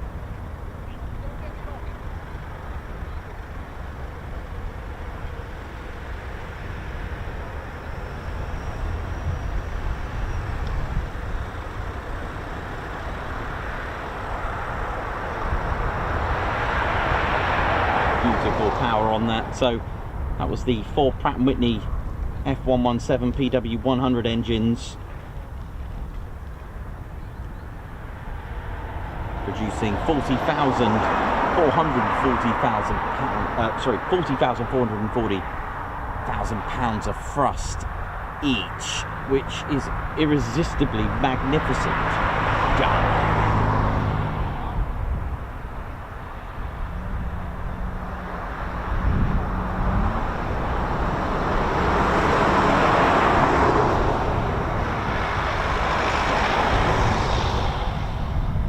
Well, I hope you enjoyed today, ladies, gents, and teddy bears. It's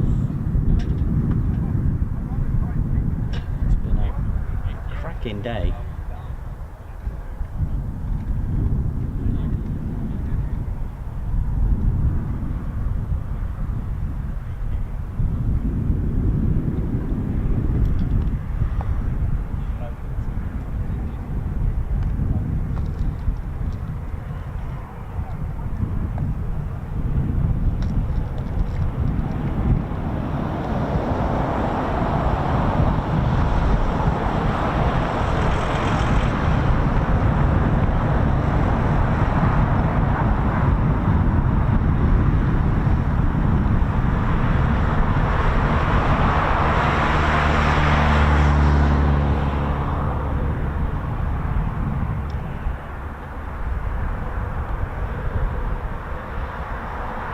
Let's see what else is going on at the Osprey areas. How they're going, how they're doing, hope they're all good.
going on there?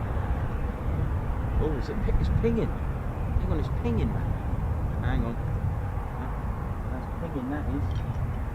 That's CV-22 Osprey, look at it. It's got flashy.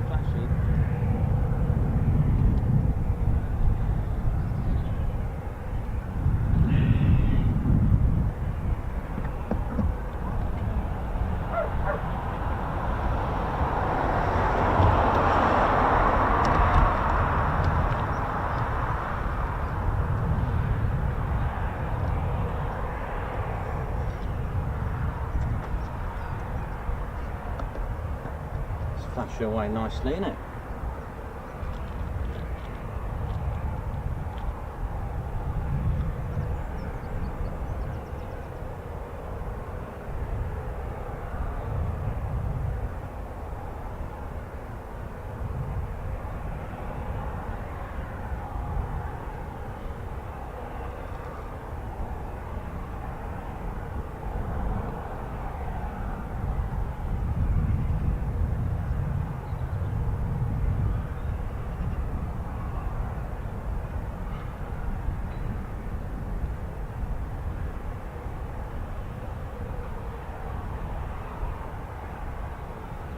It's definitely flashy. Look at it.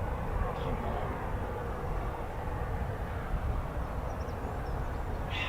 Cup of tea and a bit of Mildenhall. Lovely.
Lakenheath just had to make a bit of noise, didn't they?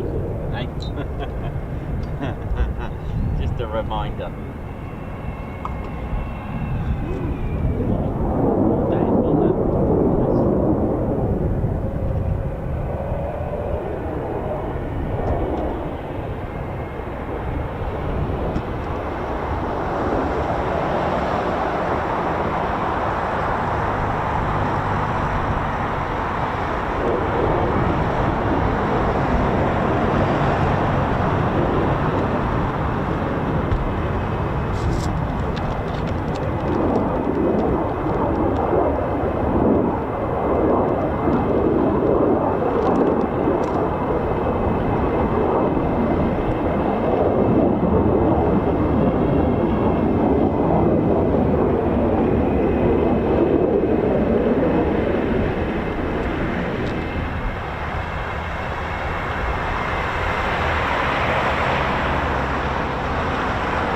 Looking a bit better than before, isn't it? Look at this.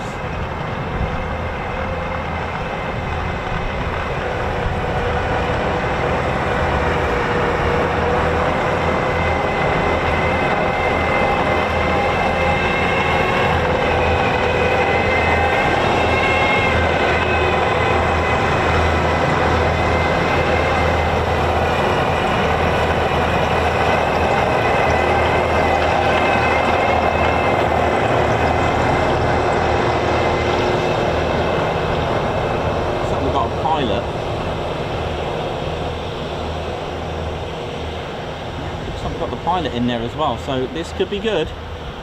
There are departure details from some aircraft, I'm not sure what it is, but this could be good. Here we go. Best things come to those. Get an Osprey and we're good. We're doing well here.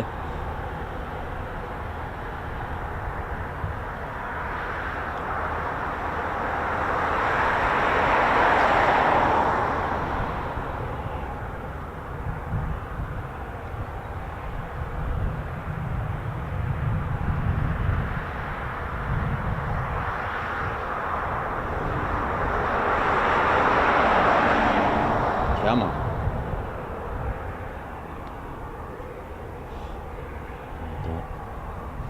The Osprey is part of the 352nd Special Operations Wing, a Special Operations Command here, based here at RAF Mildenhall. The unit's heritage does date back to as far back as 1944 as an air commando unit.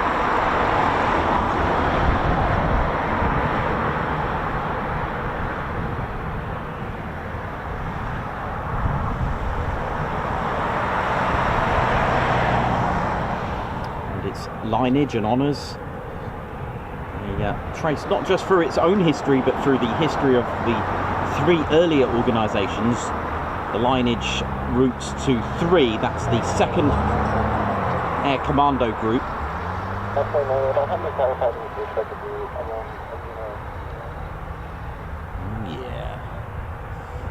So that's the 2nd Air Commando Group, 1944 to 45. Also the 702nd Strategic Missile Wing, the ICBM Snark, 1959 to 61, and the 39th Aerospace Rescue and Recovery, which later became the Special Operations Wing from 1969 to 1992. Now, the Air Commando Groups born out of a simple need, and that was to support via light airplanes evacuation resupply of British long-range penetration groups, and affectionately called Chingits, and carrying the lethal firepower of both bombers and fighters.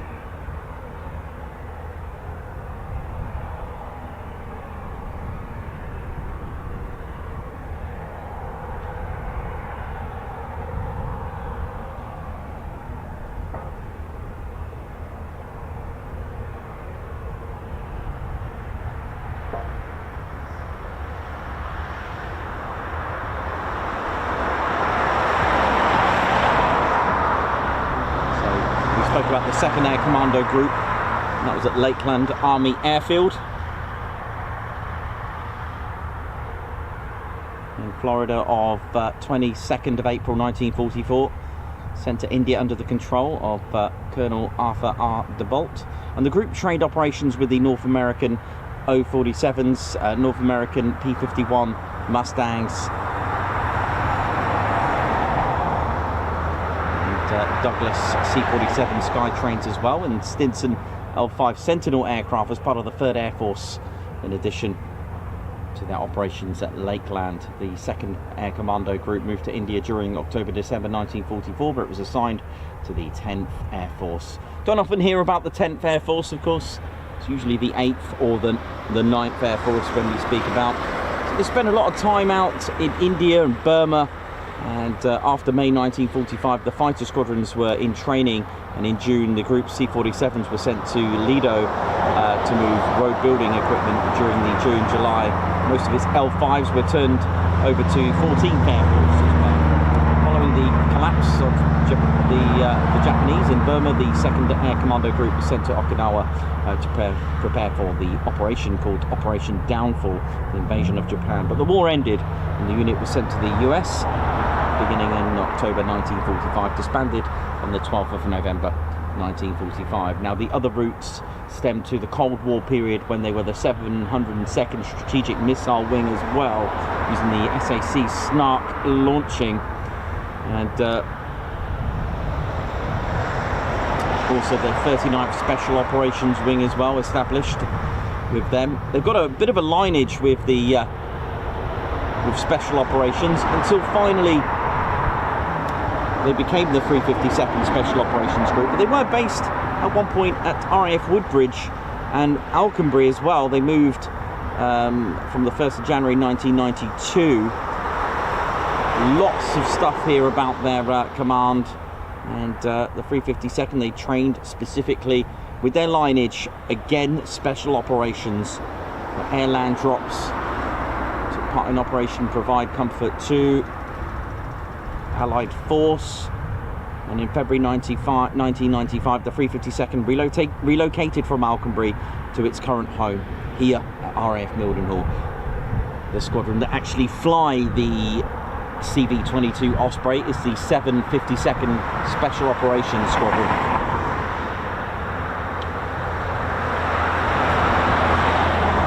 Under the wing, they do fly the MC-130J Commando 2, and that's in command of the 62nd Special Operations Squadron. So they have a deep, rich history in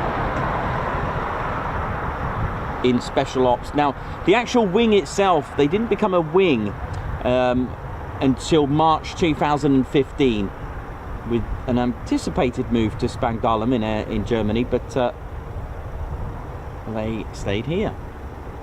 Again, a bit like the 48th, they were a group.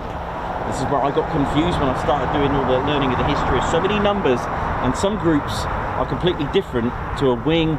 And that sounds obvious, but when you're dealing with numbers, you seem to think that that stays with it.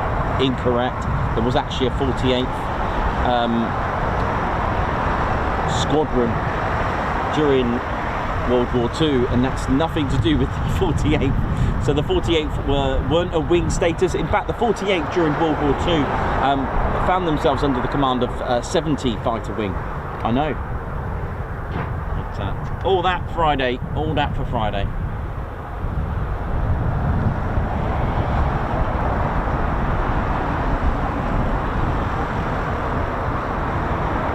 Who remembers the stream with the Cassavac and troop extraction? Who remembers that, eh?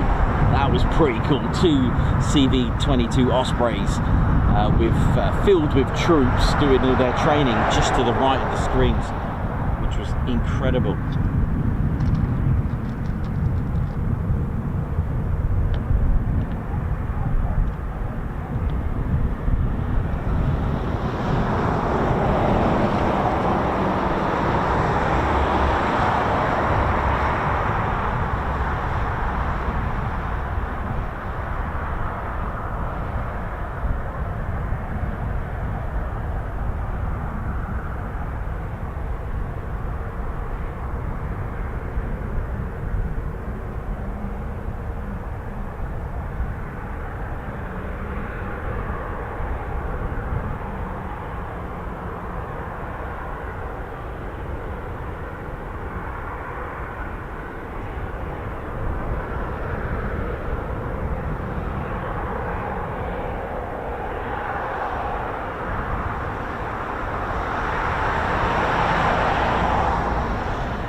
Looks like we've got the C-146 on its way as well, I think. This could be interesting. Then we've got this as well. I reckon we'll get a couple of circuits. What do you reckon? Are you feeling circuits and then it's gone again? What do you reckon now? I reckon we're going to get some circuit bashing here.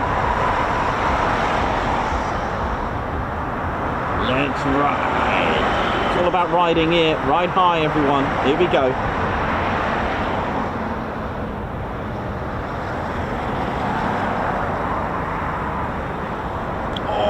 Here we go, here we go.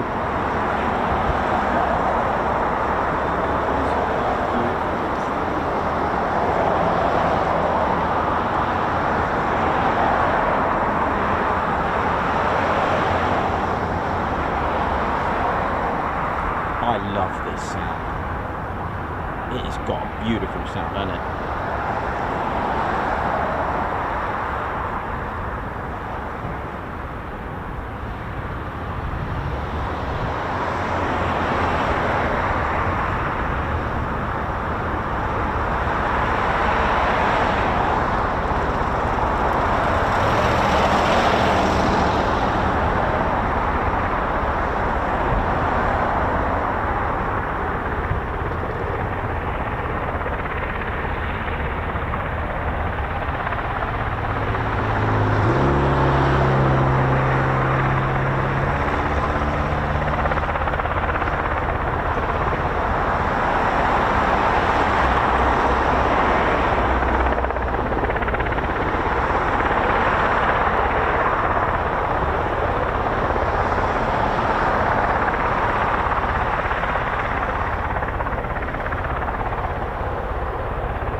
its rotors are massive, huge.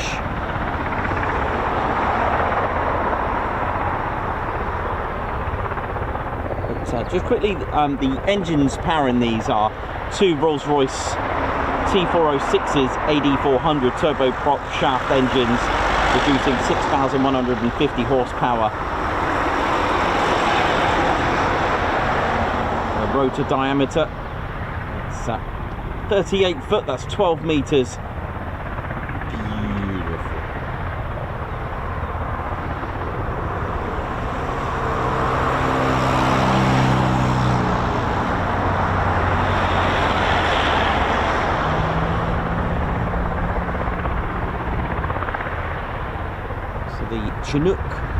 The Chinook's rotor diameter is 60 feet, 18.29 meters.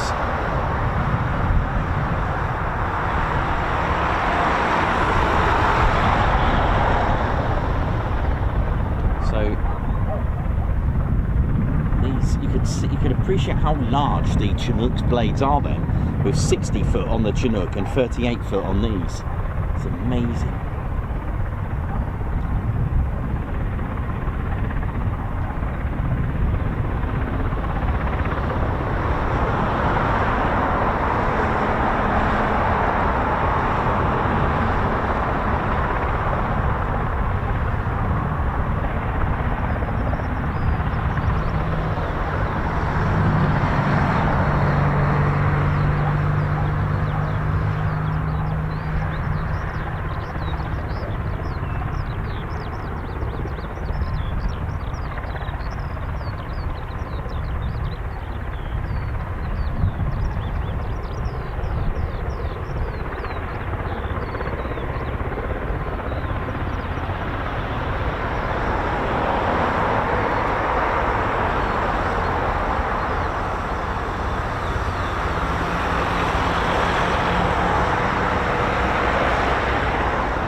Here we go, that's more like it.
Beautiful. Look at this. So there are options for armament. Thank you for the two that I've laid out there. There are options that it could have, but it's usually at the back with the a 7.62, a 308 M240 machine gun, or it can have a 50 M2 Browning machine gun on the ramp or removable. It could also have a 7.62 GAU-17 minigun as well on the belly mounted option, retractable and video remote control as well. I've had a look at this, it's pretty cool. Here we go. That's what you want to see, innit? Look at this.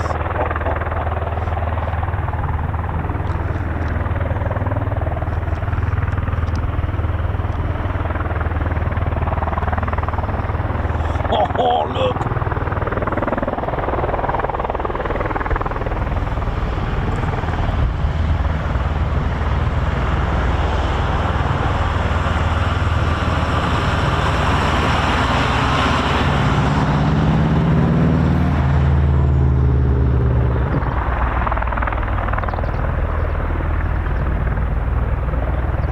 Take off conventionally, or it can take off vertically.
Effortless, absolutely fantastic.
Beautiful. Right, I've got a funny feeling it's going to do a few circuits. Let me just get into my position for that. Give me one sec.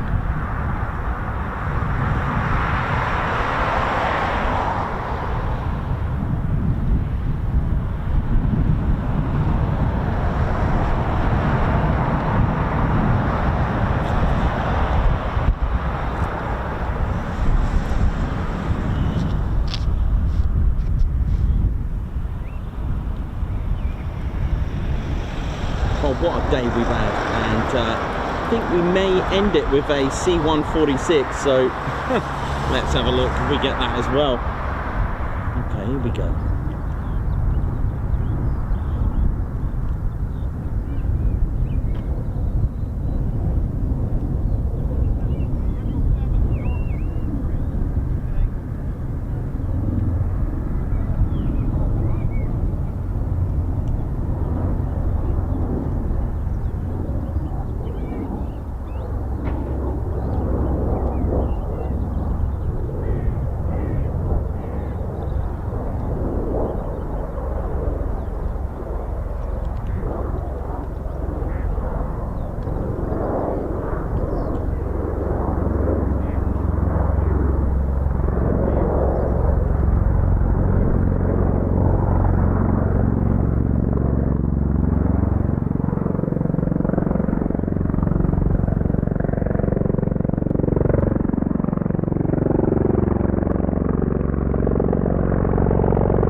Who's loving this? Who's watching this? So it goes right across. I'll do the same again. Let me just double check it's going to do another one. Hang on, give me a second. Let's go right into the sun.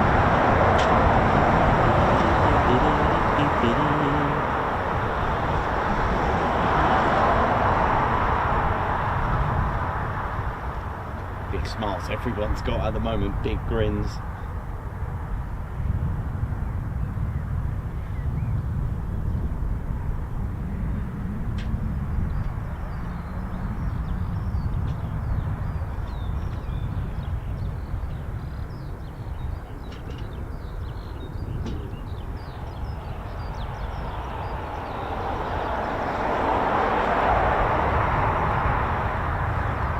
Yep, I think we've got maybe one more. Let's have a look. I think we've got one more circuit. We'll have it, we'll take it. Be rude not to. I'll just wait a minute. Some sharp light, that's all. I'll just wait for it. There's the magic bus there, no? Okay, here we go. Let's see what we got. You can see there's sharp light over there, but no worries. Oh, I got you.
This conventional takeoff.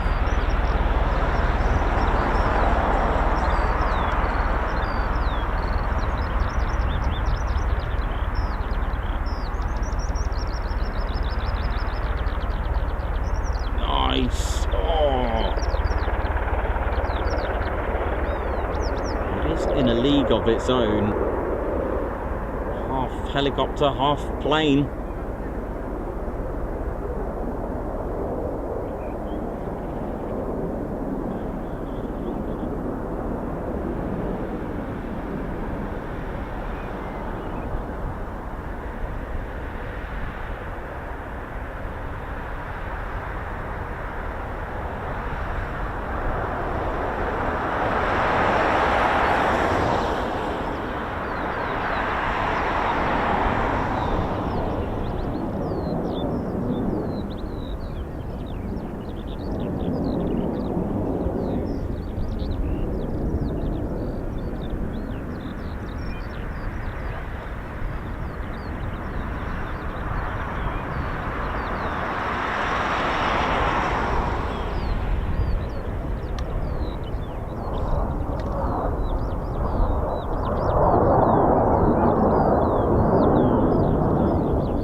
Same again. Let me just let's do another one.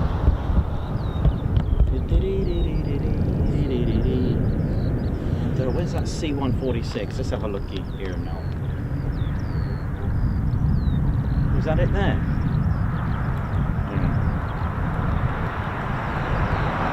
Oh, it is. Hang on. It is, hang on, let me get that C-146. It's just there to my left. I've seen one of these before.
Meanwhile,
it looks. Look at this, can we hear? It's hard to tell from the silhouette now.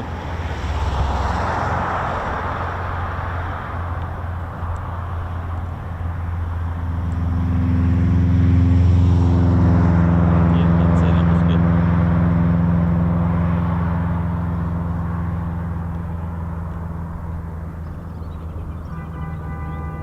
Oi, oi.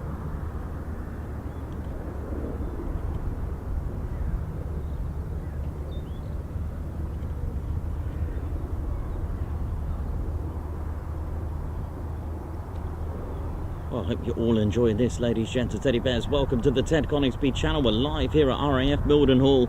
Don't forget to smash that like button and, of course, subscribe to your one and only Ted Coningsby channel. Oh, yeah.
start to get optical illusions when you stare at the blades too long, right?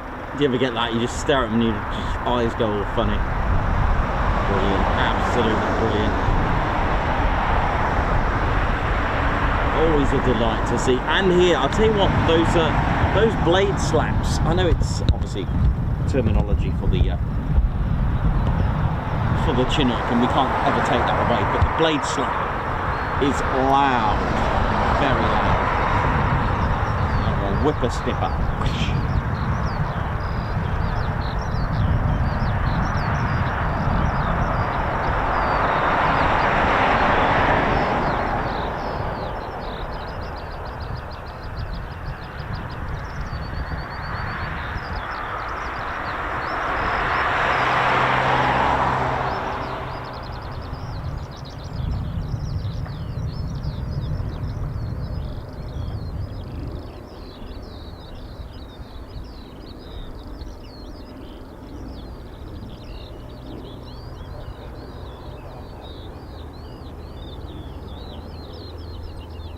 Peter Gikeri, how you doing?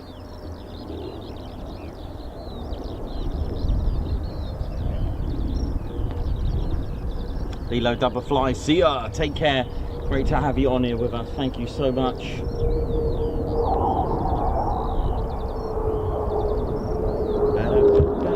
But yeah, those blade slaps are loud, man.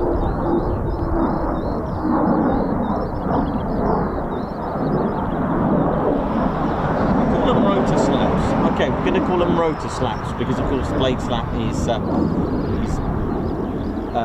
you know, synonymous and belongs to the Chinook. So we're going to call them rotor slaps. Is that all right?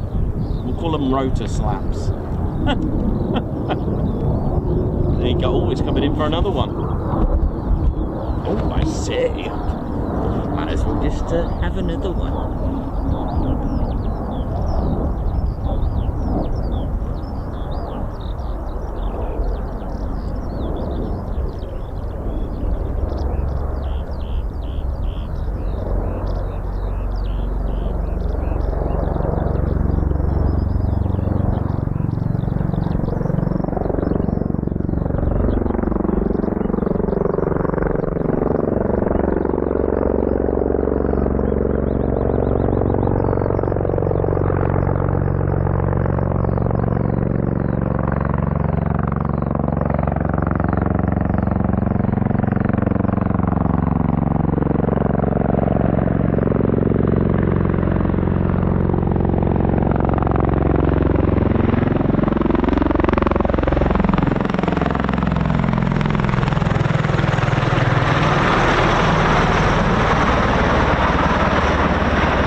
There we go. See ya!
Stuart Jobling, oi oi to you, how you doing?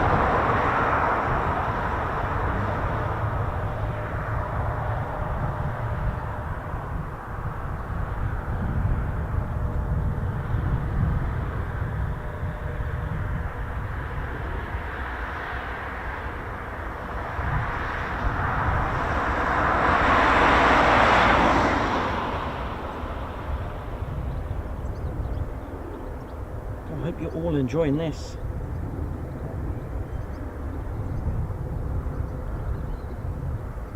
Buster D enjoying the stream. Nice one. Good to see you on here, Stuart. David Harrison, how you doing? Johnny B, Paddy, Mark, Moody, Hank Verhuel. Overall good. Munich Express, how's it going? Thanks for that. Margot, Block, Sargon. Here we go. I think we've got another circuit. I think we've just got circuits all day here.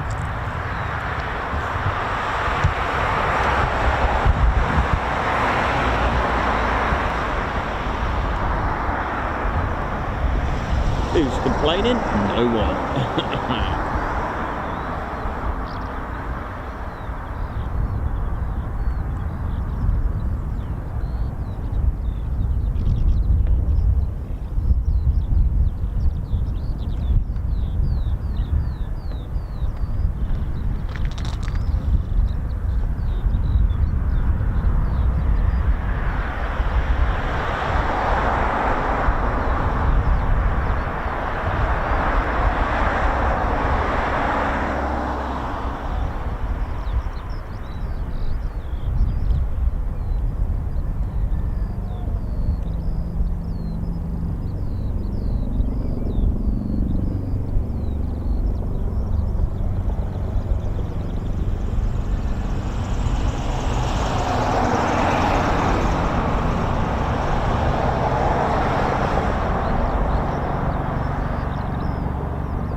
Yeah, totally right, mate. Barre down, barre down, barre down.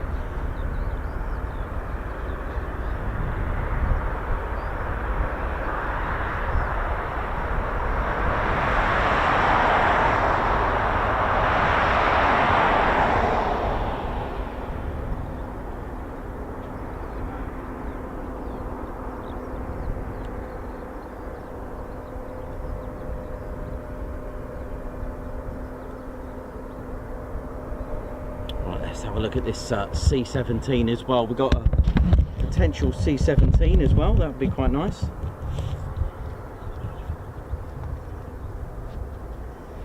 Let's have a quick look at it. Coming back for another circuit, which is nice.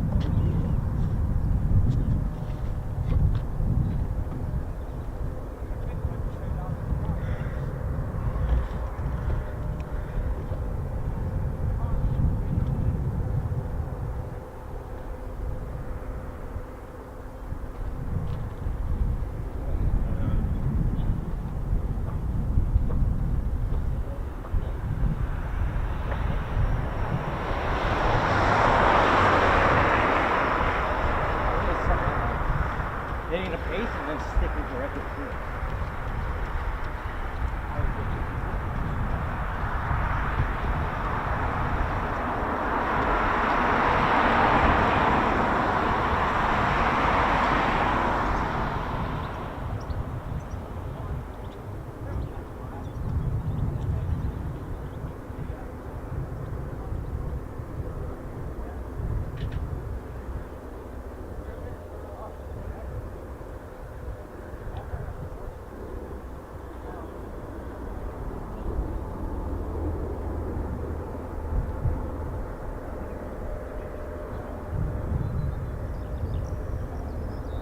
Stuart Jopling, thank you for renewing your membership, means a lot, thank you so much.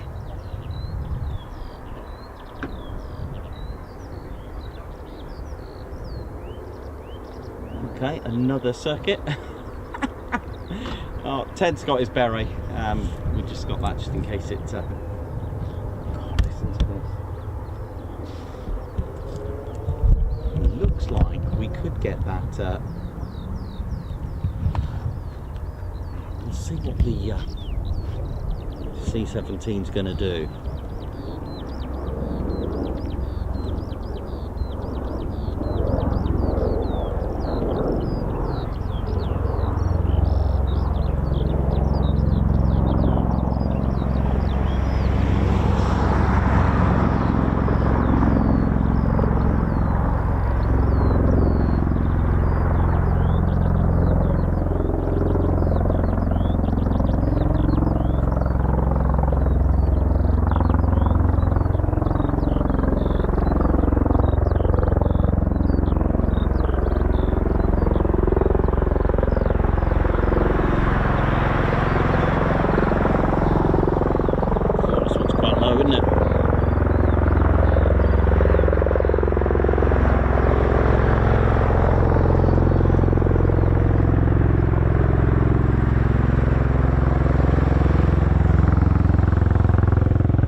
Giving it some now.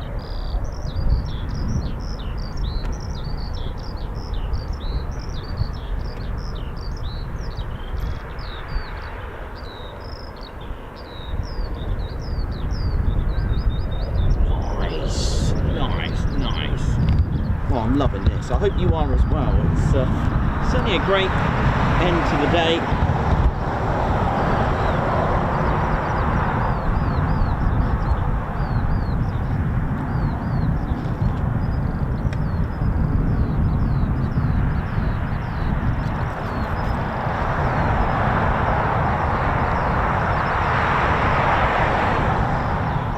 So we've got Reach 347, hopefully comes here.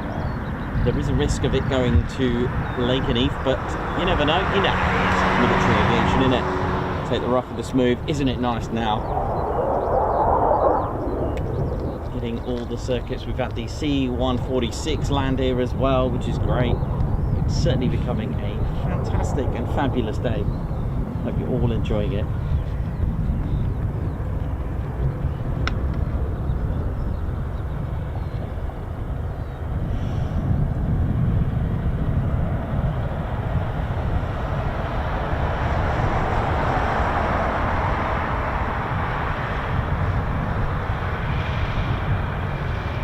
Jojo, hope you're good, hope you're well. Oi oi to you. Remco DeVray, Dave Pat Rogers, C-17 dropping height, looks promising. Thanks a lot, Dave. Oi oi. Right, here we go again, another circuit. You know how it is.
C-17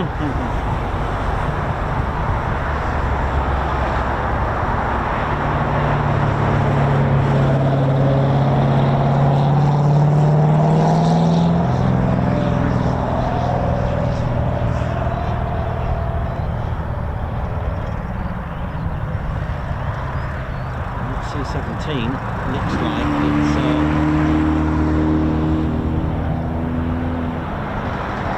might be coming here.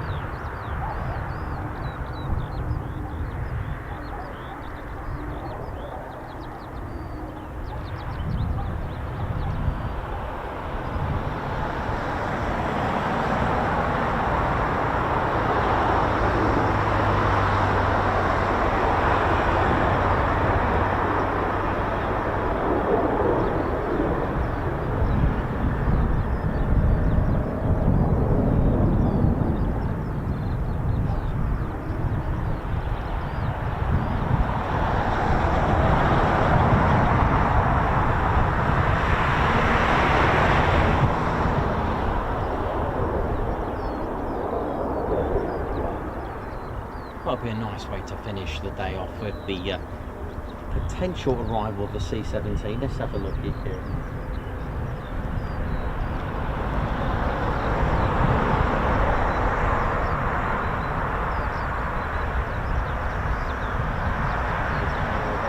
Right now.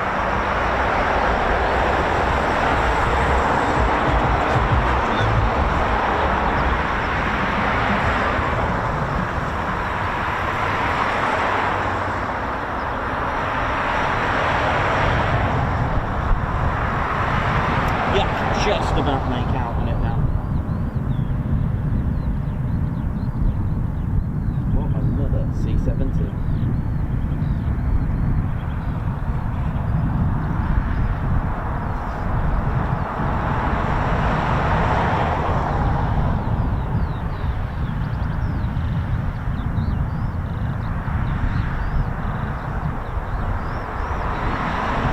There we go. So C-17 just over Ely.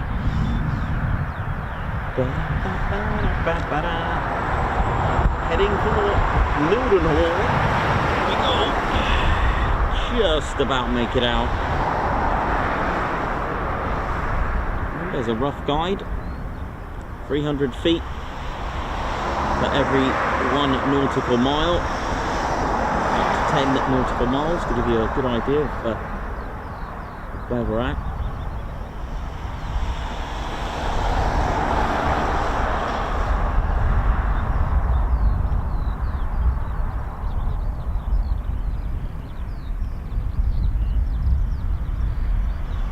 Our second C-17 of the day.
day we've had, eh? An amazing day at Mildenhall. Had a little gap, but it was certainly worth it in the end, wasn't it?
Been a member for 8 months. Afternoon all. Afternoon Nikos and Spanner crew. Afternoon to you. Guards March. High five Guards March for Perez Matman Bush. Guards March. Thank you for gifting that. Thank you. Ginger Bailey, thank you very much for the super chat. Guards March. Hans Olav Mort, congratulations on reaching your 12 months milestone. Mildenhall is fascinating. It really is. It's certainly one of those bases where it puts a smile on those faces. Rob Bertram as well, celebrating 12 months. Congratulations on your 12-month milestone. Boyle, I got my 1-year badge. Oh yeah, nice one. Andrew Porter, thank you very much for the super chat. Guards March for the Osprey touch and go. Matt Foster, celebrating 28 months membership. TCS Posh Officer, thank you very much. Stuart Joplin, Guards March to you. High five as well, thanks for joining back. And Jojo, member for 11 months, 1 month to go, loving the streams and support. Guards March, thank you so much for that. Thank you, Jojo, for your support.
only been a day of C-17s.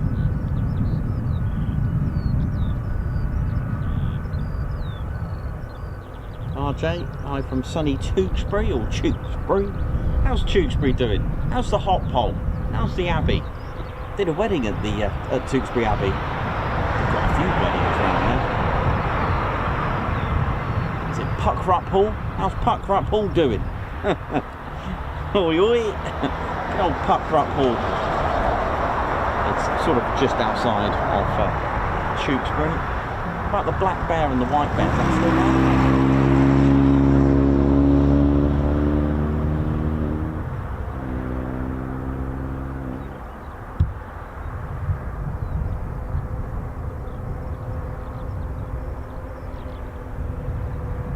That's still there. Still there. Nice.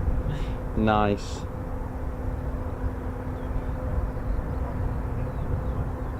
Sandy Bailey, oi oi to you. Andrew C, can we hit 86k subs tomorrow? Oh, it's very possible. You know, it's very possible.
Now what we got taxiing?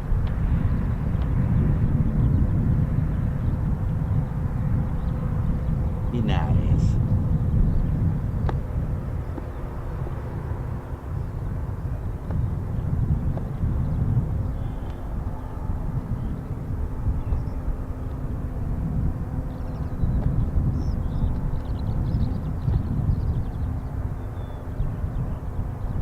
Looks like we'll finish up with a KC-135 then.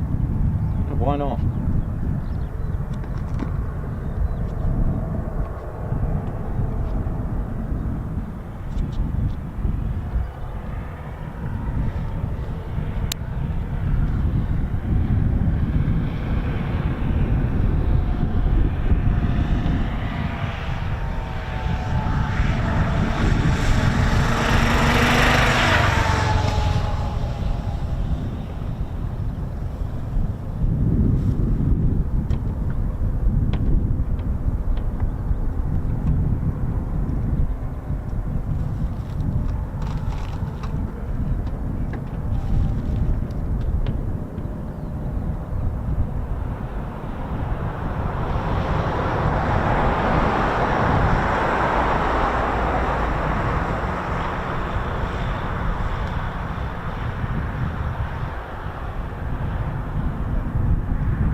Right,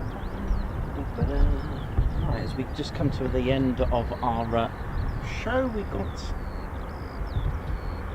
KC-135. In fact, there's two. One just on final now. And, just about see it now. So, well, looks like we'll finish as we started then. But, it's been another great day. Thank you all who have supported the channel today. It's been absolutely brilliant, like you always do. The wonderful, wonderful Teducation community that we are. Amazing. You know how it is. Mildenhall Tower, how you all doing up there and all?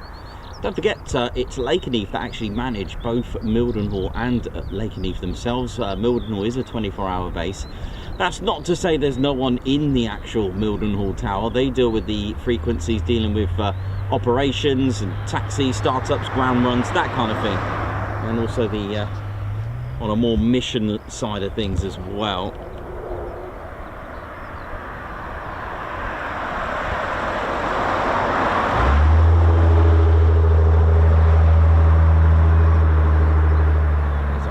KC-135. All signs such as Quid and Hobo, Lager.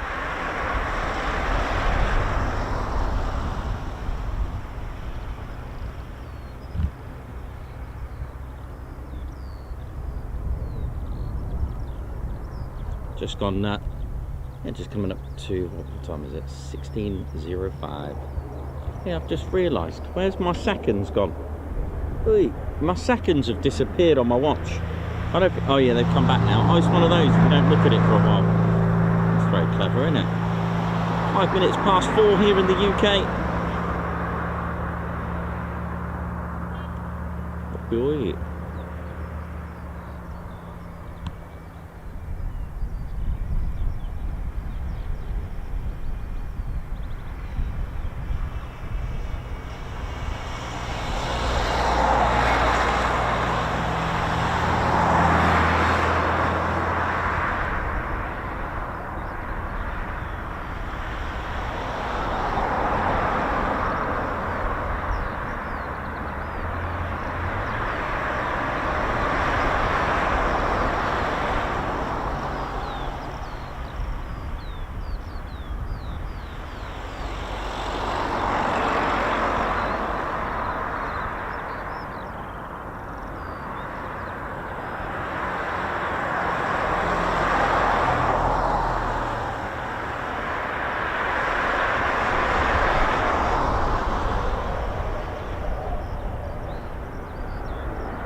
Beautiful.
Excellent.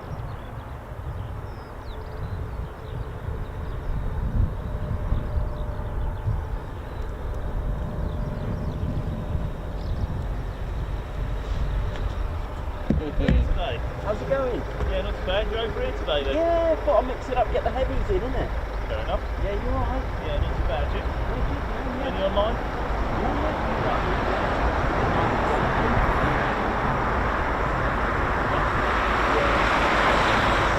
Off from another station. Oh, hello. How you doing? Alright? You haven't got any more of those red cords to the 4 flight tags, have you? Let me see. Yeah, go on.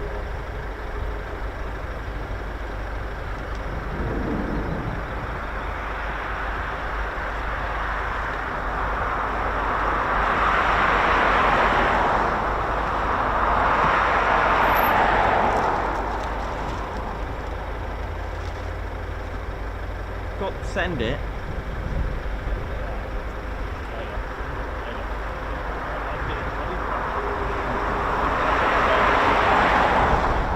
Yeah, I know. Wow. I've been bullied, you know. Oh, that's alright, buddy. That's very kind of yourself. I'll let you get back on there because he's doing something weird. He's doing something a bit extraordinary. Oh, It's wow. been a long day. It's alright. Oh, that's very kind of you. Thank you very There's some much. different jets going into Lakenheath, sorry, that's I not. think so. Alright, I'll leave you with it. I'm not getting them. Yeah, I'll leave that. I'll do that. Yeah. Alright. See you later. Thanks a lot. Have a good one, yeah? Stay safe out there, mate. Oh, what is this? Oh, oh my word. What is this doing?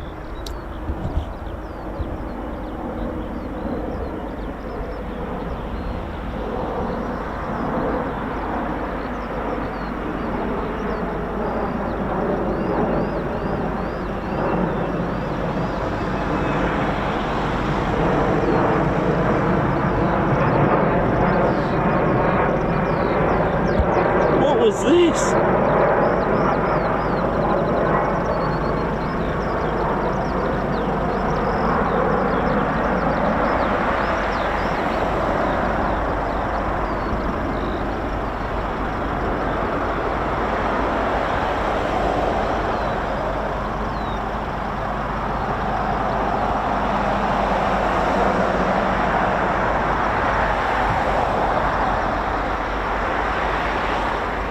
He's not gonna turn in, is he, from there? Come on, no way. Usually they go out as far as Ely and then turn round. What is this gonna do? The pilot, maybe an ex-F-15 pilot? No, I'm only joking. They know what they're doing. And some of these are... It just goes to show how agile. It is gonna turn in. No.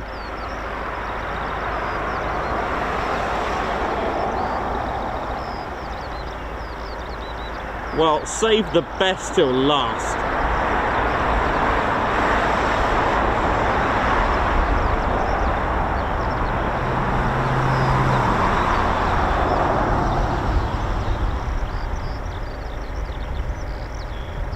Normally they go, like I said, all the way out to Ely, turn in on final. This...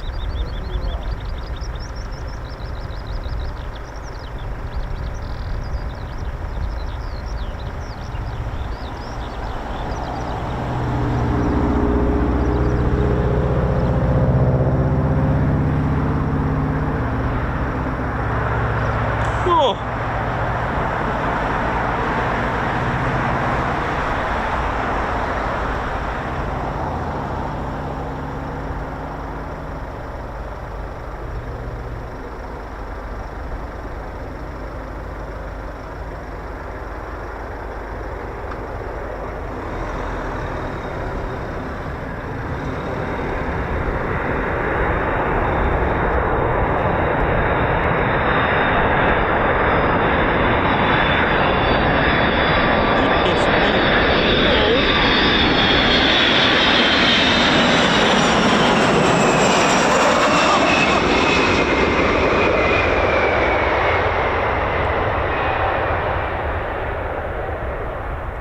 Oh my Orkney salmon. Well, what a way to end the day with this. I mean, that was just...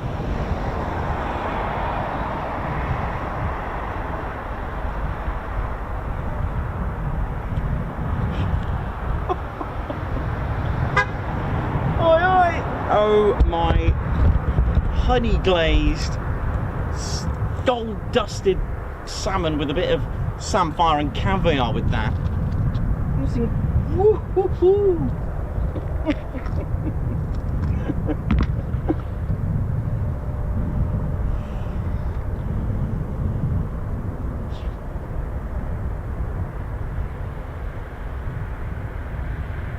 That was just something else. Goodness me. Great balls of C-135s. Right, ladies, gents and teddy bears, sadly, it's come to the end of the show. Oh, man.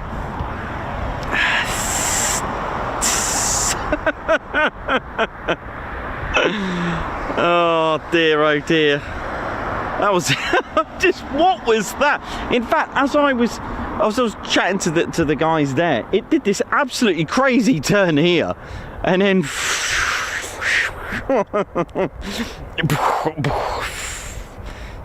the pilot. Do you know what? I've got to have a United sticker. All right, to give to pilots to do something like that. It's like, you know, just get a little. I'm going to make one. I'm going to do that. I'm going to have a United. It's like the Ted Coningsby display award, but I might have one with United. It's like you win, you get yourself a United, like key tag or key. I don't know. I'll come up with something because I think that's just like the pilot's got to wear that. It's like United. Like I said, normally they'll go all the way out there, which is what? 10 miles out? Is it 10 miles away the backwards crow flies? If someone could just let me know. From here to Ely, is it 10 miles, about that? Maybe 12, 15? It's not, yeah, it's not any more than 20. So I'd say between 10 and 12 miles out. And this was just over here. Just, yeah, la la la la, la la la. Just oh dear, oh dear. Goodness me. Well, certainly made that move like Kylie Minogue, that one, eh? Right, ladies, gents and teddy... I don't know what that's supposed to mean, but hey, it's getting late. It's way past Ted and I's bedtime. How you doing, ladies, gents and teddy bears? So, first of all, Team Mildenhall, wow, for today. Thank you all so much. You are just much loved from all of us at the Ted Coningsby channel. Love it, love it, love it. All our fans and viewers, thank you all so much. You know how it is. Thank you all for tuning in and just, you know, enjoying, you know, because Mildenhall can be quite testing and needs a lot of patience, but, you know, you're all in there chatting away, having a great time. You know how it is. So, thank you very much, everyone. So, it's been great. My name's Nikos. I've been your cameraman and commentator. This is our squadron leader, Ted Coningsby, and you've been watching the Ted Coningsby channel live here at RAF Mildenhall. So for the last time for today, it's see you soon, wish you well. Hit the button, Teddy.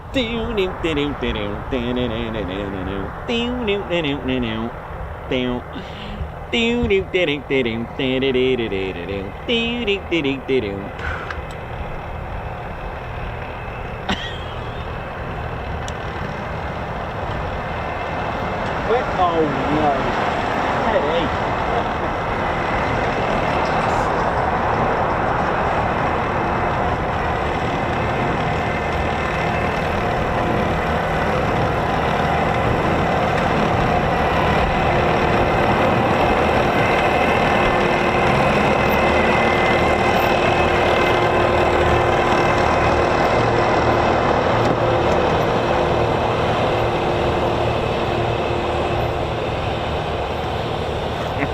Oh yeah, ladies, sheds and teddy bears, welcome to the Ted Coningsby channel membership. I'm Nikos, I'm your cameraman and commentator. This is our squadron leader, Ted Coningsby. Just want to say a massive thank you to all our members. Guns up and oh yeah. Take it away, Ted. Ladies, gents and teddy bears, we want to say a massive thank you to all of our subscribers for getting us to where we are today. We have gone all over the country, from as far as Lossiemouth to Brize Norton. and military areas such as air weapons ranges, low flying areas, heritage centres and special flights for TED 2. We cannot do this without your support, and your support will be rewarded. You can now join the Ted Coningsby Squadron and help fund the channel to get us around the country and provide us with the funds for equipment to bring you better content too.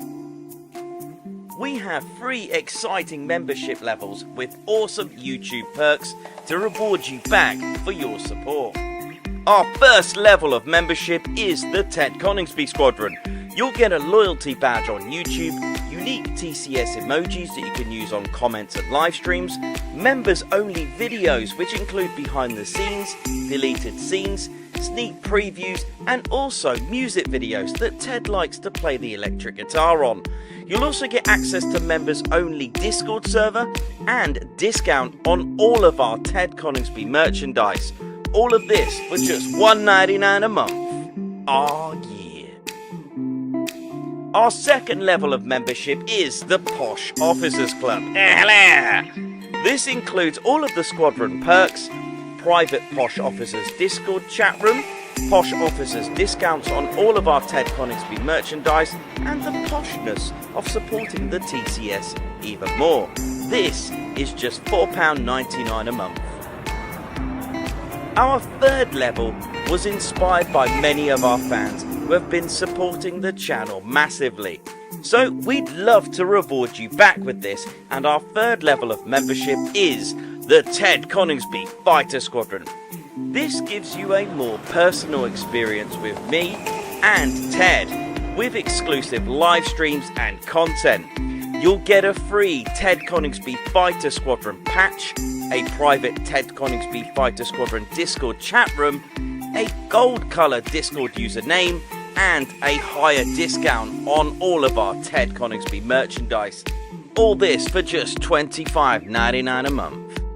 Ladies, gents and teddy bears, the Ted Coningsby channel cannot thank you enough for all your support. And it's this support that keeps the dream, keeps the stream. Thank you so much. Aw, yeah.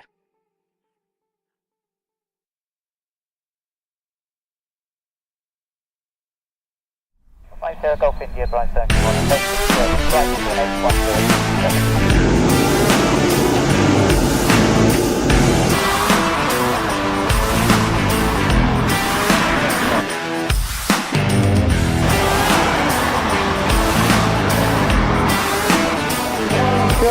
Well,